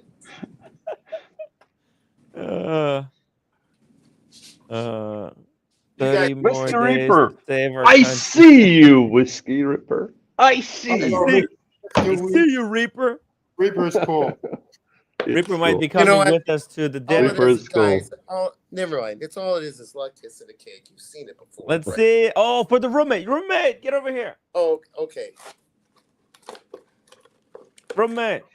By the way, while the roommate is getting over here, by the way, Sean, this is totally you right here. Rom-coms understand a key ingredient for love: a walkabout towns and cities. Oh That's what wow. it's about. Yeah, that's What what is it's this? about. That's what. Oh, this is from Business Insider. Daniel Katz wanted to show you the cake he got. Look at that. Don't flip it upside Don't- down, Daniel. Be careful. Don't drop it. Yeah. How am I going to do this? Okay, that's the cake. Move the phone. There you go. Ooh, wait. You have to take it out of the box. Oh, Take it out of the box. Okay. no, it's okay. Oh, it's a different one. Daniel, how many cakes you had today? He sent me a picture of a different one earlier today. Yeah, Dude, this that's is your what I- second cake? No, this is for tomorrow. Oh, for tomorrow. That's- Wow. What? Coffee. Huge. It's for family of 4. Is that like a crumb cake? Is that like a crumb cake? Yeah, coffee cake. I don't know what's in a Coffee cake. Wow. Coffee cake. Yeah, exactly. Yeah, that's beautiful. That's delicious. And then here's the luckus. No wonder the doctor is angry at Daniel for the high cholesterol. Oh, Travis Watts, 3 p.m. is noon my time. I'll try to make effort to join the McRib live stream. Yes. That's 12 o'clock LA time. If you can Yes. do it. And the Humble Pine, if you could join us, also Where welcome. does Travis Watts live? LA. In inland LA, near LA, but inland. Yeah, A little SoCal. bit lower, Daniel. You're blocking with your finger right now. Okay. Just the finger. Take the finger. Are you away. are you sure that's his finger? What is that? That's luckus. What is that? Luckus. It's potato luckus, like pancakes. Oh, a potato Nice. pancakes. Yeah. Nice. That's all that is. Nothing super fancy. I'm bringing that in to my sister who's having a group over. By the for way, Hanukkah. Daniel, For quick Hanukkah. question. For By the Hanukkah. way, Daniel, quick question. Why did your crumb cake had a hole in it? Did you American pie it? Yeah, maybe that's what it was. American Pie does. No, look, I had this beautiful strawberry tart that roommate would have scolded me for having. That was a beautiful, delicious from some cafe with coconut crumb as opposed to normal pastry and coconut cream with a little bit of vanilla. And that was just a work of art. The one that I sent you. This is just for the group tomorrow, Hanukkah party. Oh. Then and unfortunately, there's no time for roommate to come. So This was the cake that I thought Daniel was gonna show us. no, yeah, that's This is the one he had the earlier that's the today. I really love that. Wow. Yeah, that's for the roommate. Okay. She doesn't want it. Okay. No, that's her style. That's the That's one her she style? wants. Okay. Yeah. Yeah. Not. Yeah. Yeah. Cholesterol be damned just for a couple of days. Okay. The cholesterol be damned. Thanks. Okay. Yeah, you gotta be careful with that, Daniel. Yes, sir. Gotta watch the cholesterol. Make sure you share that crumb This is cake not. This is with the not whole for family. me. I'm taking it to my sister. There's 8 Okay. people gonna be there. I might have a small slice. Oh, okay. See what I Okay. mean? It's like a small slice of the pie of life, Tim. Mm. You know, that's a small pie. Look, I can't. Did you watch the American Pie comedy? I can't remember. I don't think I went to see. What time? What year was that? When was that? The American Pie comedy? Hello, are you there? Yeah. Okay, because if you don't know what it is, let me show you the. No, I just saw the. No, I didn't go see it. I know about it. I did Oh not. yeah. I was Oh, selling. I didn't okay. see that one. You know the scene, right? No, not the famous scene. I know about the movie. Okay, because this is the famous scene. This is what I was referring to. Oh yeah. Oh, he does a whole thing. No. Oh, so that's what you meant. Okay. I was just playing along. Okay. That's pathetic.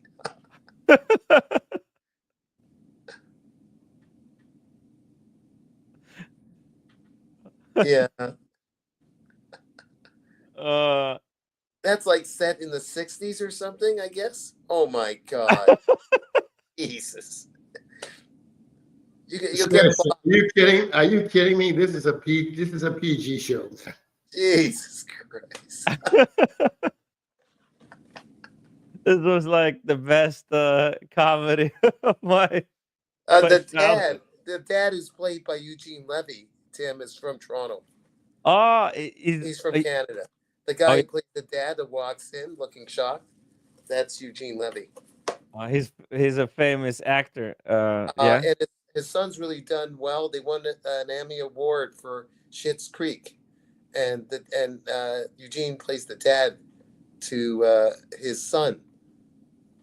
Oh, there's 2 versions actually. There's a version where he walks in, and he has the pie here, and then there's the other version where he's on top of the pie. Oh my! Oh, is that like one is PG, the other one was R-rated scene? I don't know, but we're going into this a little bit too deep here. Oh, okay. Okay. Yeah, that's a great movie. I highly recommend you guys check it out. Yeah. American Pie. Great comedy of its era. It was like it was a comedy era. Best comedy. You can't make the comedies like that anymore. You get canceled, right? You can make better. It had its point. Okay, it had its point. Okay. Hopefully, I don't get a strike for playing that much of that. There used to be places like that in the 1970s in Times Square. Just to let you know. That's Where what you could do the American Pie. You can do what you just saw on the screen. Oh, really? Yeah. In other words, it's no big deal. Cheap entertainment, etc., etc. So it got some cheap laughs. Big stars playing it, whatever. Well, no, they became big stars after that movie. They weren't like big at the time because that American Pie. Let me see. The guy who played the dad, Tim. Yeah. Already made it, but in Canada through SCTV. He was already big in a different entertainment world of comedy with an improv team. The young actor was already sort of getting roles. He was already sort of big. That movie had big names to rather a shallow script. I mean, it is funny, but it's cheap sex comedy. Yeah, it's whatever. 1999. Yeah. But it got worse back after then, that. The American Pies. that young actor was already getting established with Uh-huh. other comedy, and he just did the roles that were offered him. I don't blame him. I think there's the juxtaposition that you have. There's always like a serious actor in like a silly role. It's Yeah. always like a big thing. Like for example, what's his name? Jean-Luc. What's the actor who plays Jean-Luc Picard? I don't know. From the Star Trek actor. Patrick Stewart, right? He appears very often in like silly roles because it pays a lot. But I think what Tim G is hitting at, it is shallow entertainment that got big. That pie was shallow. Yeah. Ooh. Yeah, right. Anyways, it is what it is. So yeah, I'm at fault, Tim G, because I showed the cake. No, it's also the pie's probably very tight too. Yeah. Okay. All right. So whatever. So that's my thing. If I manage the shallow humor, everybody. If I'm recovering from the cold, I have to go to a do tomorrow. I don't have to be right there on time. I might squeeze in like while I'm on the tram and join you guys while I'm on the tram on the way over there. So that's my way of maybe coming on at 3. Okay. Okay. Yeah. If you can squeeze in there, then we would love to have you for the McRib challenge. Norris McSquirter, 2 pounds. Remember me, Tim? Of course I do. Where have you been, man? We're dying over here. The channel is sinking. I don't know. I remember that name. I remember that picture. That was way before I even got on the streams with you. Well, that's an old one. Well, Norris has come in through a time channel from the 18th century. The Sheridan's wife. Norris, I'm struggling over here without you. Norris McSquirter, come back. Yeah. He's a really good friend of Bark and Jack. Oh, is he? Oh, is that right? Mm-hmm. Yeah. He's a really How good does friend. Bark and Jack get in touch with the 18th century? That's amazing. Okay. Yeah. Well, we have him. We have Whiskey Reaper on. We got some good old names, man. Reaper. That's good. I see you. Reaper, jump on, man. We haven't seen you in a while. I want to see the collection of bottles you have in front of you. Yeah. Oh my God, I know, right? That's always got. Let's talk some whiskey. Yeah. He's the one who introduced me to Elijah Craig. I never had that whiskey until Reaper told me about it. It's insane. It's insane. If you guys Strong never had, stuff, huh? Strong. Yeah. Have you had it? It's I haven't. Totally different. Oh, you have to try it. It's borderline that Canadian syrup from the tree. What do they call it? That's called maple. Syrup. The maple syrup. Yeah, it's borderline maple syrup, but it's whiskey. So amazing. Norris McSquirter, 2 pounds. My beloved Eleanor says hi. Hi, Eleanor. Yeah, like Eleanor Roosevelt or something. Yeah. That's a beautiful name. Yeah. This gentleman is the one that had some really cool little one-liners, right? Mm-hmm. Yes, he's the one, right? He used to have cool one-liners. Yeah. Yeah. By the way, I don't know if Norris McQuinter knows this, but Eleanor Roosevelt was a better leader, maybe than her husband, Roosevelt. Like she gave some really good advice, I think, behind the scenes. Oh yeah. Yeah. So I heard. Like she was a qualified journalist and all that sort of thing. And sometimes when he, I won't get into the politics of it, but when he made some decisions that was dealing with thousands of children's lives, and he says, "Look what I did, dear," and she says, "You go back there and change it tomorrow, or you're living and sleeping on the couch." Something like that. Really? So she was like Mrs. Tchaikovsky. What was the guy's name? That used to be Romanian president.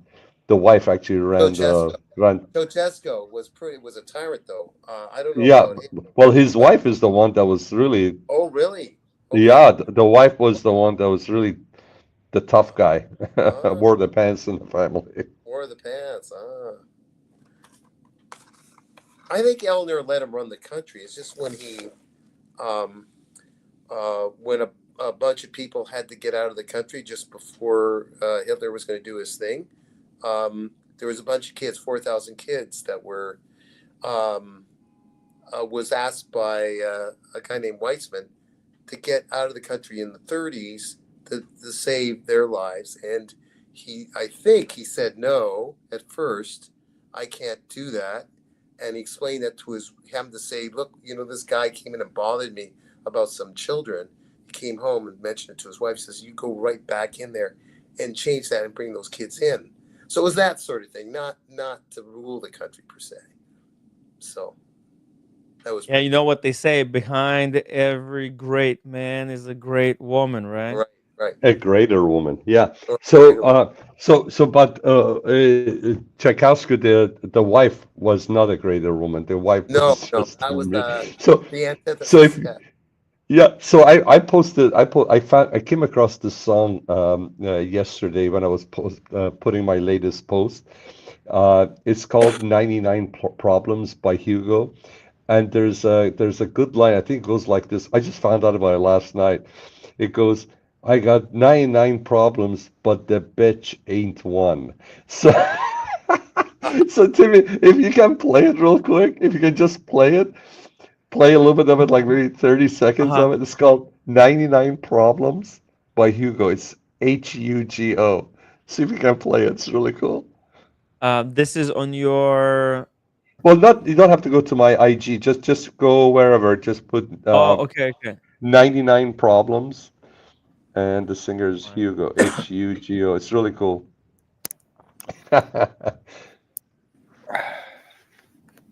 Maybe I'll play it as the outro for today's song. For today's. Are you checking out? Stream. What do you think? Are you going? No. I can check out like a little bit later. Okay. We can finish up, and then I can play it. Let me see if I can play it. Hugo, 99 problem. Yeah, that way. Yeah, I can play it. It's a 2-minute song. It's actually very short. It's a short song. But we can play it as the outro actually, and that way people can hear the whole song. Okay. Yeah. By the way, Norris McQuinter, not to steal your thunder, Sean. Norris McQuinter is asking. Yeah, £2 super chat. What happened to the watch? Poppy watch is probably still sitting on the bench in Paris. Right? It's there has been no updates. All right. Okay. I don't know. Who knows? There's so many theories on what have happened to it, but I have no idea. Let's see this thing. Let's see here. Let me pull this up, guys, for you. Check this out. This is for Norris McSquirter over here. We got something for you. Gonna like this. There we go. Trending. Josh O'Connor is predicted to be the next James Bond. Boom, there you go. You're welcome, guys. Really? Come on, are you making that up? No, I'm not making it up. This is it. I'll look him up. How did this happen? Yeah, like maybe he's really good. I can't tell from that picture really. There must be. Yeah. It's what's the name? Surprise. The 2 Bonds ago, he looks like the guy from 2 Bonds ago, the same kind of thin build, intellectual. He's bringing back that intellectual look, skinny but smart as a Tim Wright, That he was in Peaky Blinders. What was that? What was the premise on that one? Oh, it's like a British gangster show. Yeah. Okay. So he's proved his mettle, this guy. Yeah. Oh yeah. Let me see if I could pull up a cool image. But James Bond died in the last episode, remember? With Daniel Craig. How are they going to explain that one? Well, he died kind of like Sherlock Holmes died. Sherlock Holmes never, the way it was written, Sherlock Holmes never die. You know, oh, he falls. Oh, I into- see. Sort of disappeared, and we thought he died. Oh, got it. Yeah, they're gonna find a way. Okay. But look, but maybe they'll just start a new series. Just kind of like think about it. How did the James Bond go from Sean Connery to Okay, Daniel so Craig? he may have been. This might represent an earlier version of James Bond. You see the way the guy's dressed? Oh no, this is not for the James Bond. This is from Peaky Blinders. No, you showed that other. Oh, I see that other picture. Yeah, this is him in Peaky Blinders, right? Okay. Okay. That one there. Joshua Connor. Yeah. God, that figure has got a lot of know-how. Just the way he looks. Yeah. But what movie was in it? What movie is he in that one? Let's see here. Well, he was in Challengers. No, this movie right here, the picture, is in a movie. Oh, okay. This is from. I'll tell you right now. Oh, maybe this is from the upcoming film because this is. Oh, really? Yeah. Well, look at his suit, man. That's from an earlier version of Bond. That's a suit that Sean would never wear. It looks like a dated suit. It looks like it's from the 60s. That looks like an earlier version of James Bond. Yeah, right. He does look like a James Bond in this like picture. An earlier version of James Like a younger James Bond. Well, he could have a lot of years in him to be a James Bond. Like if they get him, they could get exactly like James Bond dead. They could start all over again, like a completely new story. This is before Thunderball. Or maybe he's like a new recruit, and he could continue the story from this James Bond going forward. Or he became the established James Bond. This could be before he became the famous James Bond, when he was working his way up. You know how we saw Star Wars? Then we saw Star Wars from before Star Wars was Star Wars. Remember? Who was the director? The director of Star Wars, right? Who was the director? I forgot his name. But he did Star Wars. J.J. Abrams? No. It was another director. I forgot. A friend of Steven Spielberg. But anyways. Okay. He did stuff dealing with Star Wars before the incident, the storyline of Star Wars. He showed another film that was all about what happened that led up to the Star Wars story itself. That was a whole screenplay right there. And that was way like years before the Star Wars that we saw. So nothing is in order.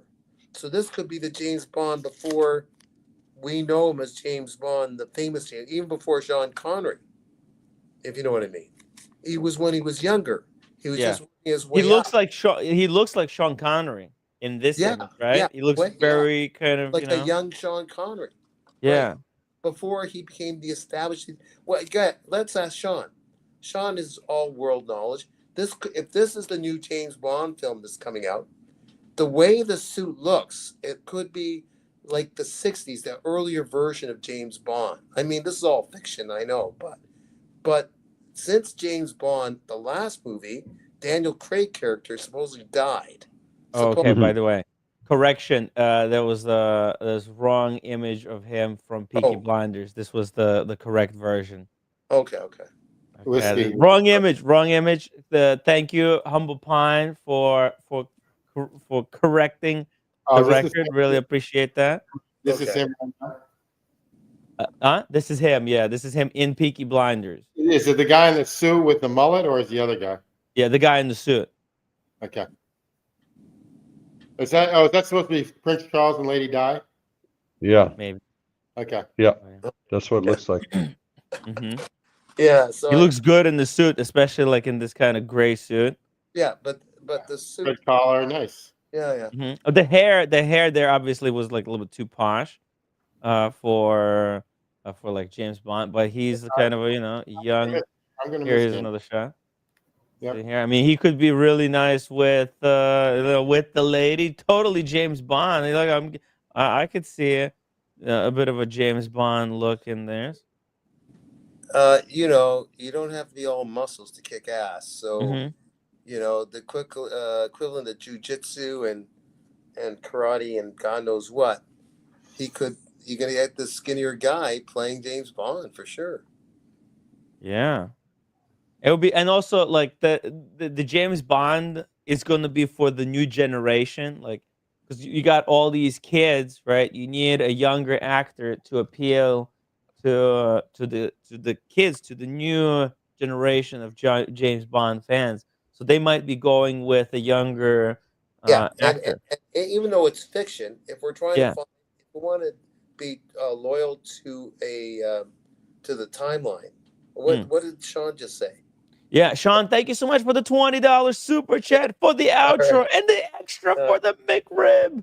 All right, there you go. Timmy, thank you so much, Sean. Really appreciate that. It's huge, huge, guys. Thank you so much for the support. I mean, really, really appreciate that. We'll do an extra show tomorrow. The McRib challenge. Sean, I'm wondering if I'm not, but if I ever moved to LA, if I ever did, I wonder if I have the nerve or the brains. Of course, if you had a car, you have your map thing in your car to help direct you where to go somewhere.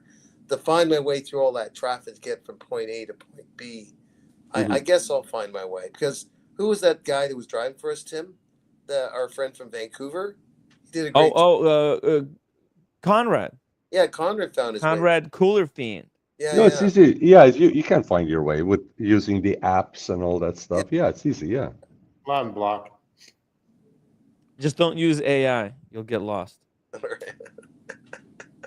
They're going to be driveless pretty soon.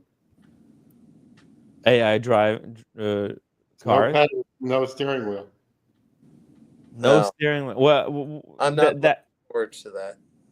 I mean, it's safer in some ways. They already got the. We also noticed it, Tim, already, didn't we? The delivery. We actually saw it in real life.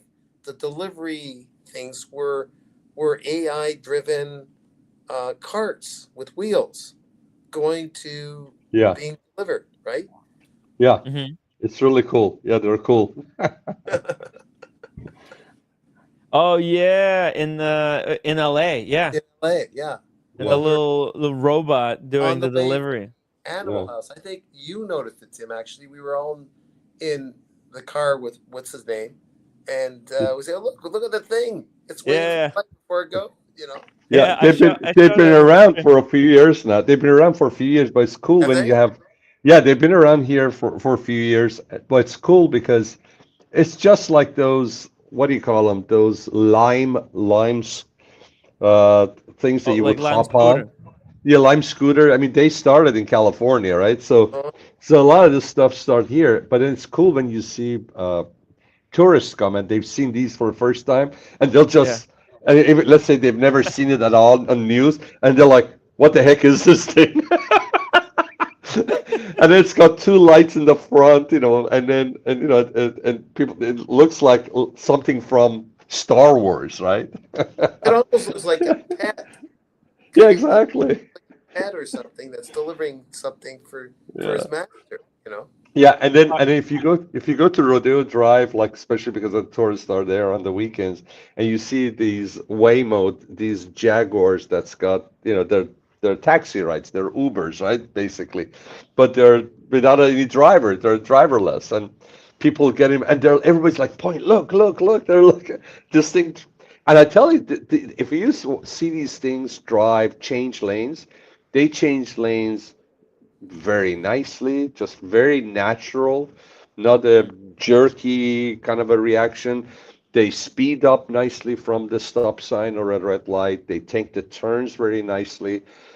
And these things only get smarter as they accumulate more information through video. They just get better and better and better. Yeah. The experience trains them. It's like AI training algorithm. Yeah. By the way, Daniel, you can move to LA and become William Dafoe's stuntman. Thank you. That's so helpful. Daniel is more handsome. Are you kidding me? Good for William Dafoe. But I tell you, William Dafoe gets a lot of checks. So the guy, just like Daniel. Just like Daniel. By the way, this guy is a true yogi. He came to Toronto. He's shooting a film apparently, and I used to go to a studio back in the day. This was pretzel yoga, Ashtanga yoga. I don't do that. Not good for most people unless you're 7 to 13.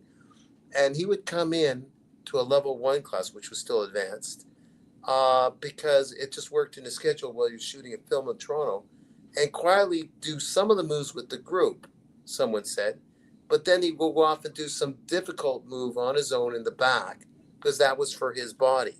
And we're talking about major pretzel stuff. And that was him. And look at him. I think he's in his 80s, and he's, because of a lot of the yoga he does and stuff. Oh, you see? Yeah, yeah. I mean, this guy looks, you would think, oh, he's 70. No, he's 80 something. And I think it helps, all that exercise, all that stretching out, the yoga, it's also attitude, the Pilates, the breath. It's about the breathing. Breath. Yeah. That helps with the, look, a lot of other things do it, but the lymphatic system, the heart system, the muscles, all that, the organs are in a good place, and you still get his wrinkles, but I mean that's my conjecture. Oh, wrinkle! Look, the wrinkles; those are natural. It's actually, it's not. There's a lot of people, they put the Botox, and sometimes it's too much. Yeah. That stuff adds up. But wrinkles are natural. It's no problem with that. I think. But all you need sunblock. That's what a lot of people don't do. Put sunblock every day, and that's gonna save you like 20 years. Now, outside of family, I think he still likes to be in the business, but load management for sure. So it worked out where he can, work his hours. Oh, you're kidding, Michael. He's only 69? Really? I thought he was, oh God, I thought he was older. Well. Whatever. Hey, gentlemen, I'm gonna jump off. I'm gonna listen to you guys once I get in my car. And what are you guys wearing today? I was just gonna do 5 more minutes and then Oh, end okay. it. All right, then I'll wait. What you got? Yeah, let's end it together. I'm just wearing the Pepsi because I had it nicely steam cleaned. So what was roommate wearing tonight? I mean today. She's not wearing anything. She's got some kind of a squeaky rotor problem on her. Oh, wow. Squeaky rotor problem. That's what I've got. You wanna listen how squeaky that is. For what? Is that her Pepsi? Yeah. Can you hear that? Yeah. No. Yeah. But no. Maybe microphone is not picking it up. Tim, it might be the seal between the case and the movement, not the rotor. I had it with another watch. Yeah. You take it to the watchmaker, the thing got unsealed. Oh. Somehow, in between the motor, the whole movement, and the case itself, it's gotten a bit loose. That's my guess, because that could be a problem. Well, you better get that fixed, because it could be a major problem with the movement. Just get the thing so it's attached to the case properly. There must be someone that can do that. Not wait. Yeah, you taking that in? I'm gonna. Well, the warranty ran out. Of course it did. Oh man, I know, but that's kind of serious too. I'll take it in for a watchmaker to take a look at it at my AD, because they have in-house watchmakers that just kind of they help out with changing batteries and. Yeah. Like I had them steam clean the watch. Yeah. Look, I have a guy do stuff to my watch, and the guy at Rolex, when I went to get something fixed, says, "Oh, you had it slightly done." Hinting that he doesn't want me to do anything except him. But I apologize, but that was ridiculous. Like small things, get it fixed if you have to with whoever, and if the case is loose, you don't want to spend $500 or $1,000 just to make sure that the case and the movement is attached to the case. Yeah, good point. They can open it up and see inside if everything is okay. The roommate bangs that watch so hard. Oh, bang your old Daniel, watch. what are you wearing? What are you wearing, Daniel? Nothing right now. You had the Seiko, right? You had the Seiko on the table? Oh, I got the Seiko on the table. My other stuff is around. You've seen it. This, I'm going to replace the strap. You got a new strap. Because this For the hub ring? No, that's my Seiko enamel. Oh, it's your Seiko. Okay. And, nice watch. That's a really nice watch. Yeah, I still like it. I'm gonna put a croc strap on this from Aaron Bespoke Straps Montreal. He's been known to make straps for people that have Lange Song watches, the entry level Lange Song watches. A lot of people like using Aaron Bespoke straps. They're good quality. So I'm going to put a blue croc on this one. Nice. How about you, Tim G? What are you wearing? Tim G is wearing a Timex Expedition Solar with a Bark and Jack NATO strap. Isn't that something? Tim G, would it be possible from now on that maybe we could just have your camera come on just to show us a wrist shot? No, because then you'll see my face and I'll be like eye-eyed. No, because don't show your face, just show your wristwatch. Huh? Mickey! Hey, Mickey, what are you wearing? Hey, nice. Oh, that's your recent pickup, right? That's beautiful. Hell yeah. The two-tone That's gorgeous. Zenith Daytona. Yeah. Man, do you know what? It looks good with you on that wing chair, with the black wing chair, black dial. It's a boss look, man. Look at that. Did you manage to get that from the museum of Teddy Roosevelt? He's got some nice decor. Yeah, he does. All the trophies on the corner shelf. This is the room of everything. This is our travel room. So, like if we went to Japan and had somebody make a handwritten sign, little like statues, art and prints that we got around the world, I guess. Very nice. It's all in this room. Oh, that's very cool. Very cool. Yeah, someday you're gonna have to tell us what each piece is from where. When I'm dead, the kids will sell it all on a yard sale. Oh yeah. Hey Mickey, you got to join the McRib challenge tomorrow. Coast to coast. Sure. Yeah, let's do that. 3 o'clock. 3 o'clock New York. Norris McSquirter, 5 pounds, Super Chat Joe 90 has been messing about with my milking maids down at the Bellin Farms. I love his say. I remember this gentleman with his zingers. I love it. So I every time I put this watch on, I'm like, why am I not wearing this more often? Oh, that's the Vacheron. Vacheron Constantin Historique Chrono.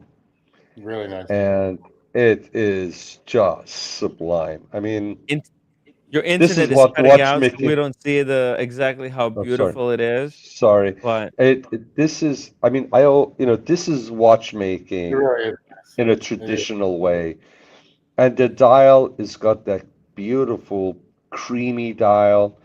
You got beautiful.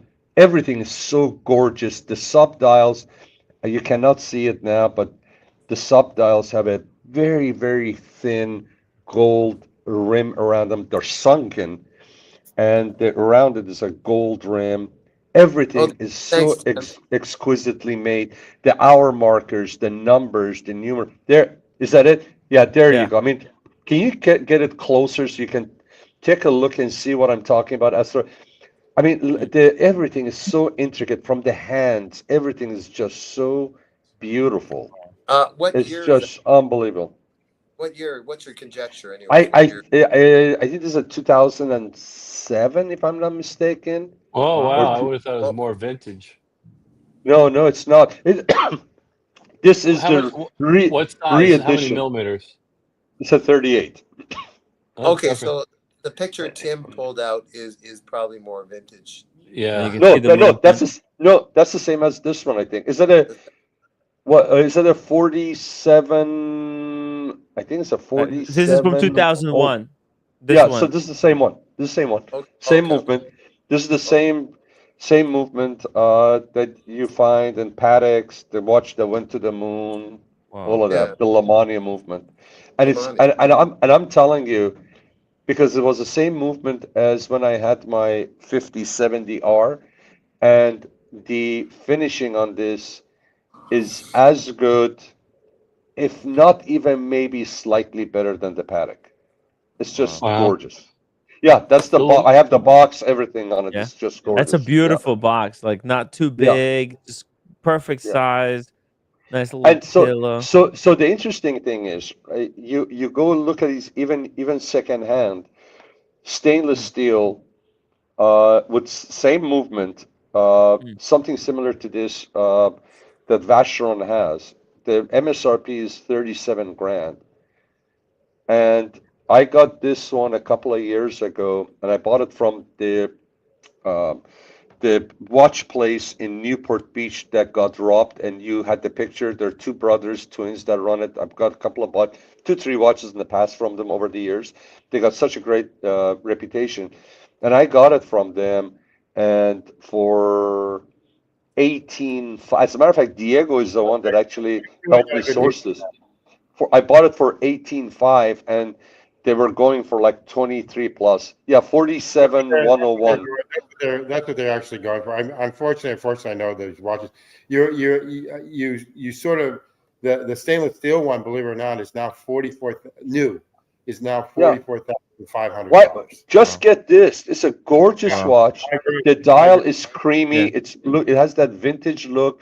I mean, the casing, everything. You know, it's just sublime. The That's why action on it you is didn't great. really need the Patek because you had 5070 Patek. Yeah. It's kind of redundant watch. And it was this too big one- for me. Yeah, it was just. This one's This a is lot much more smaller. elegant. This is much Yeah. more elegant, and It's a so. beautiful So what I'm trying to The Lamania movement's amazing too. Amazing. That's what my vintage my Breitling Cosmonaut is the Lamania Cosmonaut, and that thing you wind it up and it does not miss a beat. It keeps such good time. It's so simple. There's no rotor to worry about. Wind it up You know, every when- day or so. Mickey, when we were growing up and when we became adults, everybody back then, the newer generation probably don't know, but the small block Chevy, it did it all, right? And this Lamania is like a small block Chevy.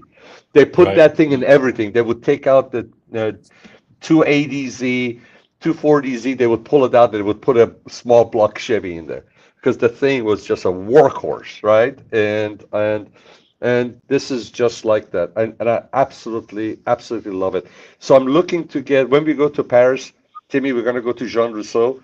I'm going to get a croc in the olive grayish color to go with this. Oof. By the way, Sean, Travis Watts just sent $20 super chat. Beautiful Vacheron Oh, Chrono, my God. Sean. I'm in love. Oh, you're such a Wow. sweetheart, man. Thank you. You're a great guy. And tomorrow Oh. hopefully he's gonna be able to join us for the McRib challenge, coast to coast challenge. Coast to coast. Mickey, hopefully Mickey will be able to join. But Daniel Mickey, Span. we gotta have a Are we gonna be McRib. on- Mickey has to be there. Are we gonna be on camera eating McRibs? Yeah. Is that what's happening? At Yeah, 3 o'clock? we all gonna tune in from a McDonald's near our house, where we are, and we're gonna do a simultaneous McRib. What do you call it? Dish out or whatever you want to call it. Pig out, coast to coast. Yeah. McRib pick out. JDMTL $7 super chat. What happened to Gorilla? He was Rolex vintage collector, Timmy. It would be amazing to get him back. Well, he left with the colonoscopy crew, and then they excommunicated him for having fake watches. So I don't think he's going to be back. But hey, he's welcome back. I mean, I'm cool. You know, yeah. Oh yeah, I what know he has happened? some fake You're watches. right. Gorilla was a great guy. Yeah, but What you know, he had happened? some fake watches, and then they excommunicated him for that. Who did that? Yeah, he left. Who He did? left with the other guys, and then they exposed him for having fake watches, and then they kicked him out. And, Yeah, but what's wrong with having the odd fake watch, though? well, I know, you know, it's like, but look, it's apparently it's like it's supposed to be a really big deal. nothing's wrong with an homage or a fake watch if you say it, but if you pretend it's not a fake watch, I hear you, Mikey. Mickey, I hear That- you. He was that pretending that he had okay. he was pretending he had a ceramic Royal Oak. He was pretending he had a jumbo with the green dial. But like, I thought, look, nobody has those kind of watches. Who actually believed that those were real? I mean, it's just, I thought people kind of understand he was doing a shtick, I but understand Mickey. I kind of go with Mickey on that one. But You can have But I whatever tell you want. what, he was. Just be honest. Just be honest. Yeah, it no, was no, you're entertaining. 100% right on. But I tell you, he was a fun guy on the panel, and I tell you guys, if you saw his IG, he had the best pictures. Had you ever been on his IG? Well, I think he deleted it now. He had the best. I'm not talking about the watch pictures. Yeah. Yeah. Oh yeah. Oh Yeah. my I know God. exactly. He I'm had a like, great where the pick. hell does he had great pics, man? I'm like, where the hell does he find these? It was he was hilarious. He was Well, hilarious. he He was a made it funny guy. into. Yeah, This is Sean. Hello, this is Sean's wife. What pictures was he looking at? My wife is so cool, I tell you. But my wife and I were at a hotel in Santa Monica, and we had drinks and stuff.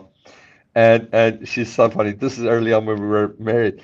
She would go, "Hey, look at that girl! Look at that girl!" And I'm like, "Baby, I already know." She goes, "No, you didn't." I said, "Here, she's wearing this top. She's wearing this skirt." Then she would hit me. "When did you look at her?" I said, "What's the difference?" You're telling me to look, I already looked. Oh, yeah. You can't win either That way. is funny, but that is true. That's true all over. Yeah. I mean, if they give you a permission to look, it's okay. But if you looked on your own, it's an absolute no-no. Norris McSquirter, thank you so much for the £5. Tim Mustache Eleanor is threatened to lock the back door for the evening. Oh no! Oh no! Take care, Norris. Max Squirter. We hope to see you again, man. We missed you. All right. My watch channel says fakes find out immediately. There's some really good fakes. He had some super clones, and maybe he believed that they were real, and then when he was exposed, maybe he was like too embarrassed. But I don't know. I look, his knowledge was pretty good.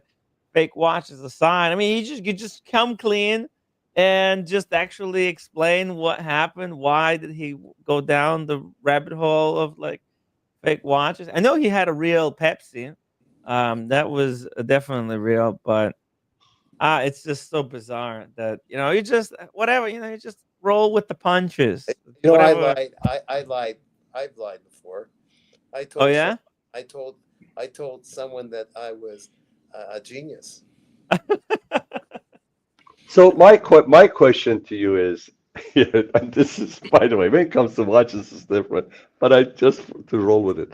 It's just like if you're dating this hot chick and you finally get her in the bed, and you find out those two things that you've been in love with are not real, you're gonna kick her off the bed. Just roll with it. Roll with it. Sometimes those. No, but there's something to be said. Yeah, but Yeah. there's something to be said when it comes to I'm with you. Yeah, if she said that these are real, and then you find out they're not, because you could tell, But yeah, it is. But the thing is, there's multiple people in that group that had fake watches and pretended they were real. Yet one got excommunicated and the other one did not. So I don't understand about the whole excommunication policies that they have there. Hey, you know what? If they called him up on it and he says, "You know what? I should have. Sorry, guys. I made a mess of that one." And that would have been clear. That was it. Yeah, just come clean. But whatever. But maybe he didn't. He might have not had the opportunity. What the saddest thing is, he was really a great guy, and he enjoyed the company of the rest of the guys, and he enjoyed being part of the discussion. And for whatever reason, he brought it in. Maybe, and I'm not to like more of the certain showing these. Everybody was Oh, you're cutting out, Sean. We're losing the audio. Yeah, we lost the audio. We're losing it. Oh, this is important. You're a robot. You're a robot. Yeah. It's AI. I'm not good. This is like the most important get rid stuff of my Sean has to audio. Yeah. Like reboot. I know you're really bad audio. Reboot, come back, save Is the this thing, better? and you go. Oh, Okay, no, let me come back. Oh, Let me it's come okay. back. I think you're back. I think you're back. I think you're back. Or maybe it's best to reboot just in case. Yeah, reboot just in case. This is important stuff. It's a California electrical shortages. Oh, is it? That could be the electrical shortage. Amazing stuff. It's sometimes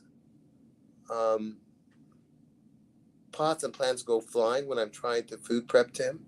I call it an electrical shortage. Yeah. I drop things everywhere. Oh no. You gotta be careful with that. It's because you're eating everything on the balance beam. That's right. The table I got, Mickey, for my slimmest table is like a balance beam table. It's basically a regulation Olympic balance beam that Simone Biles can do her balancing technique on. Yeah, that's and Daniel is eating his dinner on that. Sometimes the plate falls over because I didn't put the full plate on there. Everything embarrassing that you imagine, I do. Have we gotten a tour of the new place yet, or no? No, I don't want to. No, it's a small space. Maybe later. Maybe I'm waiting. When you have the lady in the stilettos. How about when you get your art up and stuff? Like maybe you're. Yeah. Maybe. I feel like we should see a better view than this. I'm sure you have a better room. Hey, Sean, you're back. Yeah. Let's see it. Hi. Are you good? Okay, Is this better? Way better. Yeah, it's high definition. Okay, sorry about that, guys. Sorry about that. Sorry. Yeah, what I was saying is for whatever reason, he did it because he wanted to feel he's at the same level as these guys that were doing the unboxings and all that. You have to just be comfortable with what you have. It's okay if somebody unboxes a $300,000 watch, but if you just got yourself a $15,000 old Patek or Seiko for $1,000 or a Mega for $1,200, and you really like it, that's what matters. Okay, that's right. And you have to remember something. There are some people that if they just acquire, the only way they'll get their excitement of a new acquisition is they just go to a higher price. If you really love the watches for what they are, you'll get the same enjoyment out of a $40,000-$50,000 watch, and I'm not BSing you, as you would acquiring a $8,000 Omega with a white dial moon watch. You would get the same enjoyment out of finding a really nice vintage Omega for $2,200. So just be content with what you have, and if you get enjoyment out of a lot less expensive watch, you have nothing to be ashamed of, because somebody is getting all the applause and woos and ahs out of a $200,000 piece. You know what I mean? The bottom line is, are you getting more enjoyment out of your $2,000 watch than somebody getting out of their $200,000 watch? And the chances are you are. Okay? Because the guy that has 100 watches, okay, and he's acquiring that piece, he's not really enjoying it as much as you enjoy. Let me tell you this. I bet you there are people out there that they're buying their PRX that they've been waiting for, and they enjoy that PRX a lot more than when I acquired this watch. That's the bottom line. Yeah. How much enjoyment are you getting out of it? And as long as you do that, you should feel comfortable in your skin and just go with it. But unfortunately, after the COVID, it's got to the point that it was like, okay, who can bring in the next hype piece? Who can bring in the next over-the-top piece? And not that there's anything wrong with the people that are doing it, but I think as the audience, and I was involved with that. Okay, wow, this is really intimidating. But at some point, I told everybody, there's probably 1 or 2 watches that I will pay in the 6 figures. I'm not going to spend that kind of money. And to me, the top end for a watch, yeah, I had a $70,000 watch. The top for me, as far as what I'm comfortable with, is 50 grand. Okay, for me to spend. Not that I'm going to spend it every time, but if there's really a watch that I want, that's the comfy. I was ready to pull the trigger on a datograph for somewhere in the 70s. Okay, Wow. I would be comfortable to pull. I was comfortable to pull the trigger on a certain watch at about 110 grand. Doesn't mean that I want to do it now, but to me, I mean, that watch that I posted yesterday, which is that Patek that I got, that's 53 years old now. Some people look at it may say, hey, that looks like that Skagen that they sell out there. I'm good with that, but I enjoy it. Every time I look at it, I find something new about it and I get the enjoyment out of it. So that's what matters. And as long as you look at watches like that, you don't need to go get a fake watch that looks like something that's $250,000.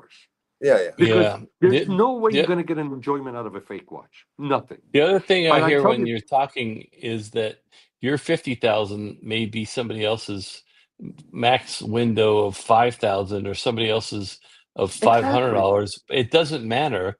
Like It doesn't the most matter. I've ever spent on any watch is my Guinness, my two-tone Guinness, whatever, 16.4 plus 18 grand, whatever it was. And like I can't imagine spending more until you do. So the guy that spends $500 one day will spend $1,500, even though he knew he never thought he could spend five because Yeah. he had Timexes, and then he spends 1,500, and then he'll spend like 3,000, and then it just kind of grows. But you don't have to immediately prove that you can spend $40,000 because everyone else is.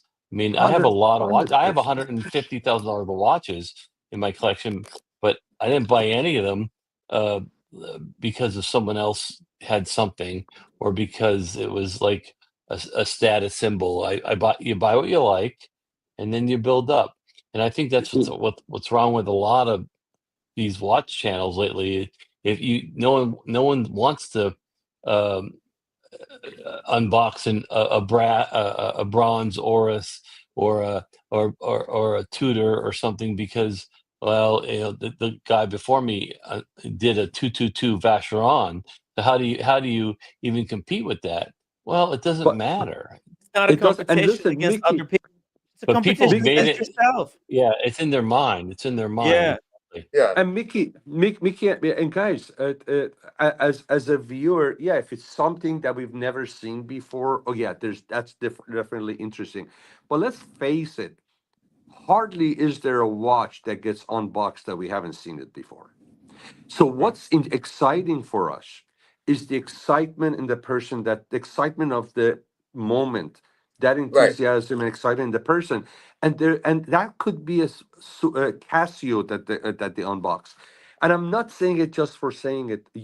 About a year or so ago, do you remember, Timmy? It was on your stream that I was saying, listen, we've had a lot of Pateks, RMs, and Rolexes unboxed. If you have a Casio if you have a G-Shock to unbox, if you have a Seiko or Citizen to unbox, bring it on. We want to see it being unboxed. As a matter of fact, I've never seen a Citizen being unboxed. It would be, for me, it would be the first time on Timmy's. I think Daniel did a somebody Citizen to do that. unboxing. Daniel did. unboxed Great. the Citizen. Yeah. Yeah. I did and then also Humble Pine, with all the good pieces he's got. He very proudly, with the same pride, is showing a Seiko. Or right, Tim? He's showing some. Yeah. Of the Oh wood, yeah. Humble Pine. With it was all like, his watches, he's got APs, he's you got know, Pateks, but he right. loves his Seikos. And He got the Frederic Constant with that he got from Korea. right. That's a And way that different beautiful price point. But idea. the story behind that story. Frederic Constant, that shattered my mind.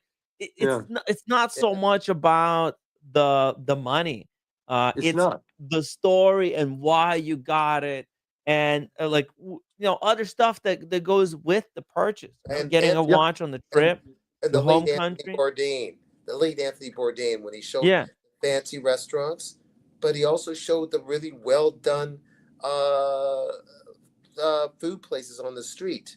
And those were the ones that my wife and I always enjoyed the most. It was the street, the regular guys' restaurant, the eateries that we really enjoyed watching.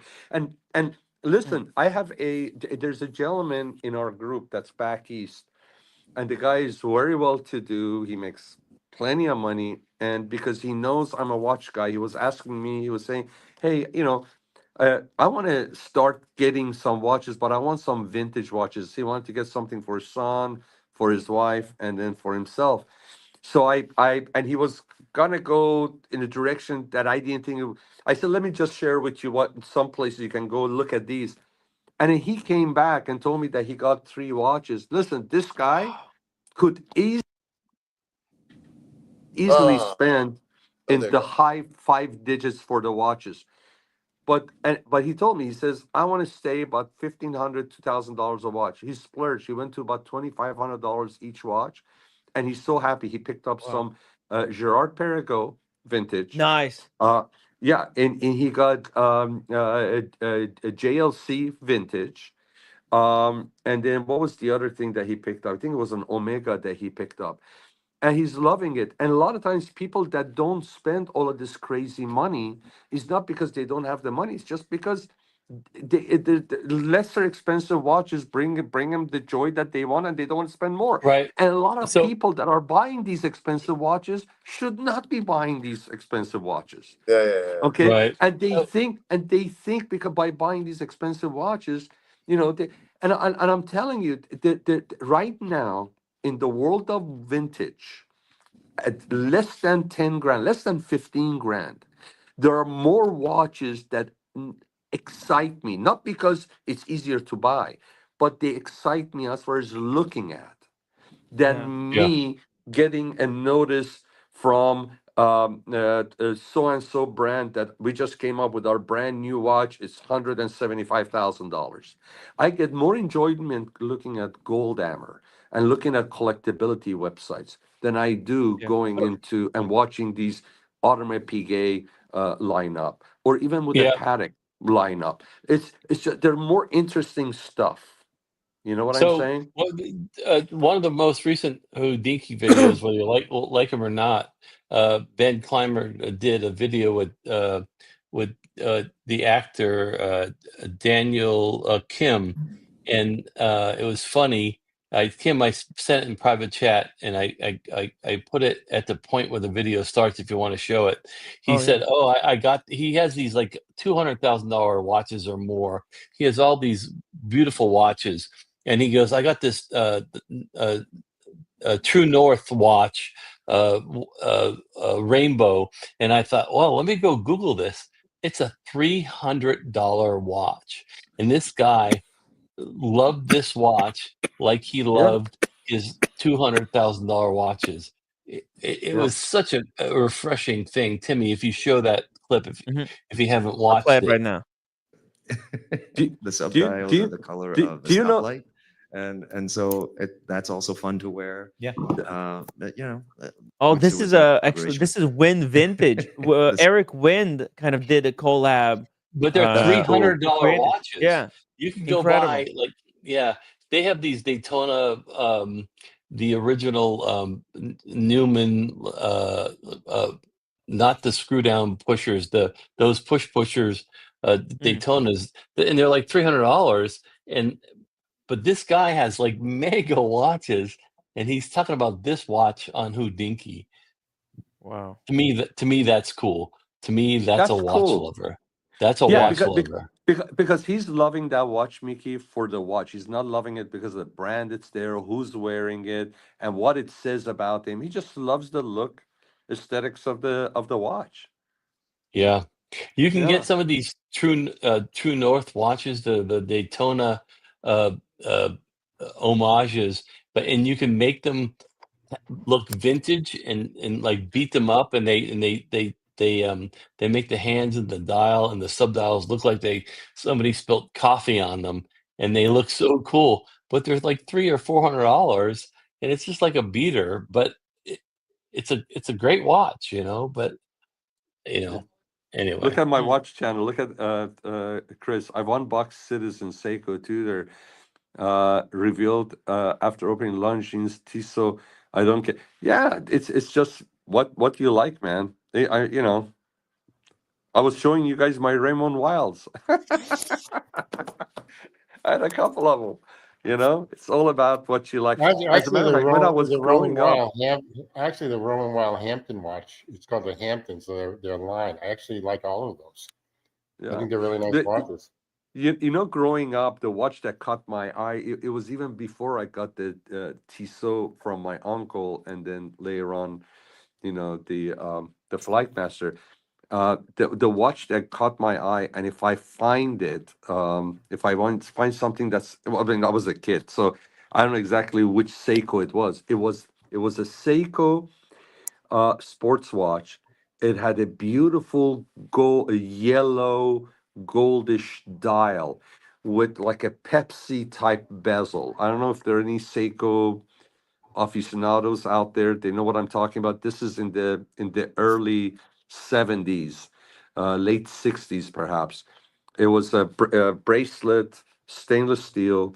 It was like a yellow, but it was a goldish yellow. It was like a sparkling yellow. It was like a chrome kind of a yellow dial, and it had a Pepsi red and blue bezel. To me, it was so beautiful. Those three colors went so well together. And if I ever come across one, I'm going to get it because it was part of my childhood growing up. I didn't know about watches. I just liked the looks of it. I didn't care about time back then. I just liked the like looks this? of it. Something like that. Yeah. Something like that. So these are so cool. Yeah, Pepsi.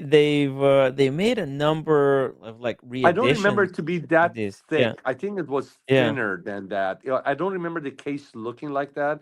It was more of Mhm. a like a regular case, and that's like a cushion case, right? It Yeah, was they more have of a like like a regular Hodinkee looking recently. case. Yeah, you see, like the Hodinkee recently remade this one. Yeah. Was Pepsi Vibes, a fan designed limited edition. Oh, interesting. A fan Yeah. design. Yeah, that's a Interesting. little bit modern looking. It's Yeah, this is totally but you modern. see the Yeah. color. This one is a little bit darker yellow. That one was Mhm. yellow than gold. It was combination yellow gold, but it was brighter than this. And I just as a kid, every time I saw it, I loved it. Mm. Yeah. So again, it's what rocks your boat. Yeah. It's cool. It's about the story. That's I'm the most still a important kid. thing. I'm still a kid. Yeah. There you Daniel's go. still kid at Good for heart. you, man. Very nice. Good. Baby Good ocean. for you. Yeah. Do you know I have somebody, one of my cousins years and years ago, probably 35 years ago, gave me a watch. It's a quartz watch, F1 watch. It looks like a fiberglass style, but the case and everything, it just looks so comfortable and stopped working. I'm gonna go get that thing, have somebody change Yeah. the battery. It had leather strap on it. The leather strap disintegrated, but it just looks so cool. And I didn't throw it away. I kept it, and I'm gonna. What we should do, guys? Do you know on this one of the Sunday streams, we should bring out our Shedder watches that nobody's seen and we haven't shown it to anyone. Okay, instead of our shiny, expensive gold name, bring the Shedder. Yeah. I want to see I want to see the first watches that you got, where the journey took place. I want to see the Model T. I don't The want to see cheapies. the latest car coming out of a Modena Maranello factory. I want to see as far as your journey in acquiring watches. We should do that. Mm. Okay, and they're probably not going to be working. They're probably going to have this half of the strap missing. You're probably going to have cracked crystal or plexiglass. We should do that. Bring your Shedder Yeah. watches. We should do that, Timmy. Yeah. Yeah. That's a really good idea for do you know what a we're gonna show. call it, Timmy? Do you know what we're gonna Yeah. call it? We're gonna call it "Come Clean." The Come Clean collection. Come clean. Show us your watches that you're hiding from everyone, that maybe you're embarrassed to share And to others. tell us when and how you acquired it. That's a beautiful watch, by the way, Daniel. That's Yours as well. that Tim loves to hate, the Steinhardt. That's good. Hey guys, I'm gonna. This was a fun topic. So we got the McRib thing tomorrow, and then maybe we do the or come clean watch collection. Come clean Sunday. Let's do it this Sunday. This Sunday, guys. Come Sunday, come on. This Sunday I can't. Unfortunately, okay. today. Let's do next Sunday then. Yeah, today I got news that one of my college buddies that used to go hang out at their house, parents' house, and the mom was the coolest lady. Mom just passed away, so her funeral is this Sunday. So I won't be able to join. Maybe late in the day, but I'm not sure if I can join. So hear you. We hear you. Okay. Life has turns. I'll do some kind of other topic, and then I'll save that one for the next next Sunday. When hopefully you can join. Shout out to Mrs. Hakim. Hopefully you'll run into my mom up there. So, in the heavens. Yeah. And with Daniel's dad. Yeah. Thank you. They can have a stream of their own up there in the heaven YouTube. Yeah, my watch channel. That would be awesome if you could join us. Come clean with your collection. My watch channel. He's got a lot of pieces. There you go, Chris. In the lower price point. We'll also have Ray. Hopefully join us to share some of his stuff. He recently sold like 40 of his watches, and he's trying to consolidate down to 10. So it'll be good. Humble Pine has a lot of watches, guys. Beautiful. He's got so many cheapy watches.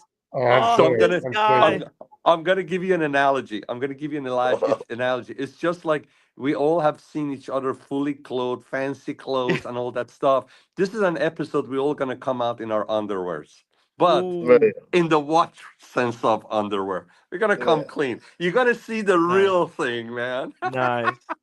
Why do we all know that Sean's underwear is going to be fancier than ours? No. Trust me. You're going to see a fossil watch that my brother gave me with the money that he just started making for the first time for my birthday. You're going to see some shedders that are worth more to me than my most expensive watch in the collection. No, I meant literally your underwear is going to be handmade silk Paris underwear. No. Here, if you want to know, I wear Onro, HANRO. They're comfortable. That's why I wear it. The cotton is fantastic. It's called the Superior Cotton, and it's just fantastic. It's very comfortable and gives you the support. Tim, there you go. I came clean. Tim, don't bring it up, okay? Don't bring it up. All right. By the way, Daniel, give me one word so that when you pass, I know it's you. If someone has a message from you to send to me, okay? Ming.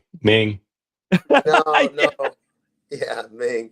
It could be Ming, but it's when I'm excited about what someone did, I just use this rhyme. It does not make sense. I say nice as ice. Okay. So that's nice. That's nice as ice, guys. Yeah. Hey, guys, it was a show that was as nice as ice. Thank you so much, everybody, for watching. Daniel, thank you for joining. Sean, thank you so much for saving the show. Tim G, thank you so much for hanging in with me. Supporting the show. Yeah. And the legend, Mickey. Congratulations on the Zenith Daytona. And Mickey, Gorilla, great come guy. back. Good to have him on the panel. Hey, here's a tip for someone. If you want a watch that's non-vintage, go to Eric Wynn's website, Wynn Vintage. Yeah. He sells. I'm in negotiation for a watch, and he sells his non-vintage really, really affordable because it's not as jam.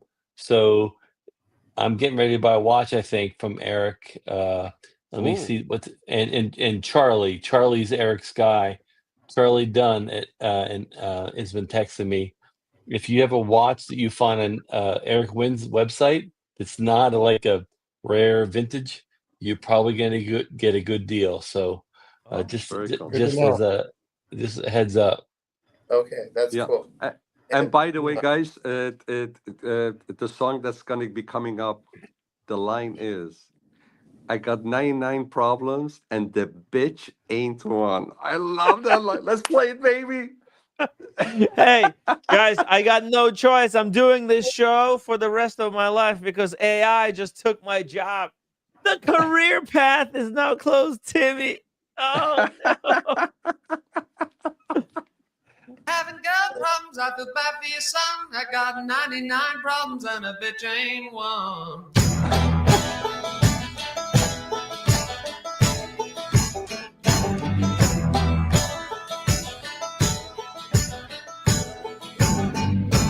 Tip my hat to the sun in the west. Feel the beat right in my chest.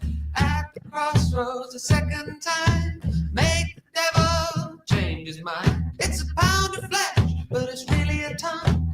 99 problems and a bitch ain't one. If you haven't got problems, I feel bad for your son. I got 99 problems and a bitch ain't one.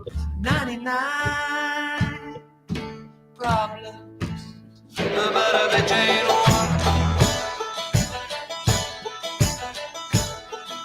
Roommate.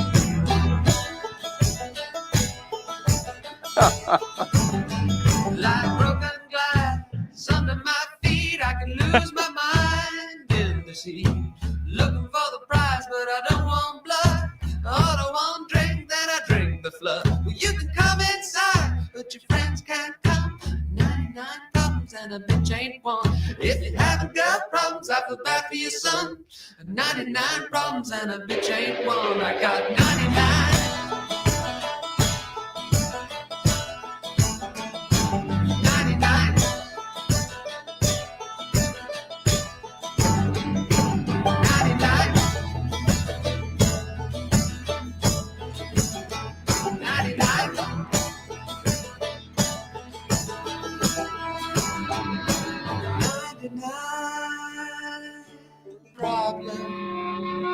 But a bitch ain't one.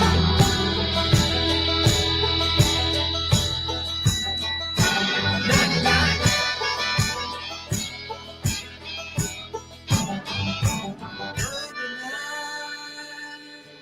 problems, but a bitch ain't one.